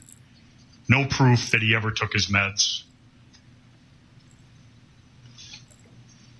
Saul Kindiri, he was the first of the Kindiri brothers to testify. CarSource, he's in the picture with all the people who protected his property. And he said he just liked the military garb. Why did he get a picture then with just one of them? How did he wrangle all these people up? Everybody in that picture said that they wanted him there. They gave him permission. Did it come through? State's witness. But as I said earlier, they want these two guys to dirty Kyle up. He's just picking a spot to pick trouble and to be there and cause problems. He was asked to provide security. It changed He did. feeds. They deny that they were going to pay any money. Yeah. Yet Nick Smith says they were. And going to pay money to Nick Smith. And ladies and gentlemen, does it matter? Do you get the feeling that they're a little afraid of being sued, as everybody else in this case is? I think so. I think so. And when they were up there, I don't remember them saying, oh, you can protect car source 2 or car doctor, but don't go to car 3. They had somebody arranged to protect car source 3, and the word came in. Those poor bastards lost so much. They burned over. Oh yeah, they burned over Balch, 100 cars on their lot. all of them say they had. Why would they lie about that? How does 100 that protect cars at them? least. They're not charged with anything. Who's the people who are lying here? Sal and Sam. Next, police officer Widener. He was the ET. He went and recovered some of the 2.23 rounds from car source. I believe he found 3 of them. The other 2 were found 3 days later. He photographed a mask. He didn't find the bag, and we do not concede that there was nothing in that bag. No. Not for a minute. You can't. They have the burden of proof. They have the burden. He can't throw it that far if it's empty. An empty bag doesn't go that far. Get the evidence and show it to you. Well, they're alleging Brian it was Balch said he smelled ammonia and bleach. They didn't find the fire extinguisher. Heavy medication. We know that the fire extinguisher was there. It's in the videos. But that doesn't fit in the state's narrative of Kyle actually going there to put out a fire, which had been started earlier in the Duramax. Officer Van Wee recovered the last 2 shell casings. Strike that. Struck. Struck. We got it.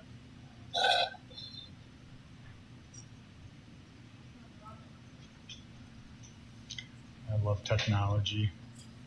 It's always my Officer Van Wee. I always say I love technology when it works. Officer Moretti Doesn't always work. He was the driver of the squad car that Kyle tried to surrender himself to. He said it was a war zone. It was a war zone those 3 nights. He described it as the city on fire. The police felt as though they were completely surrounded, described the constant gunfire that evening. Mr. Binger wants to slough it off as fireworks this. It really wasn't that bad that night. Ladies and gentlemen, it was hell in this area downtown. According to the police officer. There were violent people causing trouble. One of them was Rosenbaum. To believe it was okay. The police pushed them back. Now they could leave. Car source was safe. And I can't remember specifically what witness it was, but it stuck out in my mind. The witness said the police pushed him back, let him back, pushed him back, let him back. And a lot of the burning happened late at night, that witness said. Gage Grosskowitz. Here he is. 10 million reasons to change his statement. His attorney is sitting in the courtroom, has been sitting in the courtroom when he testified. If he's just your average complaining witness, why get a lawyer? What do you got to hide? He didn't have a valid concealed carry permit. So he wasn't charged. He lies to the police about being armed that night. He said he dropped his gun going down the street. Ladies and gentlemen, that's what's called obstructing. Most people, when you lie to the cops, especially in a murder investigation, you get in a little bit of trouble. I've represented some of those people. Not Mr. Grosskowitz, because he's their star witness. But not anymore. Not anymore. You don't want us to search your phone? That's that picture of the prosecutor. Never heard before Marcy's his head in his hands. To the search oh my warrant, God! What did he just say? A signed search warrant by a judge of Kenosha County. I must be sleeping. He was also an armed medic. Wants you to believe that he didn't have one in the chamber, and he would never shoot somebody. But before he said that, he said key, wallet, phone, gun. Never leaves the home without them. Ladies and gentlemen, I don't carry a concealed weapon. And I don't think I could shoot somebody. But when people carry guns, they better be able to use that's them. what they're for in the city. Absolutely. This isn't the wild, wild west. He had his gun. Kyle Rittenhouse had run by him. You'll see the picture. I don't know if you saw, if you heard him, testimony. gone. I don't think it was Did he testimony, go to give but there's medical reports help? that he was saying, He didn't know I should that have Mr. unloaded my Rosenbaum was magazine being in that tended kid. to. No. Yeah, that was on Decided Facebook, and to his buddy came run in and advance nah, on the that parade. was true. Truthful. Remember, He just posted that I to remember, scare excuse me, people off from harassing with the American gays. He said it, People's though. He said I lied. here in Wisconsin. Could you And they might imagine have that calling a one witness word with wrong, admits but that he's a he liar? did it. There goes the credibility. Who ultimately put the No, he tourniquet and fixed it on his arm. But Mr. Lukowski, a member of somebody he refers to as This case is the a mess, Steve. and the Yeah, it's a mess. Stooges. See, and who helped him? One of those members of the guys. Two different encounters between Gage Groskowitz and my client. The first one, he does not show or give any indication of a weapon. My client does not point a weapon at him, does not shoot at him, does not swipe the weapon. He states he's going to the police. That is uncontradicted. Why doesn't Mr. Groskowitz let him be and go give aid and comfort to his fellow rioter? But instead, he joins the mob, chasing Kyle, arms himself, and runs in the fifth or sixth person into the melee in scene 2. Melee, very good word. And when his friend was called, his friend said in his Facebook post, his only regret was not emptying the clip There it is.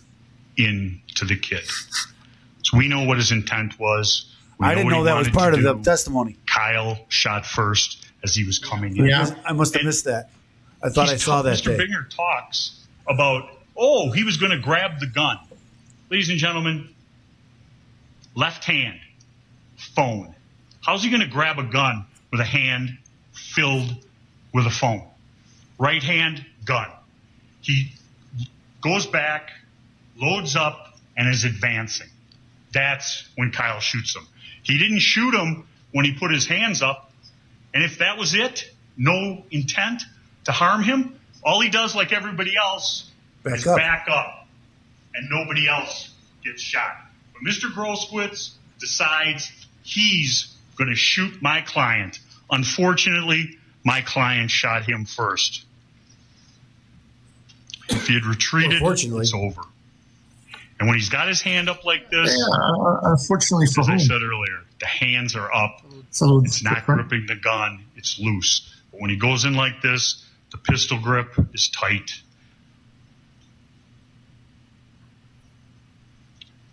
Heather Williams, Crime Lab, she testified that the gun works. I have no dispute regarding that.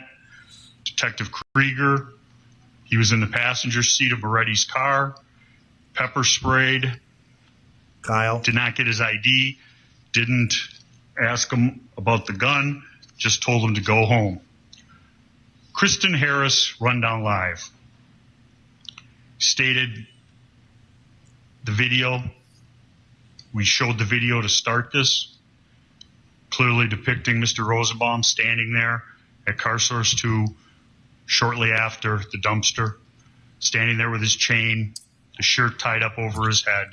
But Mr. Binger says it's impossible for him to have threatened my client. That's garbage, just like his case. Just like his case. Just like his case. Boom. Mr. Binger makes so much out of him one time saying, stay on your property.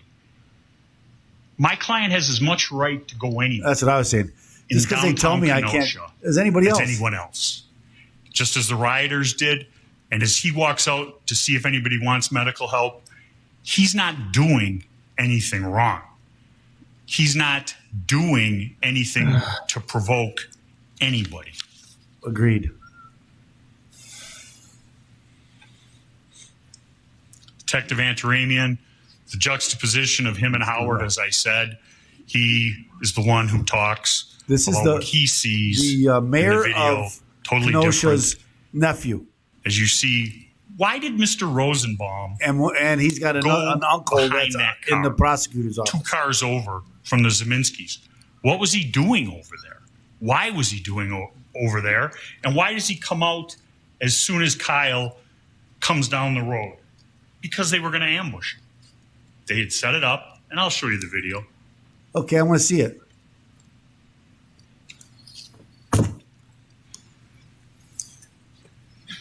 He's going to go through all the videos and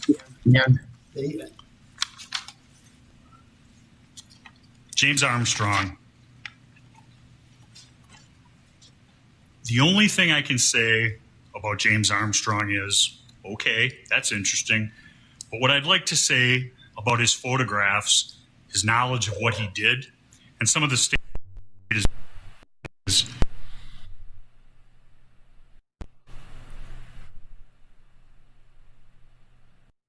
focus. And that's what the state is relying on. No kidding. The picture does not make sense. As I showed earlier, it has Kyle shouldering the gun in the left shoulder. If he has it in the left shoulder, his back would be to the drone. The drone is moving around, and that changes the focal point. He's right-handed. That's where it goes. You'd see the crosses across his chest. But no, they need him to have somehow pointed a gun at the Zeminskis. I don't for a minute concede he did, but we know that Mr. Zeminski has been armed all evening. And we know he didn't get on. They didn't call him as a witness. Very curious. How isn't it? Pointing a gun at Mr. Zeminski provoke Joseph Rosenbaum, who, according to the state, earlier in the case, they didn't even know each other. But I think they had to run away from that because there's so many pictures of them together. Mr. Armstrong's photograph, testimony, it took 3 days and 20 hours worth of work to come up with that bad picture. Went from color to black and white, and he admitted he never compared it to the original photograph. Still shot. Didn't take into consideration the fact that the drone was moving. That, as a tech guy, I thought that was great testimony. State has said. At least their position, like agreed. Peer reviewed. The pixels, doesn't it put pixels in there? I don't know. Well, of course it does. It creates something that's not there. There was no testimony to this because it didn't happen. That Mr. Armstrong's coworker did 20 hours on the same photograph and came up with the same result. Nothing. It didn't happen. When you see, and I'll show it to you later, when you see in the video the mirror and the shininess of the mirror, that's what that is. And by going around, spending 20 hours and bringing things up, it doesn't account for Kyle's arm. It doesn't account for the heat signature of the gun. None of it. Dr. Kelly.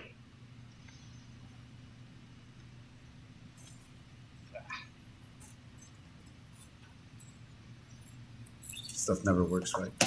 Personally, my favorite witness. Because physical evidence doesn't lie. The soot, extremely close, if not touching. The location of the soot, I had him circle it on the exhibit. On redirect, after I had him do the demonstration and draw on the photograph, the state tried to get him to back up his opinion, back it off. He wouldn't, because the physical evidence doesn't lie. It's, as they say in the business, an inconvenient truth. He stood. Can't change it. Every single word he said. It is. Again, they're supposed to be trying to get to the truth. That's the demonstration. Not trying to frame some kid to go to prison. In front of you, the gun and the hand. But it seems like sometimes they turn around, they try to frame it. The individual's coming straight at it. Well, we've all heard of the prosecutor misconduct and like not giving evidence and not doing a lot of nefarious things to get somebody convicted, and when they weren't guilty, and they knew they weren't guilty. They came out with a very what evidence have they given us? No soot here. It's all talk. Yeah, Period. I agree with that. And again, he points to some picture that doesn't prove anything. Just a little bit. And he said, you know, His closing argument conjecture. speaks for itself. I mean, he spent 10 minutes on the element and 2 hours on all the other garbage. And irrelevant stuff. Mr. Bigger says he was swiping at the gun. Ladies and gentlemen, he didn't need to chase him, didn't need to keep chasing him, didn't need to lunge at him, didn't need to swipe at the gun, i.e. grab the gun. And the shot to the back, as I said, 4 shots in 3/4 of a second. He's backing up, trying to stay away from him, shooting, and shoots until the threat is immobilized. Ladies and gentlemen, other people in this community have shot somebody 7 times, and it's been found to be okay. My client did it 4 times in 3/4 of a second to protect his life. That is the only weak link they have. Well, I don't know. You know I don't know if that's true or not, but it would have been better if he only shot him once. That's true. He shot him in the back. But, you know, they say Shot him you in don't, the back, don't shoot somebody unless you're trying to kill him. You know, I'm not trying to hurt him. I want to kill him. Shot goes in here. So they ended say. Up in his lower hip across the back. If he's on the ground or down and shot, the bullet goes into the back and ends up in the stomach or on the other side. It cleared back here, ended up in the lower hip. That's because he was on a horizontal plane when Kyle shot him. That was good testimony, too. He had stippling to the stomach from the first. The pants stopped it from lower, but it was still on the upper. The furthest he was away when the first shot was fired was 4 feet. The furthest and closing. 4 feet. I think it was Mr. Krause and I who had to fight about how far 4 feet is. It's not that far. It's not that far at all. He's got it. Yeah, ruler out. He's So got I a can ruler. measure a gun barrel for you today. My man. That's I got not it to. an issue. So I'll show you what. But I don't have to. That was good. Do you hear what he just said? I brought this so I can measure. So I can measure the gun barrel today, but that became a non-issue From the edge of the jury box, because it was longer than they said it was. my foot right here, 4 feet. Lunge, grabbing the gun. Think how close that is. Think how fast that distance is closed. That was good right there. What That was good. was Joseph Rosenbaum doing? Was he running after my client to give him a key to the city of Kenosha? Was he running after my client to say, hey, thanks for providing security? Use your common sense and your judgment. Look at Mr. Rosenbaum's behavior throughout the night. As I showed you, these are the pictures. One last.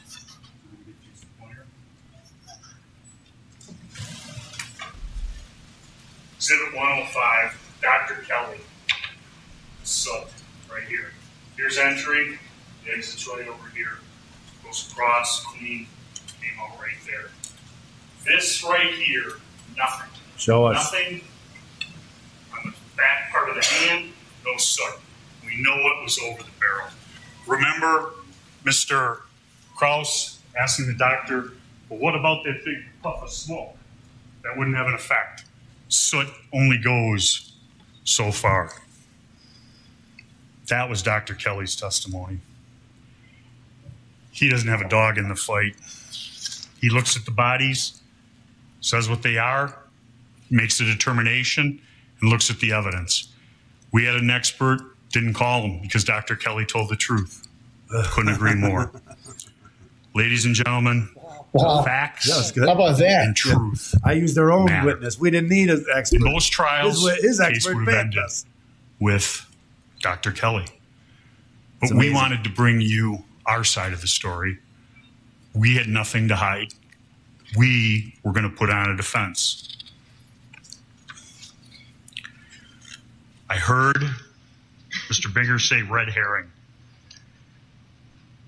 The red herrings in this case are by the state, talking about super bullets, this metal jacket. I've been involved in homicide cases. One time it's a metal jacket. The next time the problem is the person had hollow points. Hollow points are designed to kill. Full metal jackets are to go through people. Ladies and gentlemen, bullets are bullets. Hate to tell you, at close range and close contact, they wreak havoc on a body and they kill people. No dispute. Yeah, no dispute. Remember how long? Keep pointing at the militia. The militia. Talk about the He ammo. knows Kyle's not a member of the militia. He has no evidence that he is. They went to the websites. What was that about the prosecutor? They went all that. All they can do is put up a little thing of a 17-year-old kid from his TikTok trying to be famous. Kyle shot. So that's what he's talking about, the white supremacist thing. His person. And I'm glad he shot him, because if Joseph Rosenbaum had got that gun, I don't for a minute believe he wouldn't have used it against somebody else. I don't believe he was irrational and crazy. Crazy. Talked about active shooter, the power of those words. My client didn't shoot at anyone until he was chased and cornered. And that, my friend, is got a phone call from Sam. End of the story. Asked on the second night of rioting to go down there. They used the power washer and buckets to try and put out cars. He did that out of the goodness of his heart. Sam asked him to come and protect the next night and be paid. And he agreed to do it. He asked some of his friends to come with the help.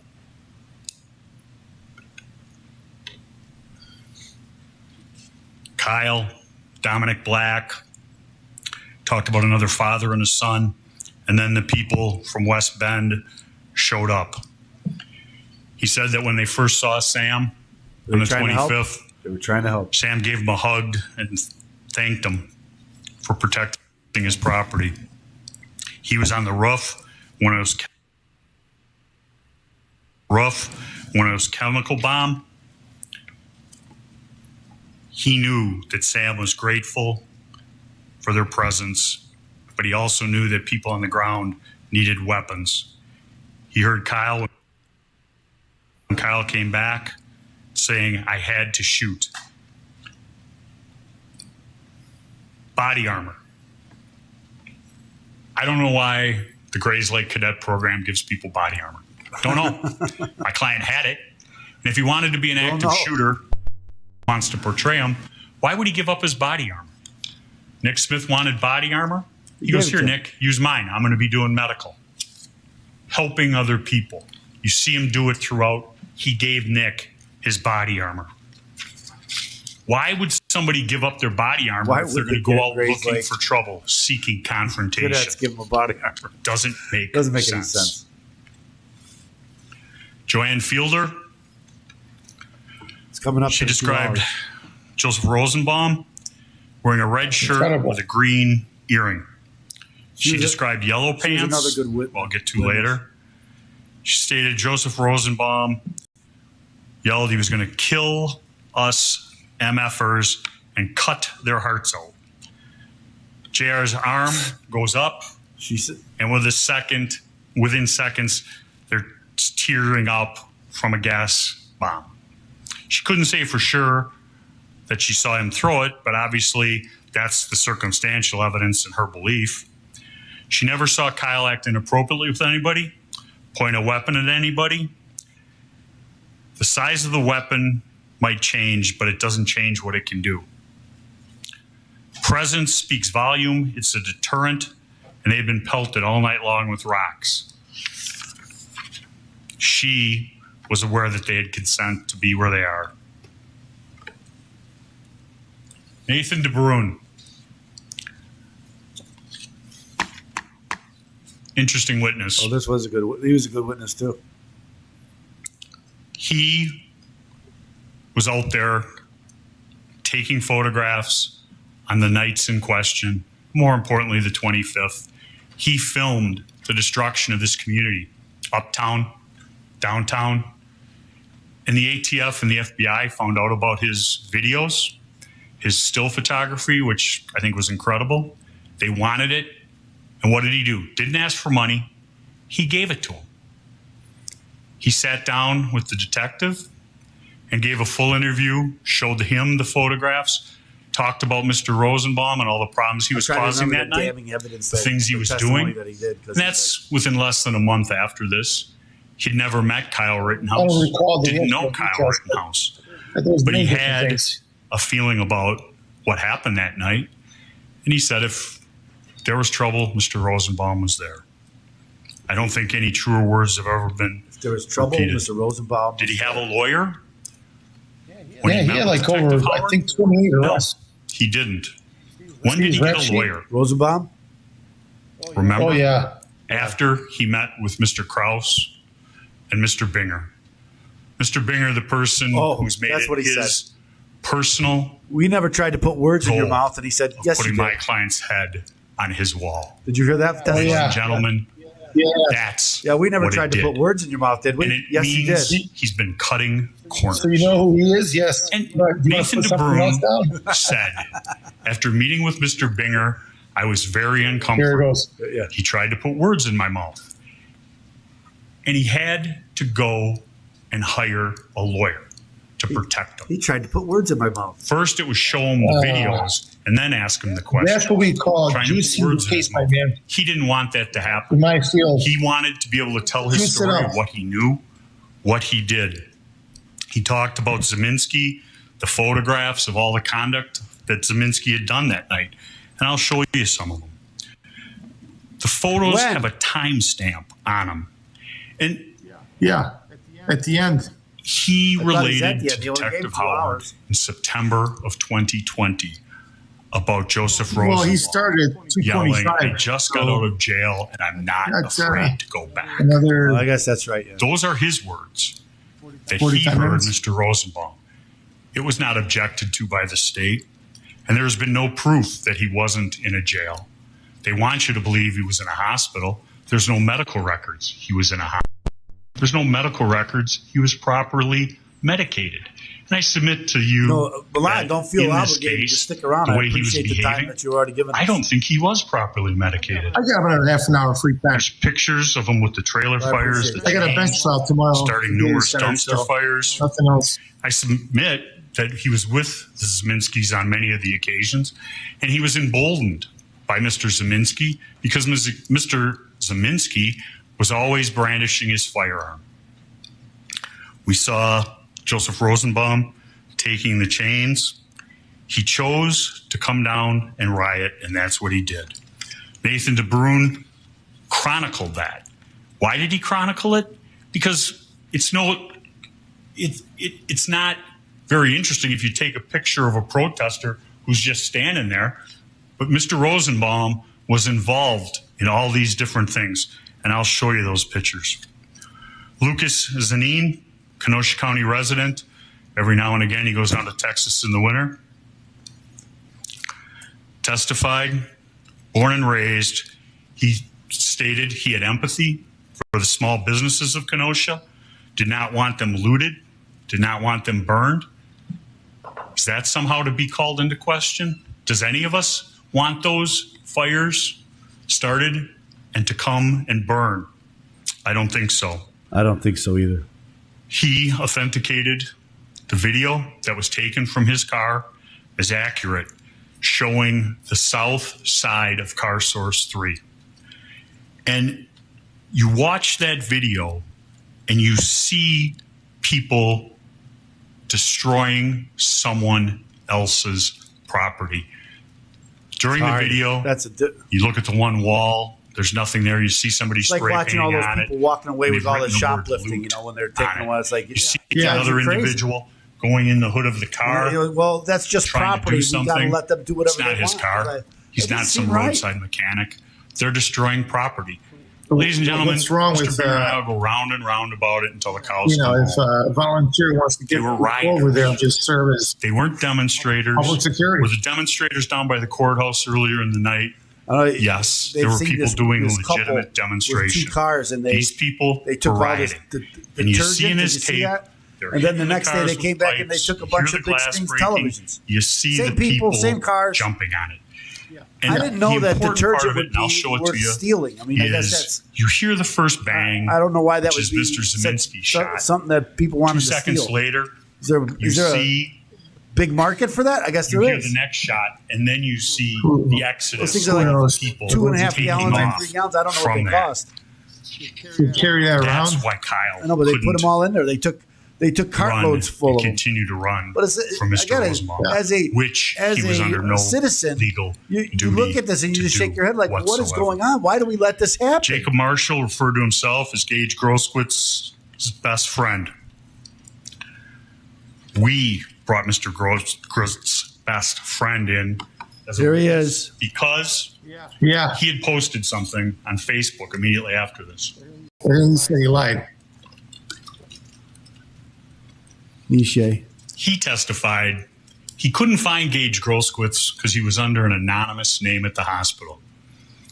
Nobody knew who Gage Grossquitz was, who Jacob Marshall was.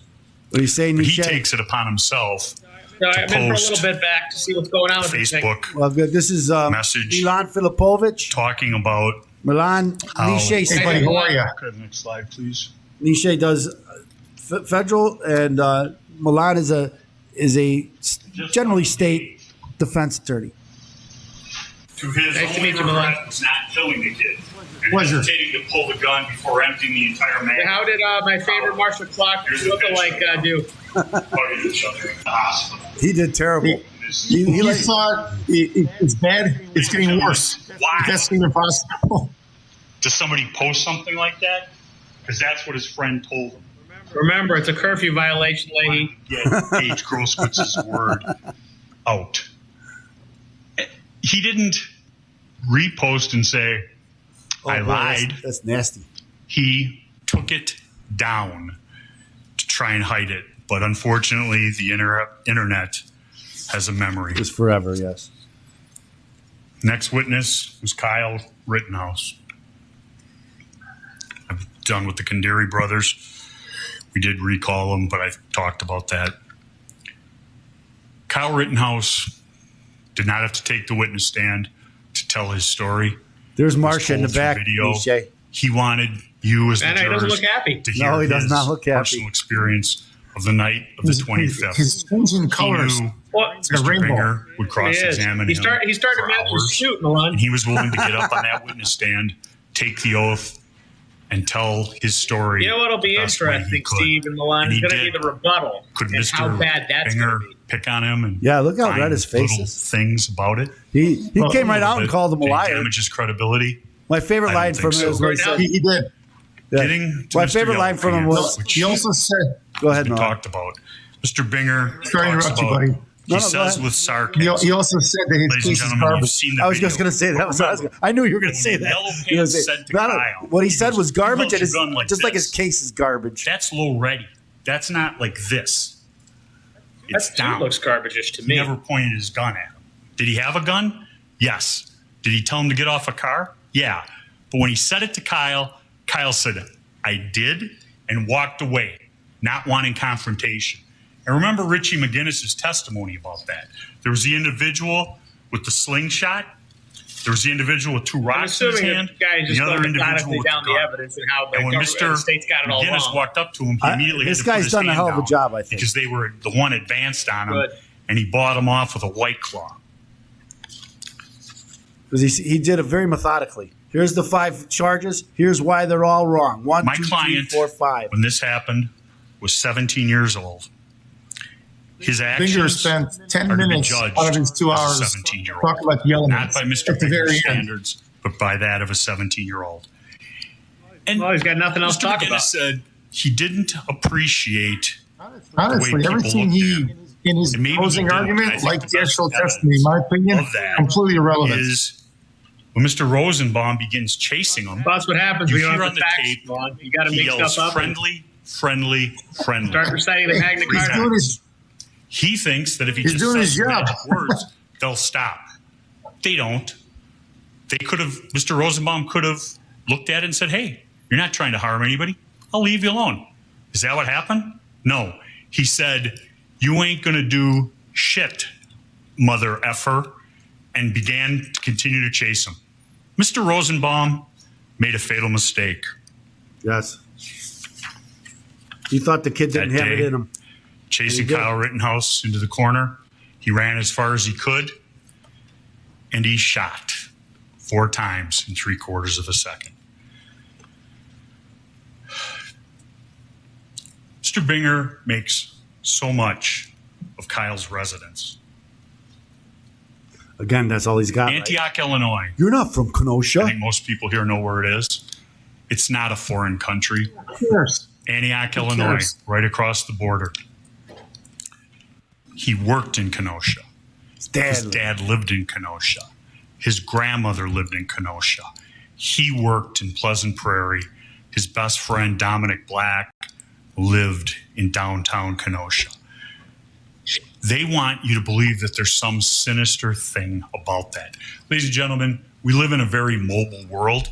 I'm from the foreign country of Racine, Wisconsin, 13 miles away. That's good. Further, I'm on the north side. Ladies and gentlemen, when Kenosha burned, people who like Kenosha, they hurt.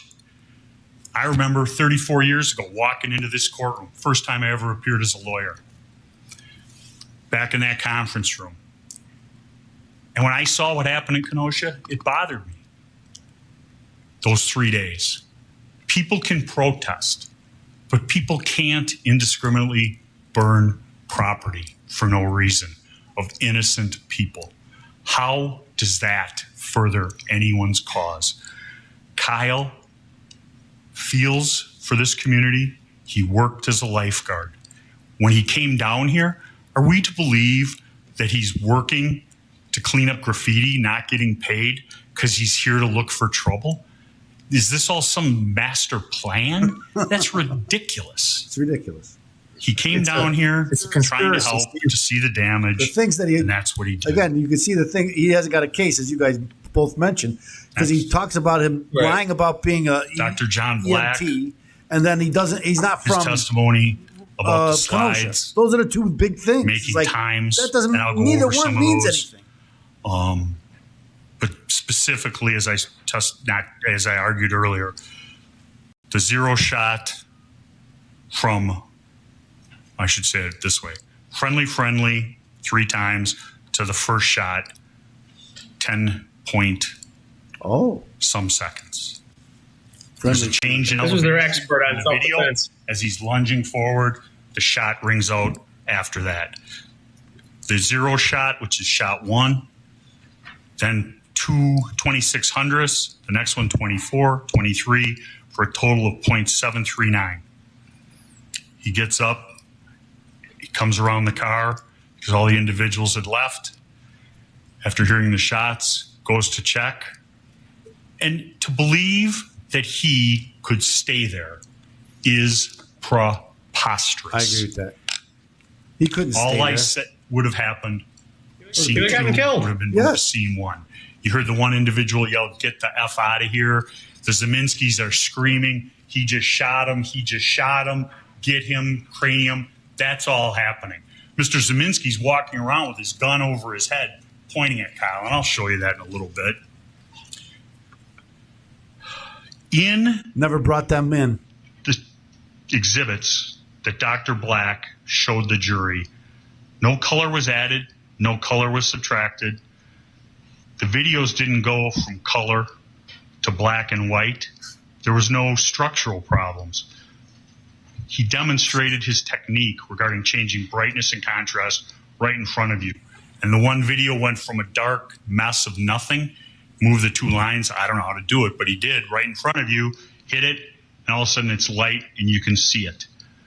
The whole event that evening took 2 minutes and 55 seconds from the 3 times friendly to the time he surrendered or attempted to surrender at law enforcement. Officer Brittany Bray, let me go through the back up to the first one. Total time, 2 minutes, 55 seconds, according to Dr. Black. Next, friendly, 4 shots, 10.8 seconds. Those are the shot times. Remember the sound he put and synced up with the video? That was the audio graph, the green thing he showed you. You can see when the shot is fired, he matches it up, times them out by the frames per second. You come up with those numbers. And that's because when you show something in slow motion, it looks like somebody can really have the time I agree with that. to think, process, and do all That's that. why I keep showing it to us. Remember how fast all this was happening in event number one. He's running, the bag is thrown, he turns, addresses, keeps running, and makes a decision, a life and death decision, that he has to turn around and address the threat of Mr. Rosenbaum. At that point, Kyle is stopped. Mr. Rosenbaum, like those other people in event number two, could have put up his hands and just backed up, made a bad decision, shouldn't have done it. No, he goes diving for him, yells the FU, and is going for his gun. Next. Yep. Event two, I have it beginning when he's hitting the head with the rock and ending with the fourth shot, taking 14.9 seconds. Next, police officer Brittany Bray measured the gun, the pullback. Not going to say anything. The slide, 4 inches, brought the ruler out, because you never see in event number two Kyle pull back the 4 inches, slow motion or otherwise.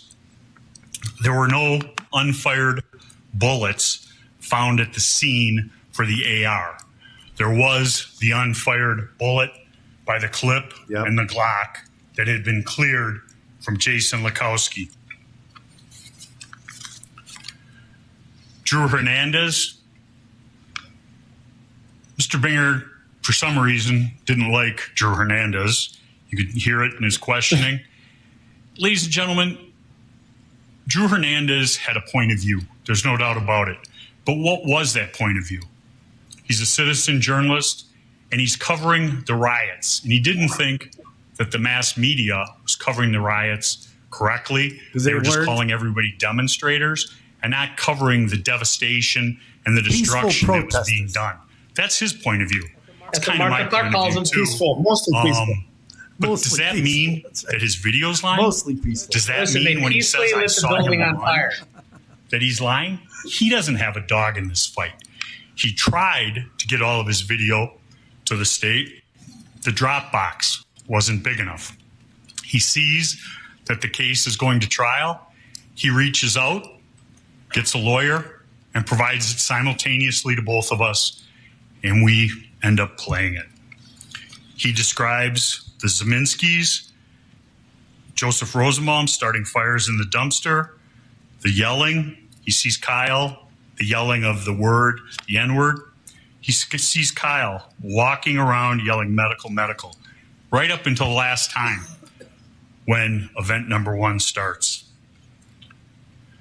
He was standing right at the corner, had a clear view to the first incident. He described him as charging from behind. He saw Joseph Rosenbaum throw the bag.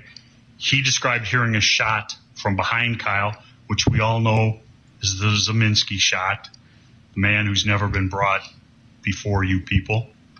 And he saw Joseph Rosenbaum lunge. I'd make a lot out of that too, that they never Ladies brought him and out. gentlemen, They never you brought him sat before. through almost 10 days of testimony. You've heard the openings, most of the closings, and I have yet to hear Mr. Binger explain why Joseph Rosenbaum had the right to chase my client. So you were talking about Milan, right? If I didn't know better, I would think he's a whiny defense lawyer. Everybody's out to get me. Everybody's lying. I'm the one who's bringing forth the truth. Ladies and gentlemen, the videos show the truth. The videos show the actions of Joseph Rosenbaum. Balch is lying. Fiedler's lying. Lakowski's lying. Richie is lying. Dale DeBrune, he's really lying because he's imputing my character. Nathan DeBrune, excuse me. Hernandez, he's lying because he's a right-wing journalist. All 6 of them are lying. They're all liars. And then I forgot. Detective Howard. I like the way he's he did that. lying, Like, as I'm a because whiny he could defense see through attorney. the videos.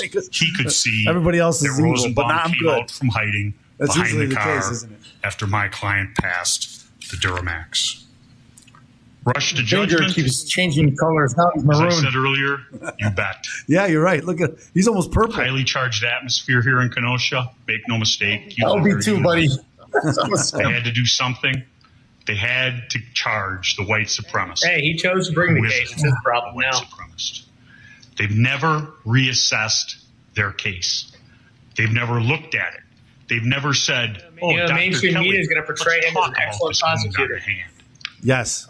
Fighting The for best in the justice. country. He was touching the barrel.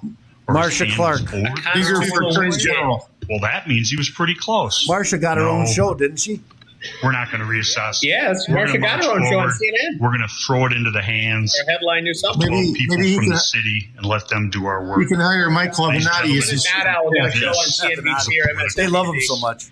We can take politics out of it as in Democrat and Republican, but the district attorney's office is marching forward with this case because they need somebody to be responsible. They need somebody to put and say, we did it. He's the person who brought terror to Kenosha. Kyle Absolutely. Rittenhouse is not that He's not the individual. guy. The rioters, the demonstrators who turned into rioters, those are the individuals who bring us The forward. peaceful ones. And I ask you to remember, and I'll show you the videos for the last time from me, the anger in the mob that was going on that night. They were not going to be dissuaded from doing things. They were pushing, firing dumpsters, destroying property. And Yes. that was, so you're saying Mr. Rittenhouse put out a fire. Yes, it was a small fire. Last time I checked, small fires turn into big fires. So, kind of stupid. James Armstrong, hocus pocus, out of focus. I've talked about him. All right, Steve, I got to cut out a little bit longer. I'll try to get back on later. Okay, thanks for joining us. Framing a video and Guys, averaging. Milan, it was nice meeting you guys. Enjoy the fireworks and the rebuttal.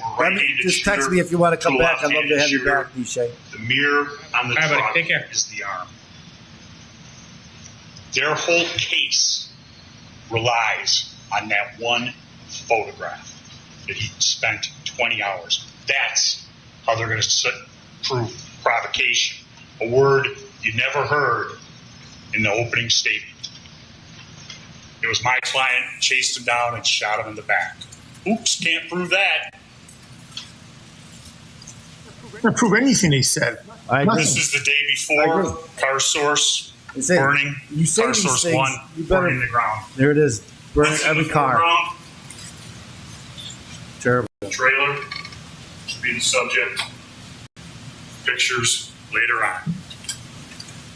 Look at that. There's Kyle earlier in the day on the 25th, setting up his alibi, setting up his I'm a good alibi. person story, because he thinks he's going to go out and kill 3 people that night. Ladies and gentlemen, that is garbage. How would he know he's going to be photographed? And what does that do? It like just the shows garbage. he's interested in this community, trying to do good. Trying to do good. This guy's had enough. Could you imagine? Picture. He's had enough. Mr. Kandiri, Listening to that garbage like over and over and over. the state doesn't want The case is falling apart. 3. According to He's the going state, for the he jugular. has to stay at Car Source 2, 59th and Sheridan. Yet, Nick Smith I called actually and thought asked the him to other go there attorney was going to because do whoever the was going closing. to protect that property had left. 'Cause I thought he was I good. don't know what happened, man. Does not indicate that Nick Smith made that phone call. Because didn't he do most of the other? It's argument, folks, you heard the evidence and use You your heard the collective evidence. recollections to determine what the truth of it is and discount anything that is not supported in the evidence. Testimony was he received a phone call saying they were destroying cars at Car Source 3, and he went down there. First, That was the testimony. Kyle asked for a fire extinguisher, asked the other individual to go down there with him. He said, didn't give an answer, and Kyle took off going down there to try and help protect that property. This is that night, the tear gas, the fires. Here is Mr. Rosenbaum pushing Where? one of many dumpsters, dumpster fires. Right there, that's one. Another one.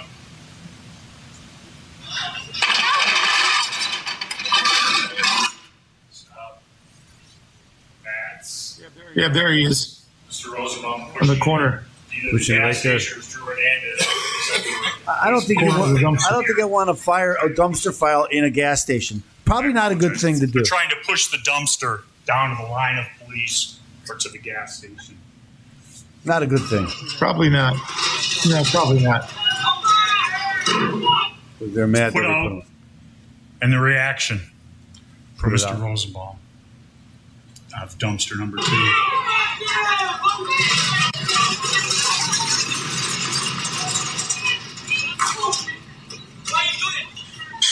Why you do that? Hear the voice? Why you do that?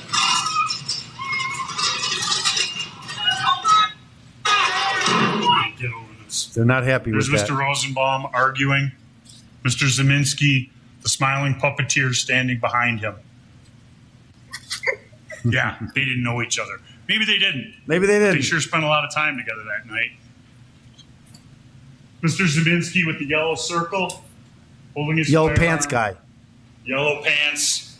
Kelly Look, Zeminski he's got a with a flashlight weapon. in her hand. Oh, is that a flashlight? Last time I checked, there wasn't any lighting problems. The flashlight is a weapon to bash heads if you have to. There's a weapon. Megalite. Many people with AR-15s, not one person with an AR-15. That's the difference between this, the Ultimate Gas Station, Very good. Yes. fracas, and what And one of them happened got attacked. down at Car Source 3. Yeah. What are they going to do? Attack Kyle those guys? Rittenhouse was alone. Well, they attacked Kyle. Yeah. Because he was alone. Heard, Because he was alone. and Mr. Rosenbaum Yeah. and Mr. Yep. Zeminski were going to get him. Movement. Mr. Rosenbaum and his bag. He's not dissuaded by the people. He's going right at him.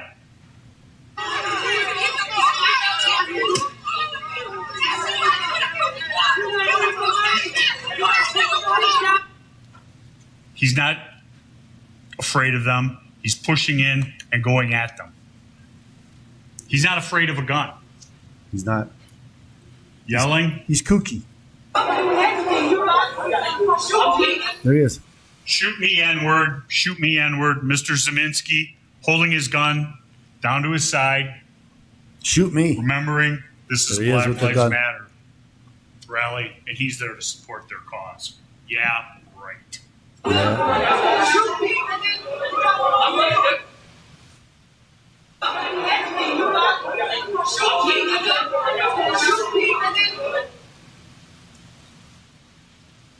Mr. Huber, right there, holding him back. Which one's Mr. Actually, Huber? physically holding him back, but right in the middle of it. Look at the anger in his face. This here, I'll start it, but I'm going to point it out first. We saw a video earlier. This individual starting to Duramax on fire. Right here, jump kick, man.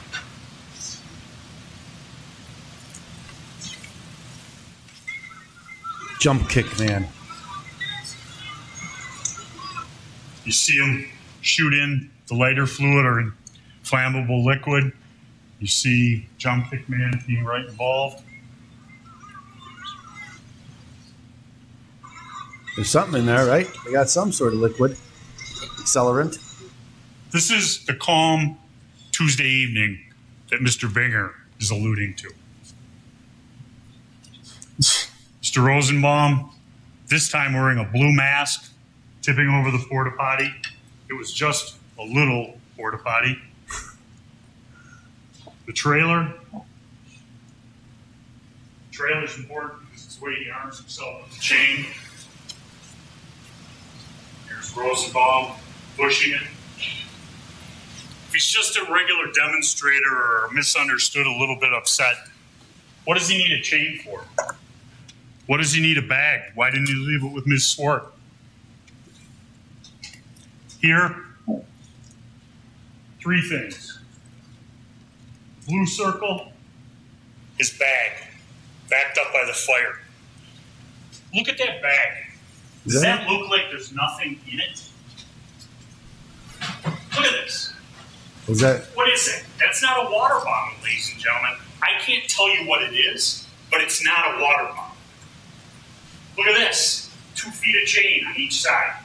He's got it. I don't see. Where's that? Shirt from right here.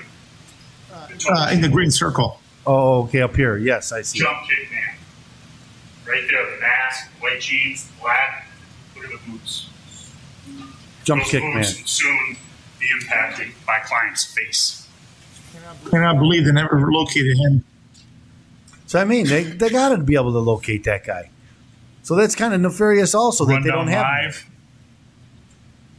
Here, once again, It's like they don't want to, Zeminski at the trailer. right? They must not want to, otherwise they would find it. It's just, Set up on its side. it's bizarre. And started on fire. You can still see one. Unless of the they could fans do a positive hanging ID. from the tongue of the Maybe he had trailer. a mask on the entire time, but nobody knew who he was. Rundown I have a hard time live. believing The that. state showed Me this too. video. I started my opening statement with it. I was going to show you where Mr. Rosenbaum is. I've already done it. Don't need to waste your time.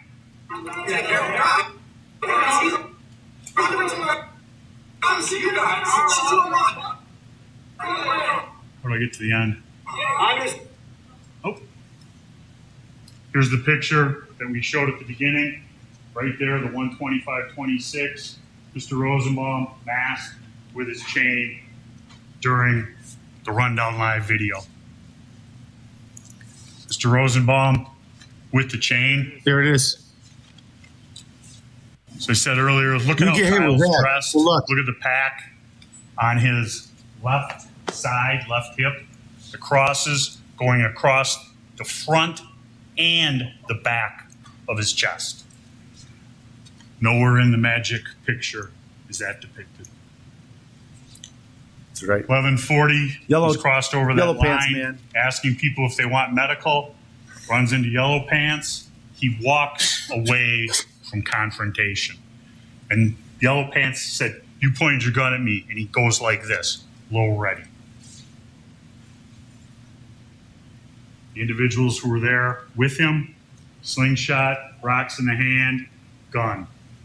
Mr. McGinnis. None of them were Kyle, armed. After having the brief thing with Yellow Pants, he goes away from them, goes over, looks for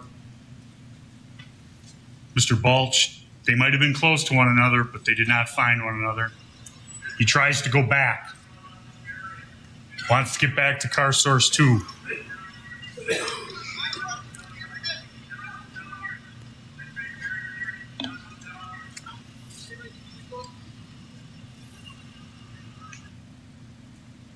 After that, he goes back and waits. They wouldn't let him He through. gets the phone call. He testified about the phone call, either from Nick or Dominic. And what does he do? He gets a fire extinguisher. He hasn't had a fire extinguisher all night, but he gets a fire extinguisher. The circumstantial evidence shows the call came through. He testified the call came through. You know, if it wasn't in his phone, the state would have brought it up. But now they're playing games once again. They're playing games.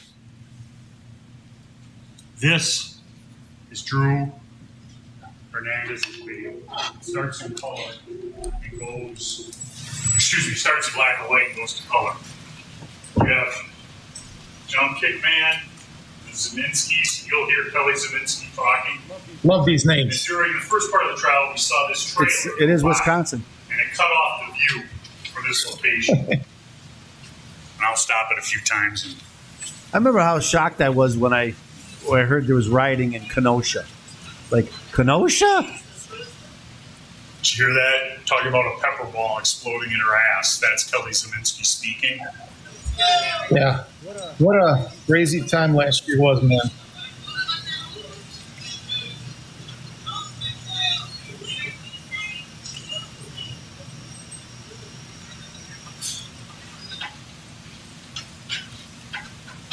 It's blurry. Can't see anything. Keep your eye here and here. I will cover you.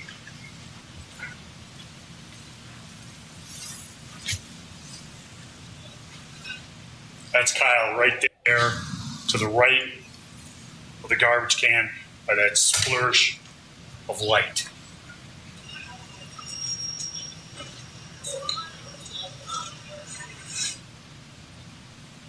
Mr. Rosenbaum, as soon as Kyle is coming, Gets up behind there. and starts walking away. Along with Kelly Zeminski, this individual, They see him coming. Joe McMahon was there earlier.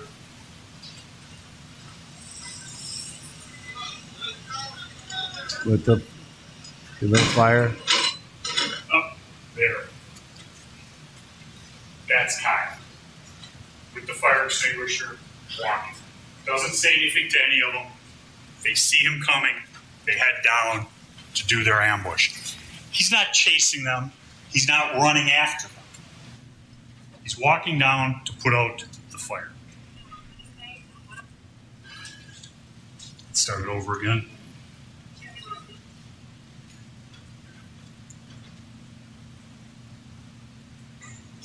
That's some pretty damning footage right there, I think. Because it is showing Rosenbaum,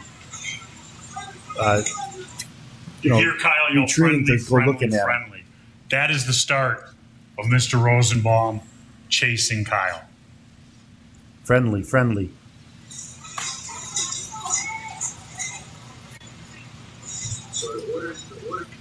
Now they come in. There it is. There he is. He's thrown. It goes to the small. He's thrown the bag. Duramax just got. Oh, that Duramax got fucking beat. Stop.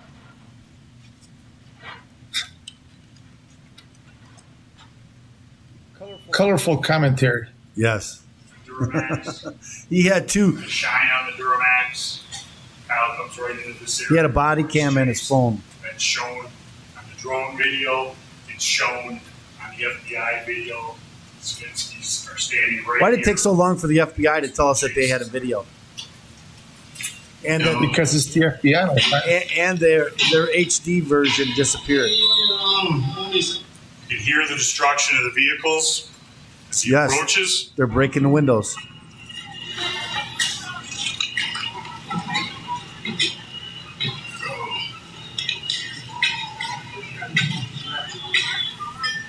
They're breaking the windows.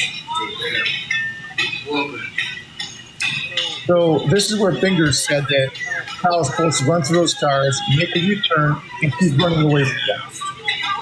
Yep.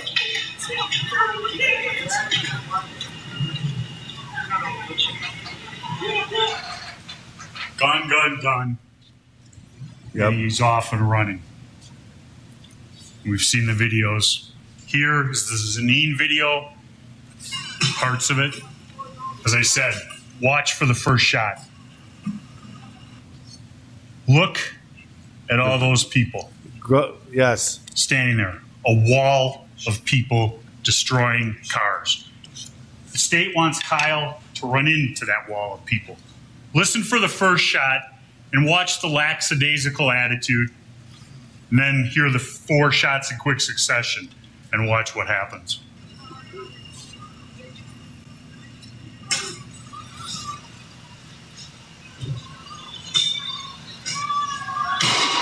Oh shit.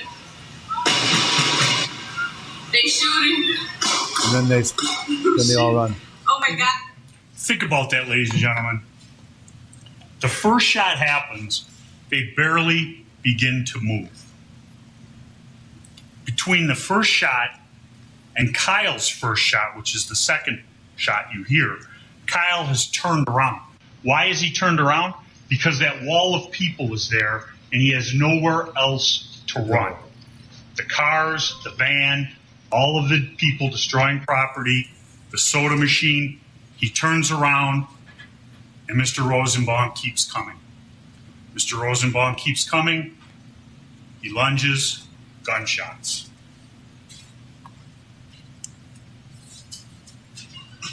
It's pretty, as you could say, Milan, how many cases have this much video, right? Mr. Zeminski. I mean, it's like it's all caught. It's all caught on video.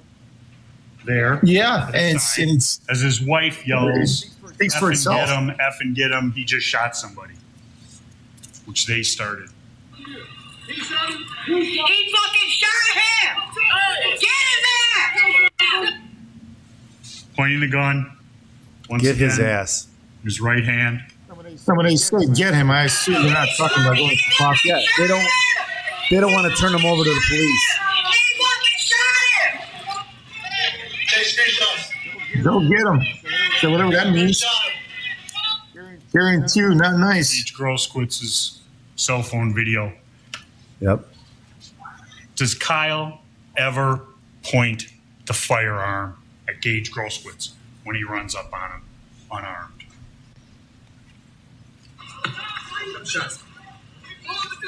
There it is. Hey, what are you doing? You shot somebody? I'm going to get the police. He's going towards the police. He's continuing on. He's past Gage Grossquitz. He hasn't shot Gage Grossquitz. He hasn't pointed the firearm at Gage Grossquitz. The medic, if he thinks someone shot, why isn't he there? He doesn't know Richie McGinnis is tending to him. None of the people who chase him are at Car Source 3. There is no evidence. Zeminski doesn't chase him. Zeminski doesn't want anything to do with it. His wife doesn't want anything to do with it. But the mob has now formed and is chasing him down Sheridan Road in a northerly direction. Who shot? Who shot? He turns all the way around, looking towards Car Source 3. Could go there. At this point, he hasn't armed himself. Kyle is zero threat to anyone. This active shooter BS is something that Mr. Binger is trying to sell to people. Has he shot anybody since Car Source 3? No, he hasn't. Active shooter. He's running to try and get to the police. Mr. Binger must live in fairy tale land to think that Kyle could stop, put his gun down, and say, hey, everything's good. Leave me alone. I'm going to the police. Unfortunately, that's not how the real world works. It can't be. This was real world. Hey, stop it! People Stop yelling him. to stop him. Next picture. You saw it in opening statements. Mr. Mr. Grossquitz chasing down Kyle Rittenhouse. Yes. He has his gun in the small of his back. There he goes to get Arming his gun. himself right here. Look how far Kyle Rittenhouse He's getting is his gun. ahead of him. No threat. He's run 2 blocks, almost 3 because it's at the far end of 63rd. He hasn't shot his gun since. If he's an active shooter looking to take as many people as possible, he's laying waste to everybody as he's running. Remember, he's got 30 bullets. He shot 8 times, 4 in scene 1 and 4 coming up. He's not indiscriminately shooting, pointing. There he is, getting his gun out of his back. Oh, yeah. Here's full speed. Pointing the gun at anyone? No. Running down the street, trying to get to those lights where the Bearcats are and law enforcement. He's not running off to the side to hide in the shadows. Blow to the head. First, knocking his hat off. What has Kyle Rittenhouse done? Nothing. Trying to get away from the mob. First strike from the mob. That's the way it always starts, right? With some not an innocent active thing, shooter. and then He's gone 2 blocks, hasn't shot anybody. Coming in behind with a skateboard at the ready, Anthony Huber. That will be strike number 1. show it. Remember in opening statements when Mr. Binger said, oh, something happened to his skateboard. He took a swing at him. Kyle blocked it with his arm in the enhanced photos. What does Mr. Huber do? He runs, grabs the skateboard, and comes in for more.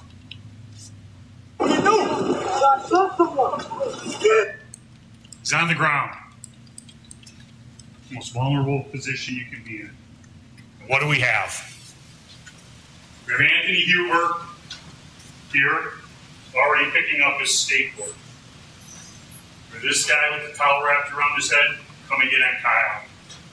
Jump kick, man. Guy who's hit him in the head.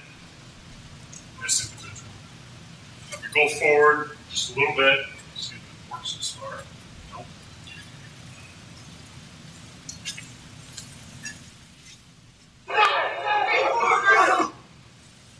You saw this individual over here, who's now obstructed, come in at Kyle. Kyle points his firearm at him. He backs up. Kyle does not shoot. Jump kick man is leading with this foot. This foot is still on the ground. What direction is Kyle pointing right now? Watch what happens after jump kick man kicks him in the face.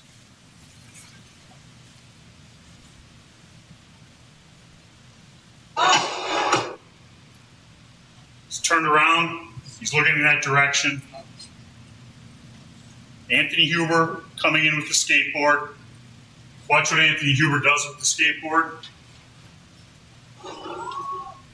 Blow to the head. Coming in. Whack. Wow. Kyle's Whack. trying to get up. Anthony Huber's hand goes onto the gun. This is the fast one. The gun is pulled away from Kyle. Anthony Huber fires. When Anthony Huber fires, Gage Groskowitz Huber fires. flinches, covers up. Natural, uncontrollable reaction.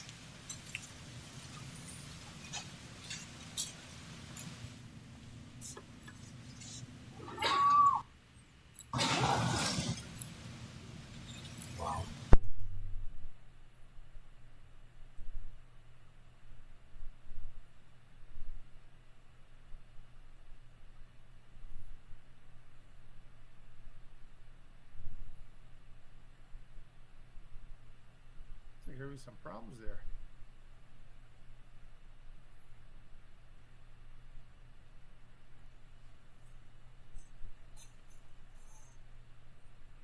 Get his ass. Did we just lose audio? Did we? I can't hear anything from. No. I don't think he's I don't hear anything from. There he's at. Oh. Maybe he turned it off.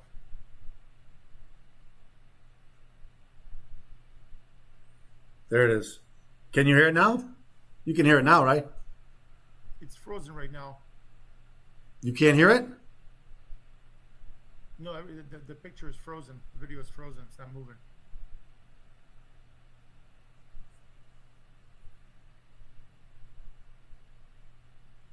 That's all right. I got to take off anyhow, so.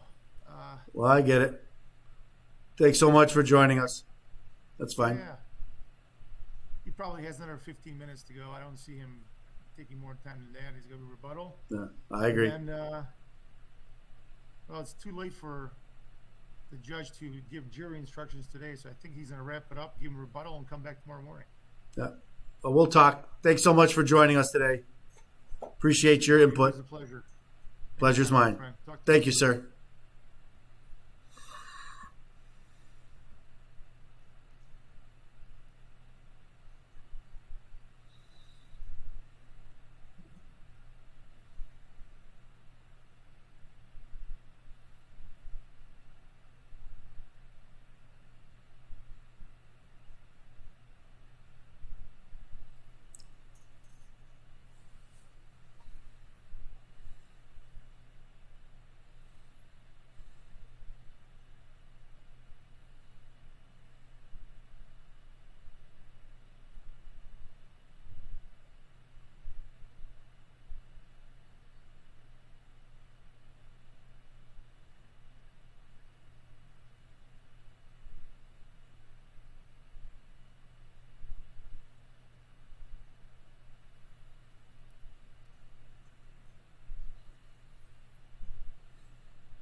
him in the head with that.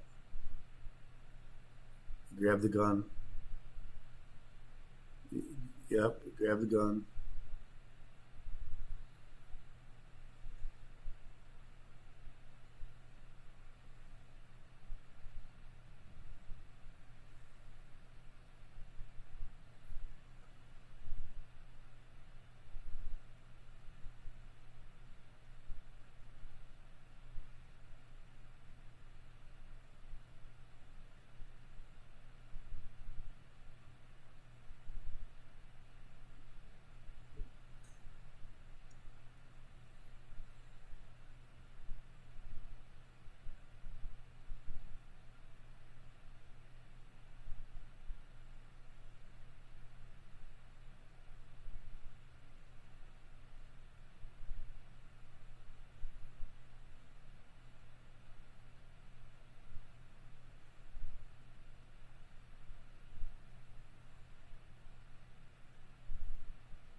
And he did.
That was good.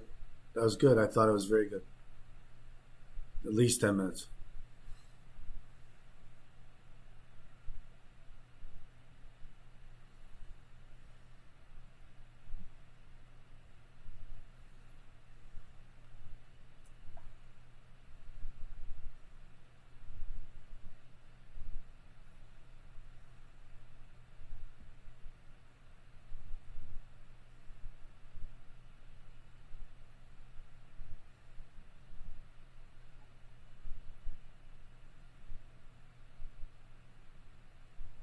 You're getting rid of the jury. See if they what's going to happen here. If they're going to tell us what's going to happen. I think what I'd like to do is see what Steve Bannon has to say. If he's there on this show, or if they put him in jail. I don't know if they did.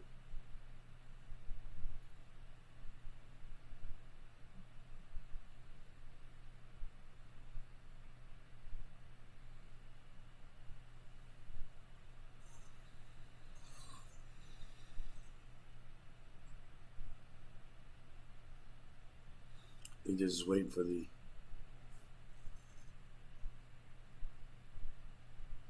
Come on. Tell us what's going to happen.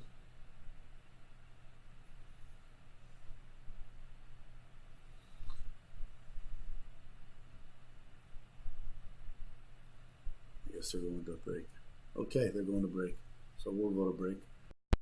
Let's see if they keep Bannon on. Let's see if I can go here.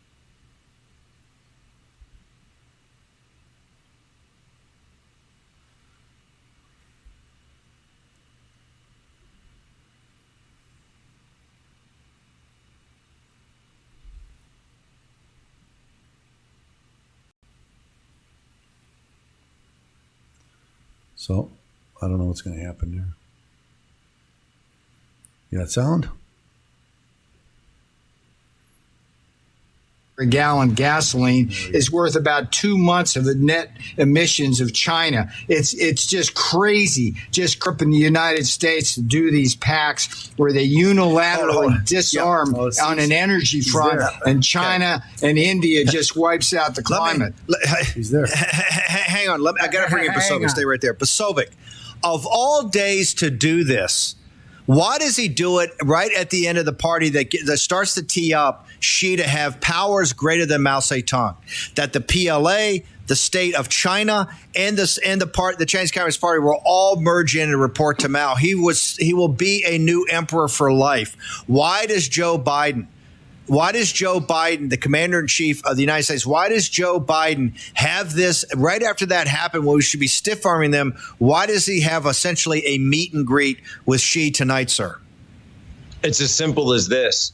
Joe Biden knows where the real power is. He knows the power today is not in Glasgow. And he knows inherently, deep down, maybe even subconsciously, he knows that Xi has more power than he does in terms of his White House. He knows that Xi is on the ascendant, and Joe Biden has no clue what to do other than go to him to kowtow, to vacillate, and ultimately to concede to whatever demands Xi wants. Because remember, when it comes to this green energy stuff, which country, which regime is the one that has gone and run the table on all rare earth minerals in the world? That's Xi Jinping and the PRC, the CCP. They have already covered their bases. They know that if Joe Biden and all the leaders of Glasgow, the Davos set, that if they want green energy, they've got to come through him. Joe Biden knows that if he wants to do anything about inflation, oil prices, the rest of it, he's got to go through Xi. He inherently knows that Xi is holding all the cards because Joe Biden, his cohorts, to it. Hey, Steve, let me. I want to take a little different take on that. I'm not exactly buying what Jack is saying. I think the problem here is the mindset. It goes back to the Clinton days, where the whole idea is if we work with them economically, somehow they'll become more peaceful. When Joe Biden talks about their competitors that we're not in conflict to, he's clearly clinging to that in his 80-year-old brain that's diminished. I worry more about that. Peter, I disagree with you. I think Jack's right. I think that was the old mindset. That was the old mindset of the elites. We can work with these guys. They understand now. The Frankenstein monster. We're kowtowing to it. I think Jack's exactly right. In Glasgow, we got down and begged them, and they didn't even. They showed what an imperial power shows to a subsidiary partner. That's right. Right? We're not even not going to show up. We're not going to show you our face. I'm not going to deem this worthy of doing a 2-minute video.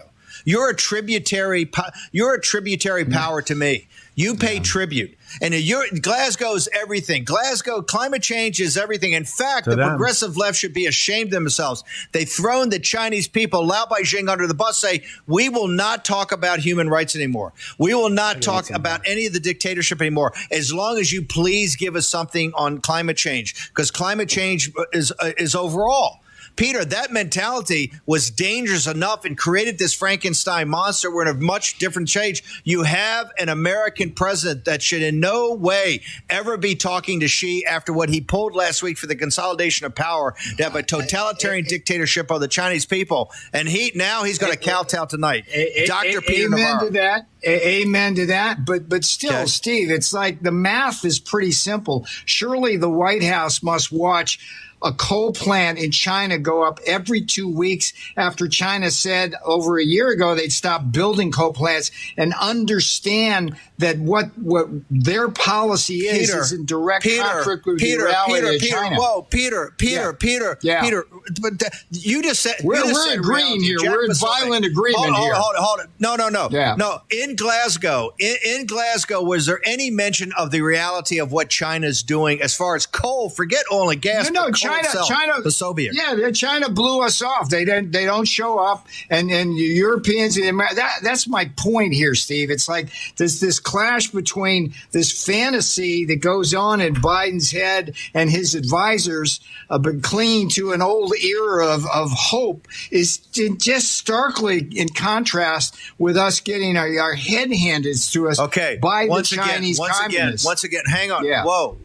Once again, I think.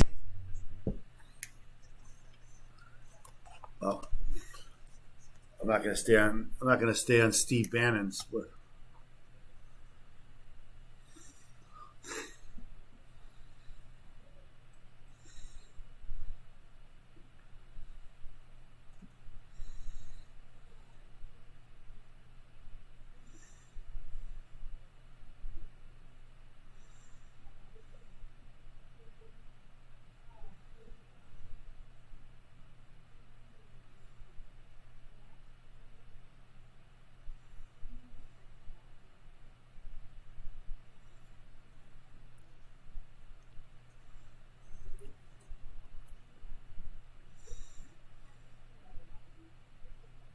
They won't. For the rest of our from China, that's right. That's right.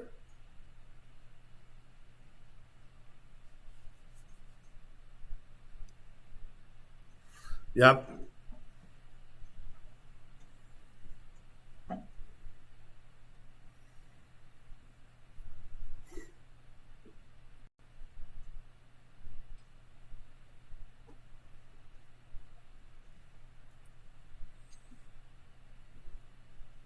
That is the truth. That is it.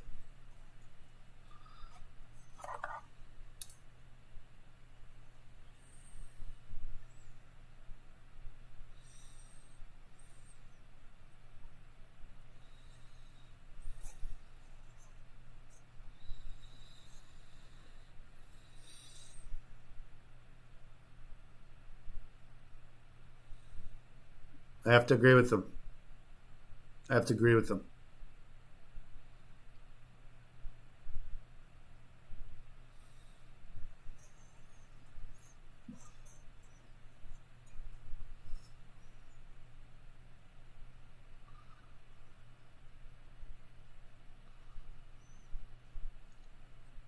Yes. Okay, so let me get out of that. Okay, got rid of that. We're not going to talk about that anymore. Let me go to the remote. Other remote. Nothing's going on there. So, it is what it is. I've been here all day, and I hate to leave without your respect. No, I mean, I hate to leave without seeing the end, seeing it through to the end. I think it's important. Again, since I spent here all day, I'd like to see what happens. I didn't get the viewers I was looking for, but again, you have to have the ability to do it. In order to get 10,000 viewers, first you have to get out, try to get a couple. Right? Get out there and show you could do it. And I think we had a great I had a couple of great attorneys. We did this over the weekend. Didn't know. I thought it was a good idea. They came up with the Monday. They said they were going to do the closing statements on Monday, and I thought, hey, I know some great attorneys that would be great commentators on this, and we should get together and discuss it. And so that's what we did. Again, in a late last minute, I had some other attorneys, they couldn't make it because it's a last minute thing. They have a business to run, as I do. But I took today and wanted to spend the time here with you, again, to set this up and make sure that when it happens, we can do this. And when something important is going on, to be able to comment on it real time in the real stream, I think is important. And to be able to do that gives you a lot of options. Again, these things happen. Important things happen. You want to get on and talk about them. So you have to have not only the equipment and the software, but then the knowledge how to make that all work. And again, I think we did a pretty good job today.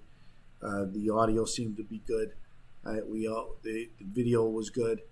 Our remote system worked well, and so I was fairly happy with it.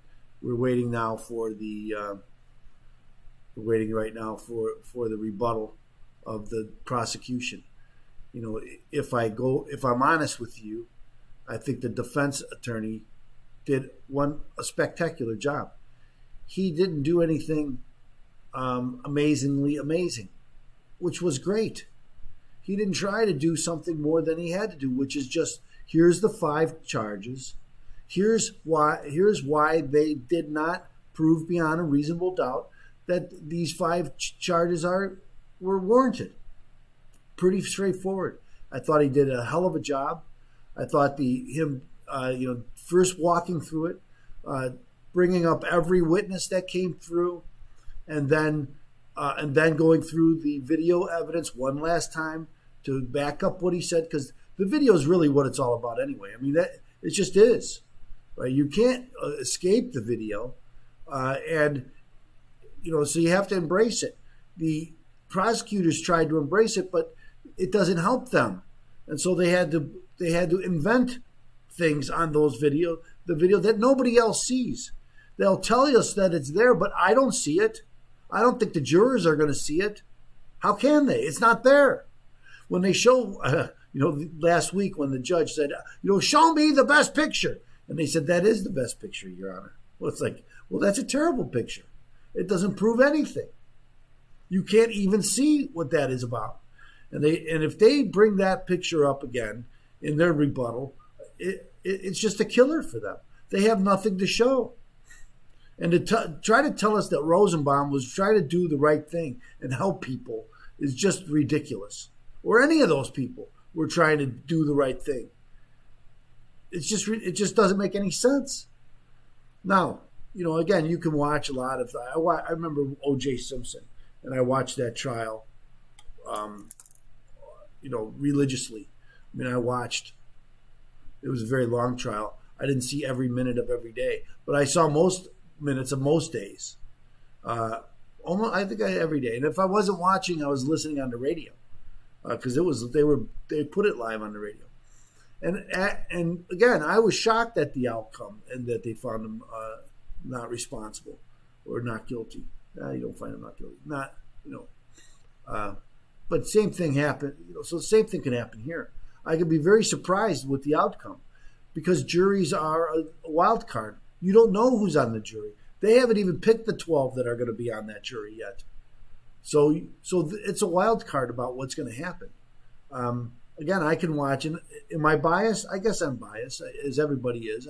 I think everybody has to admit that they have their own biases about what's going on in anything. I think when I listen to the other side and about all the evils of Kyle Rittenhouse, I hear their bias. And again, I get it. We're all biased. I'm biased. They're biased. Here we're going back. So let's see what happens here.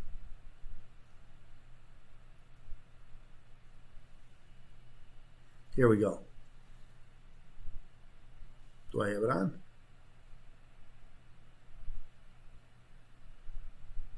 Here we go. He's going to tell him to bring the jury down. That was the phone call. Here they come. Now the most important part is coming, and that's the giving it to the jury. Let them decide. But here's the final arguments. Are they going to they're going to let this guy do it? I think that's a mistake. I thought he did a terrible job. He must be the boss. Because I thought he did a terrible job, but it looks like he's going to take over. I even forget the guy's name. But I thought his other attorney was going to be the guy in the middle there, and I don't know his name. And I've been watching this every day. So, but I thought he was going to do the closing, but he did not, because he did most of the cross examinations and most of the examinations, so I was kind of surprised. But again, I thought he did a hell of a job. I thought it was straightforward and no nonsense, and made perfect sense. Again, the standard reasonable man. What a reasonable man would think about this, and so that goes a long way. To use no nonsense, common sense arguments. It just goes a long way. You don't have to interpret or any of this. It's just okay. So let's see if we can get this on now. Are we missing it? Did I miss it? Here we go. Here it is.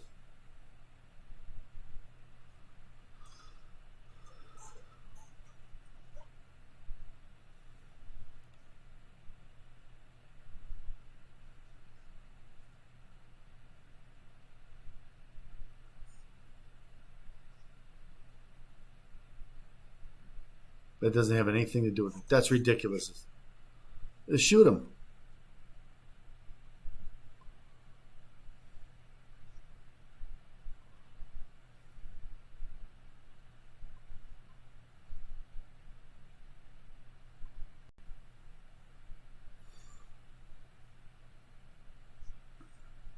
You don't know that.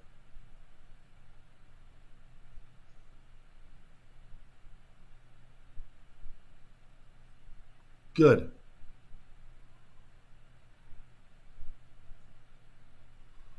You don't know that. It's like, hey,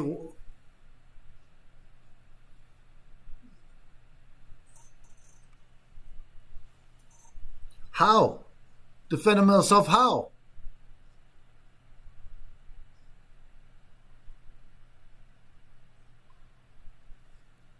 Richards. Perhaps on accident.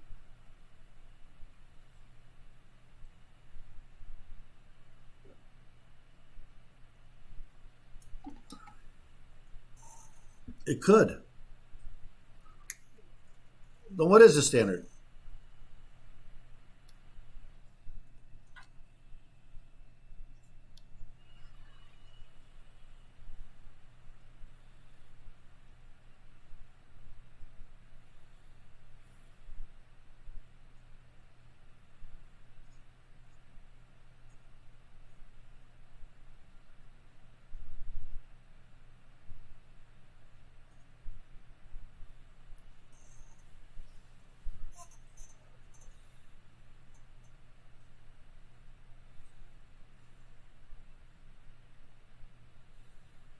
I think I don't think he's making a big change there.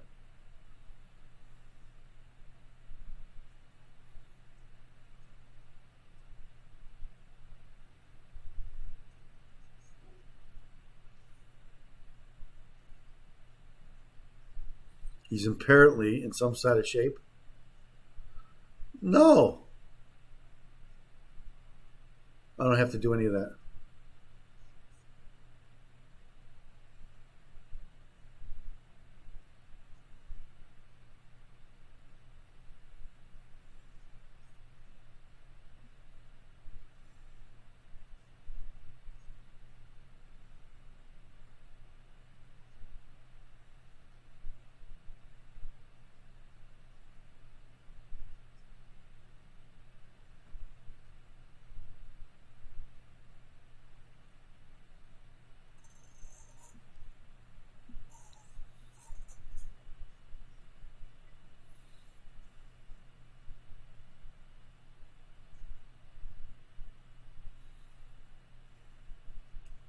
I don't have to use my own fists.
That's not accurate.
You're fucked.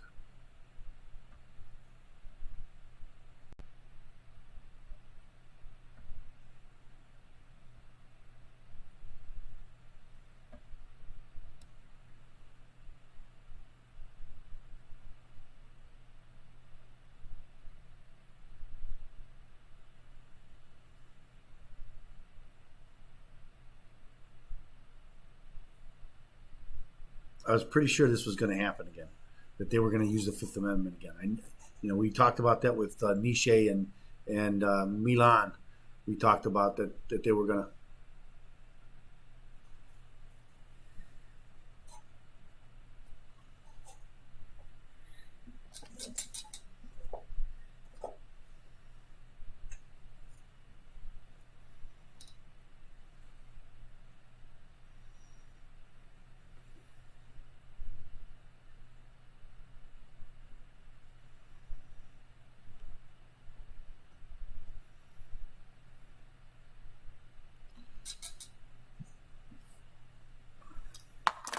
Yeah. At the state's request.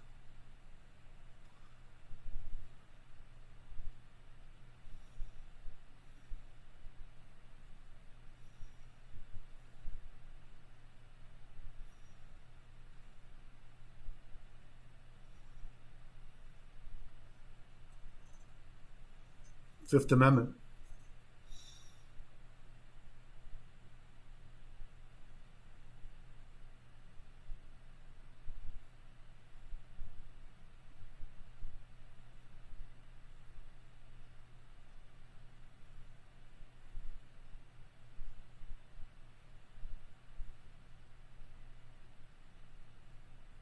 You don't know?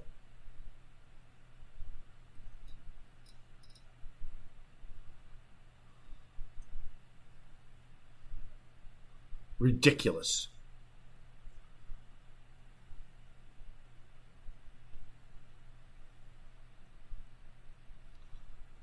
Listen, let's find out. I thought it was Mr. Two.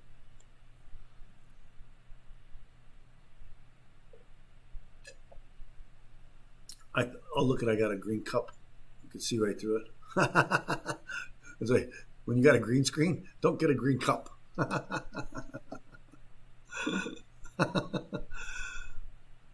Let's see what happens.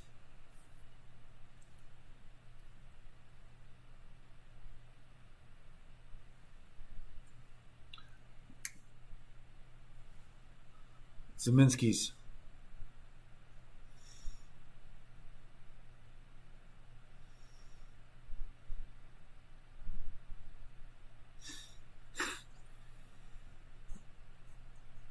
Also saying the objection. See, I'm like in the courthouse.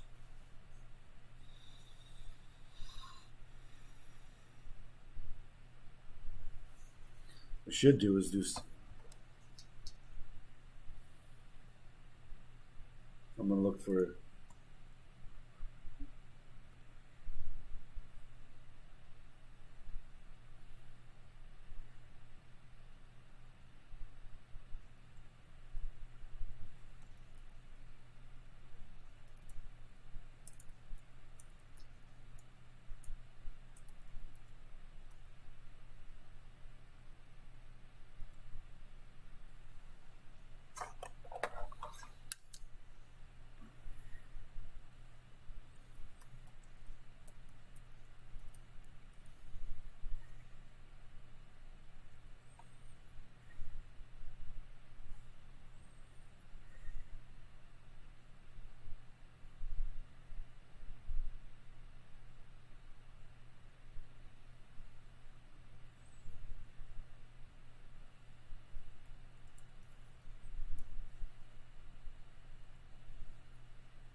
Why are you doing that?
Yeah, I think they do have, the state does have an obligation to prove beyond a reasonable doubt.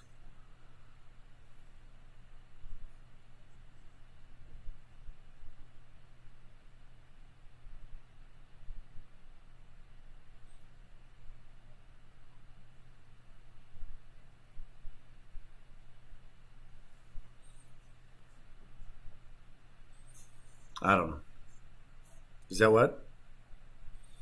Whatever. Is there a? Do we have a delay? Judge is thinking. What's he going to do? They just trying to get the Fifth Amendment in to show that to say that Kyle Rittenhouse could have said something and he didn't.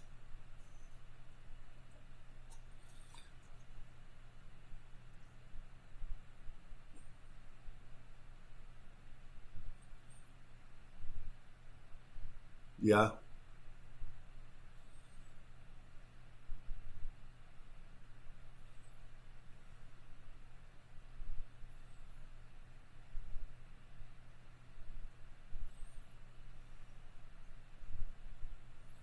To the abduction.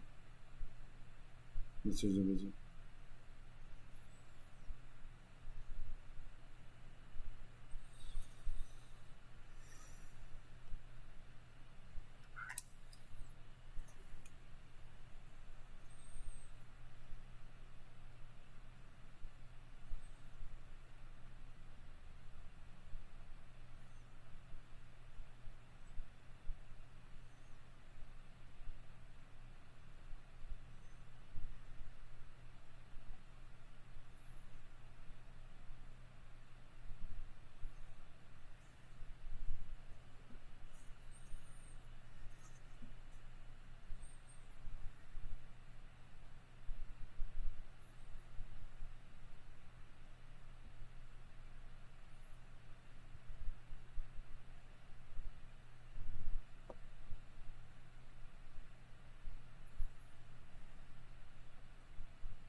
He got out of it alive, he says. Did he?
I don't know when we got off track with the.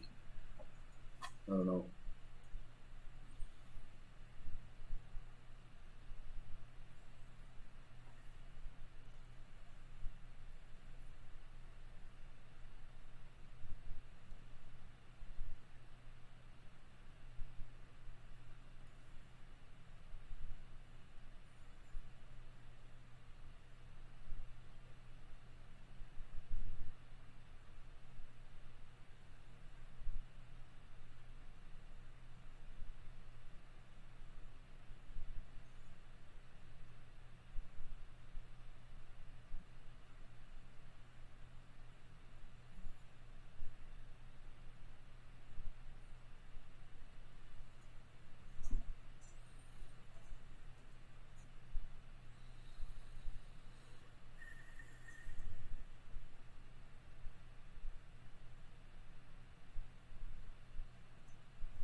It still amazes me they don't know who Jump Kick Man is.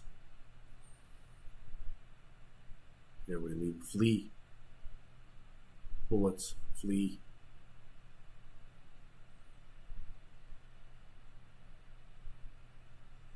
There he is. Where was he supposed to go? Before this, there was people all over here.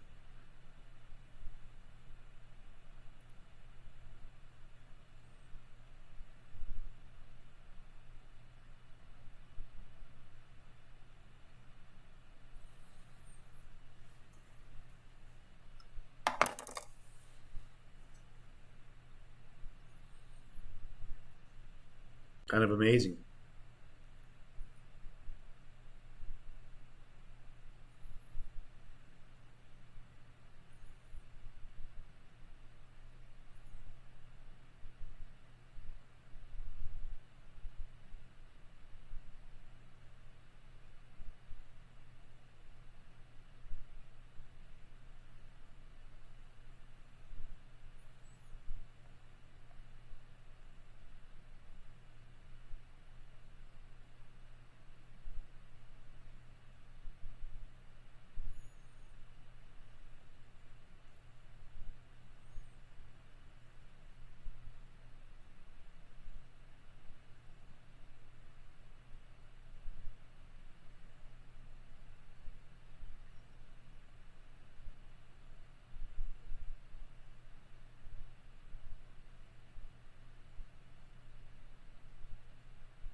Turn it on.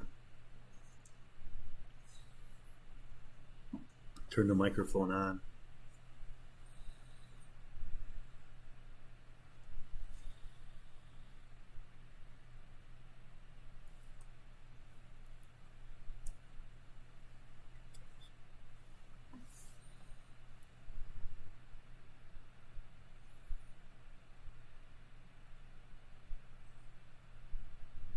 It ain't working.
He actually didn't make any videos. He edited some videos.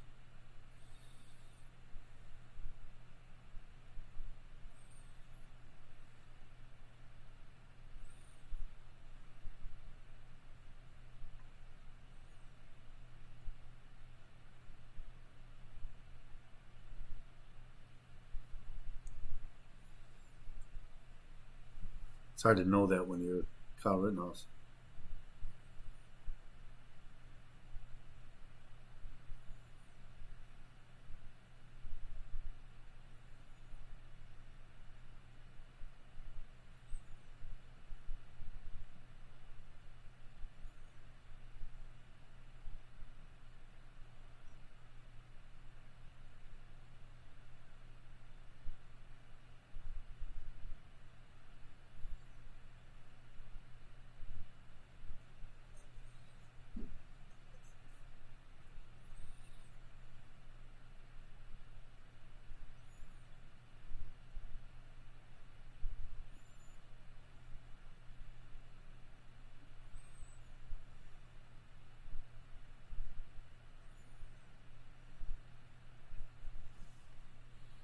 Who's a babbling idiot?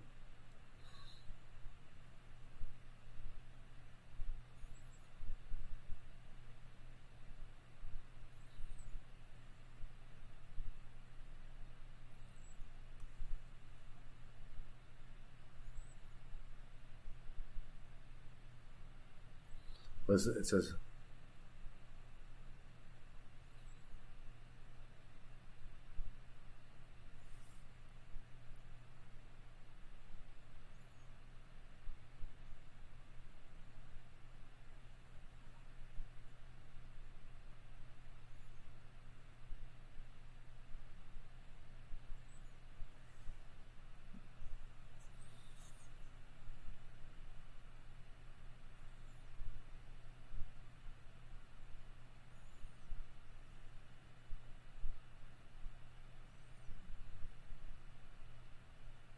Not true.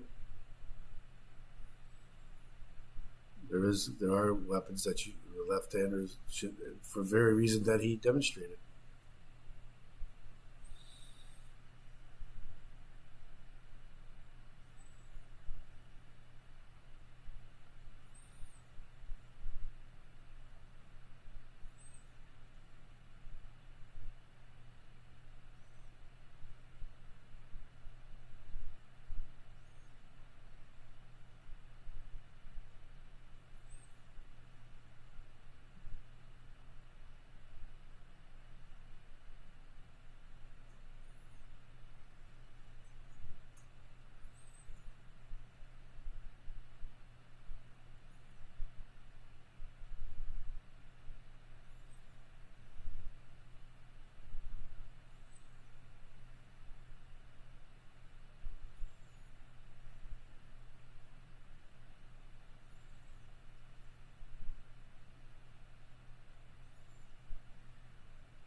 What kind of a hospital?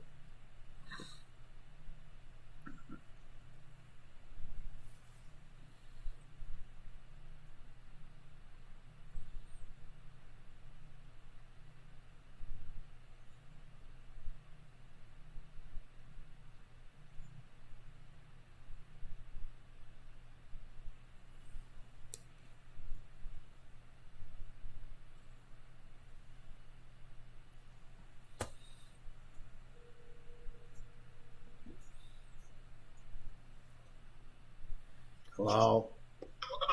Yes? What's up? Nothing. What's up with you? Two things. Did you see my email about my email? Say what? Two things.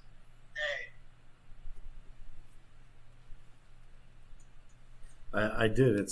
I can tell you what it is. Well, it does work. I tried it. I'll try it again.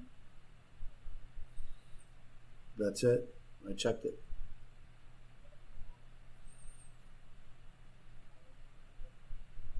Oh yeah. How'd that work? She did. Good for you.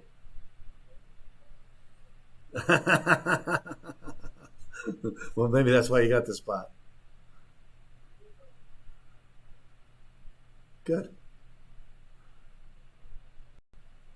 Yes, that helps.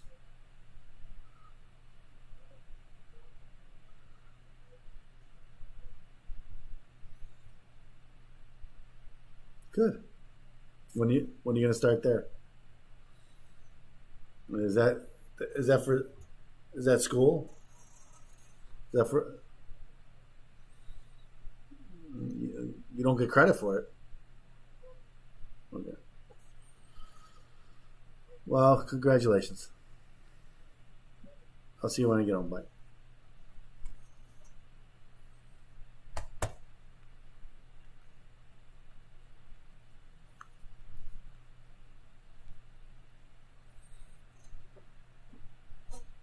I don't like the delay now. I didn't have that at the beginning. I guess 7 hours into a stream, sometimes that tends to exaggerate. I don't want to stop now though, because hate to stop right before the end.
No, he didn't. How did I admit that?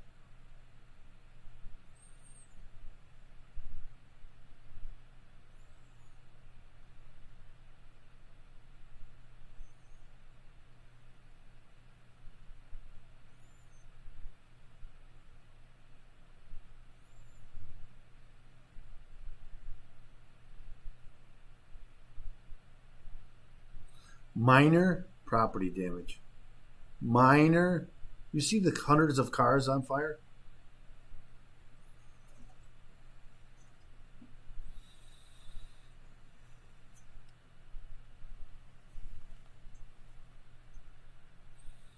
Cowardly shit.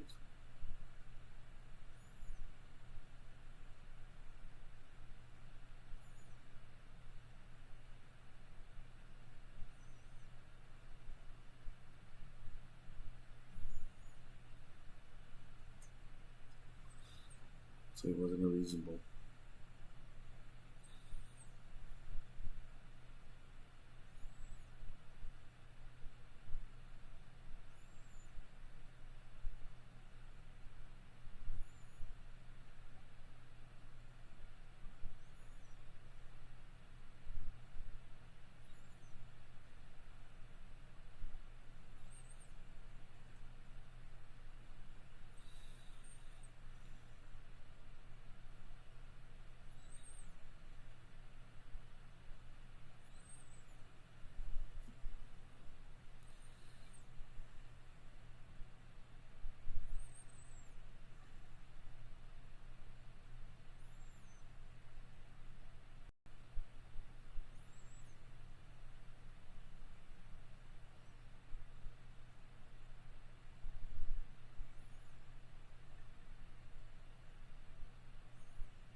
Funny how that he would have had a right to do that.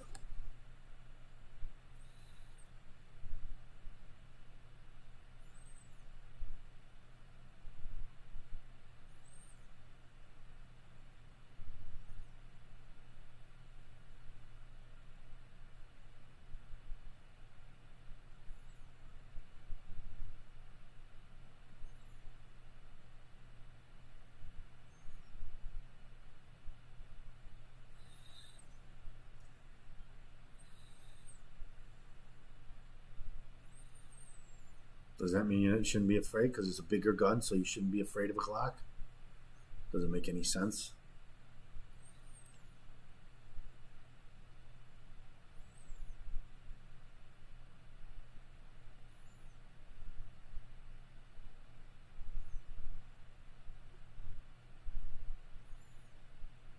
No.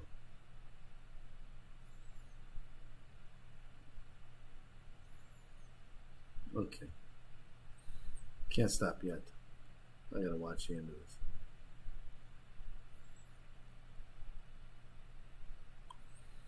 You shouldn't delay. You shouldn't downplay this because it.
But you don't have to wait for the threat. You don't have to have great bodily harm.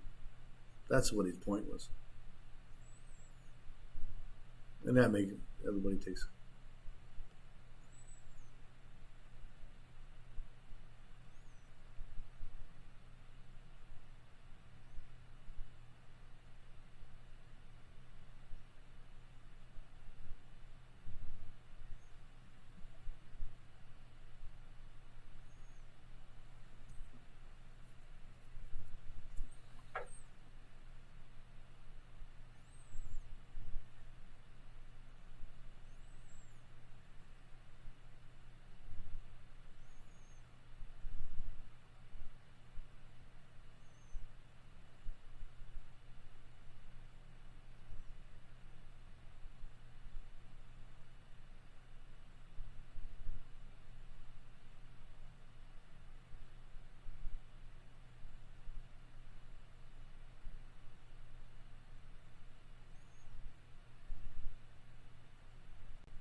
causing havoc.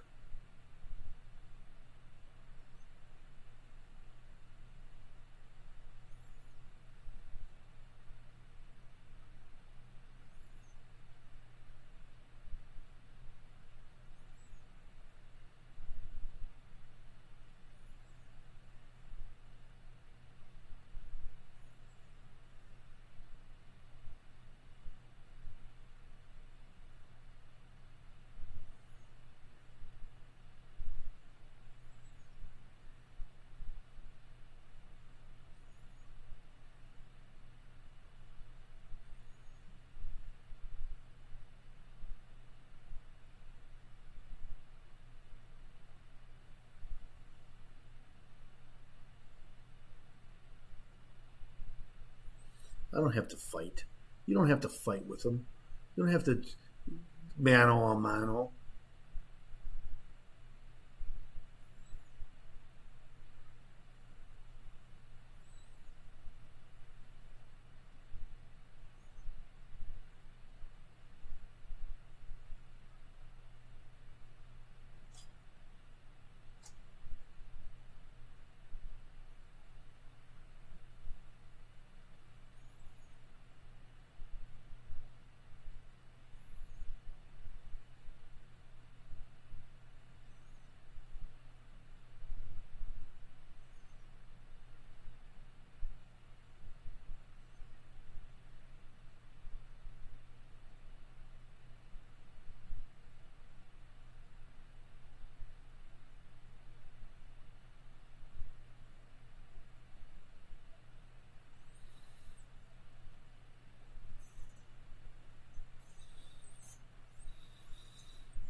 You have no disregard? Does that mean you have disregard? I don't know. Does that mean you have regard? Two negatives? Eh.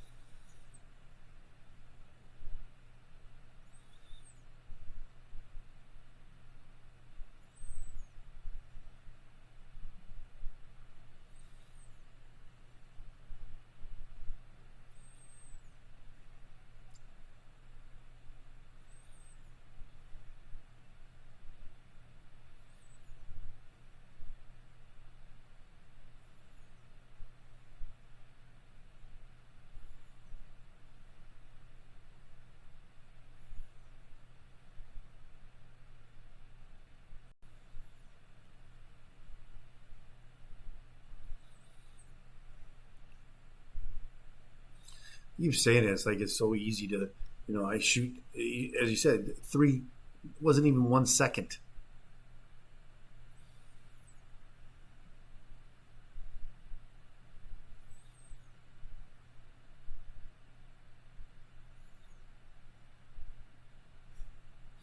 They were all arsonists, violent rioters.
I enjoy the evening.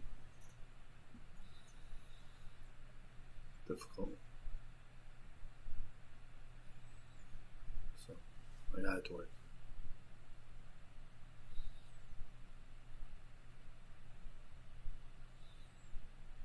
See what the judge has to say, and then we're gonna.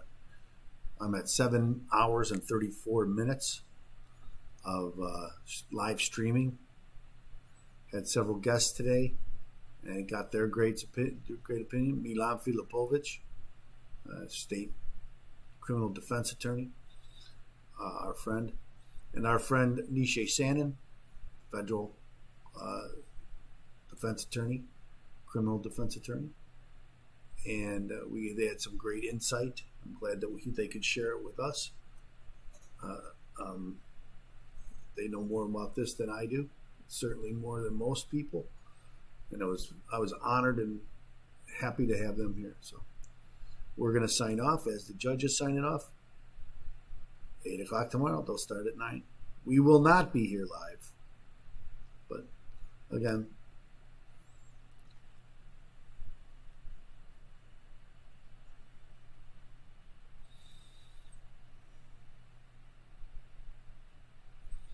so thanks so much for joining us.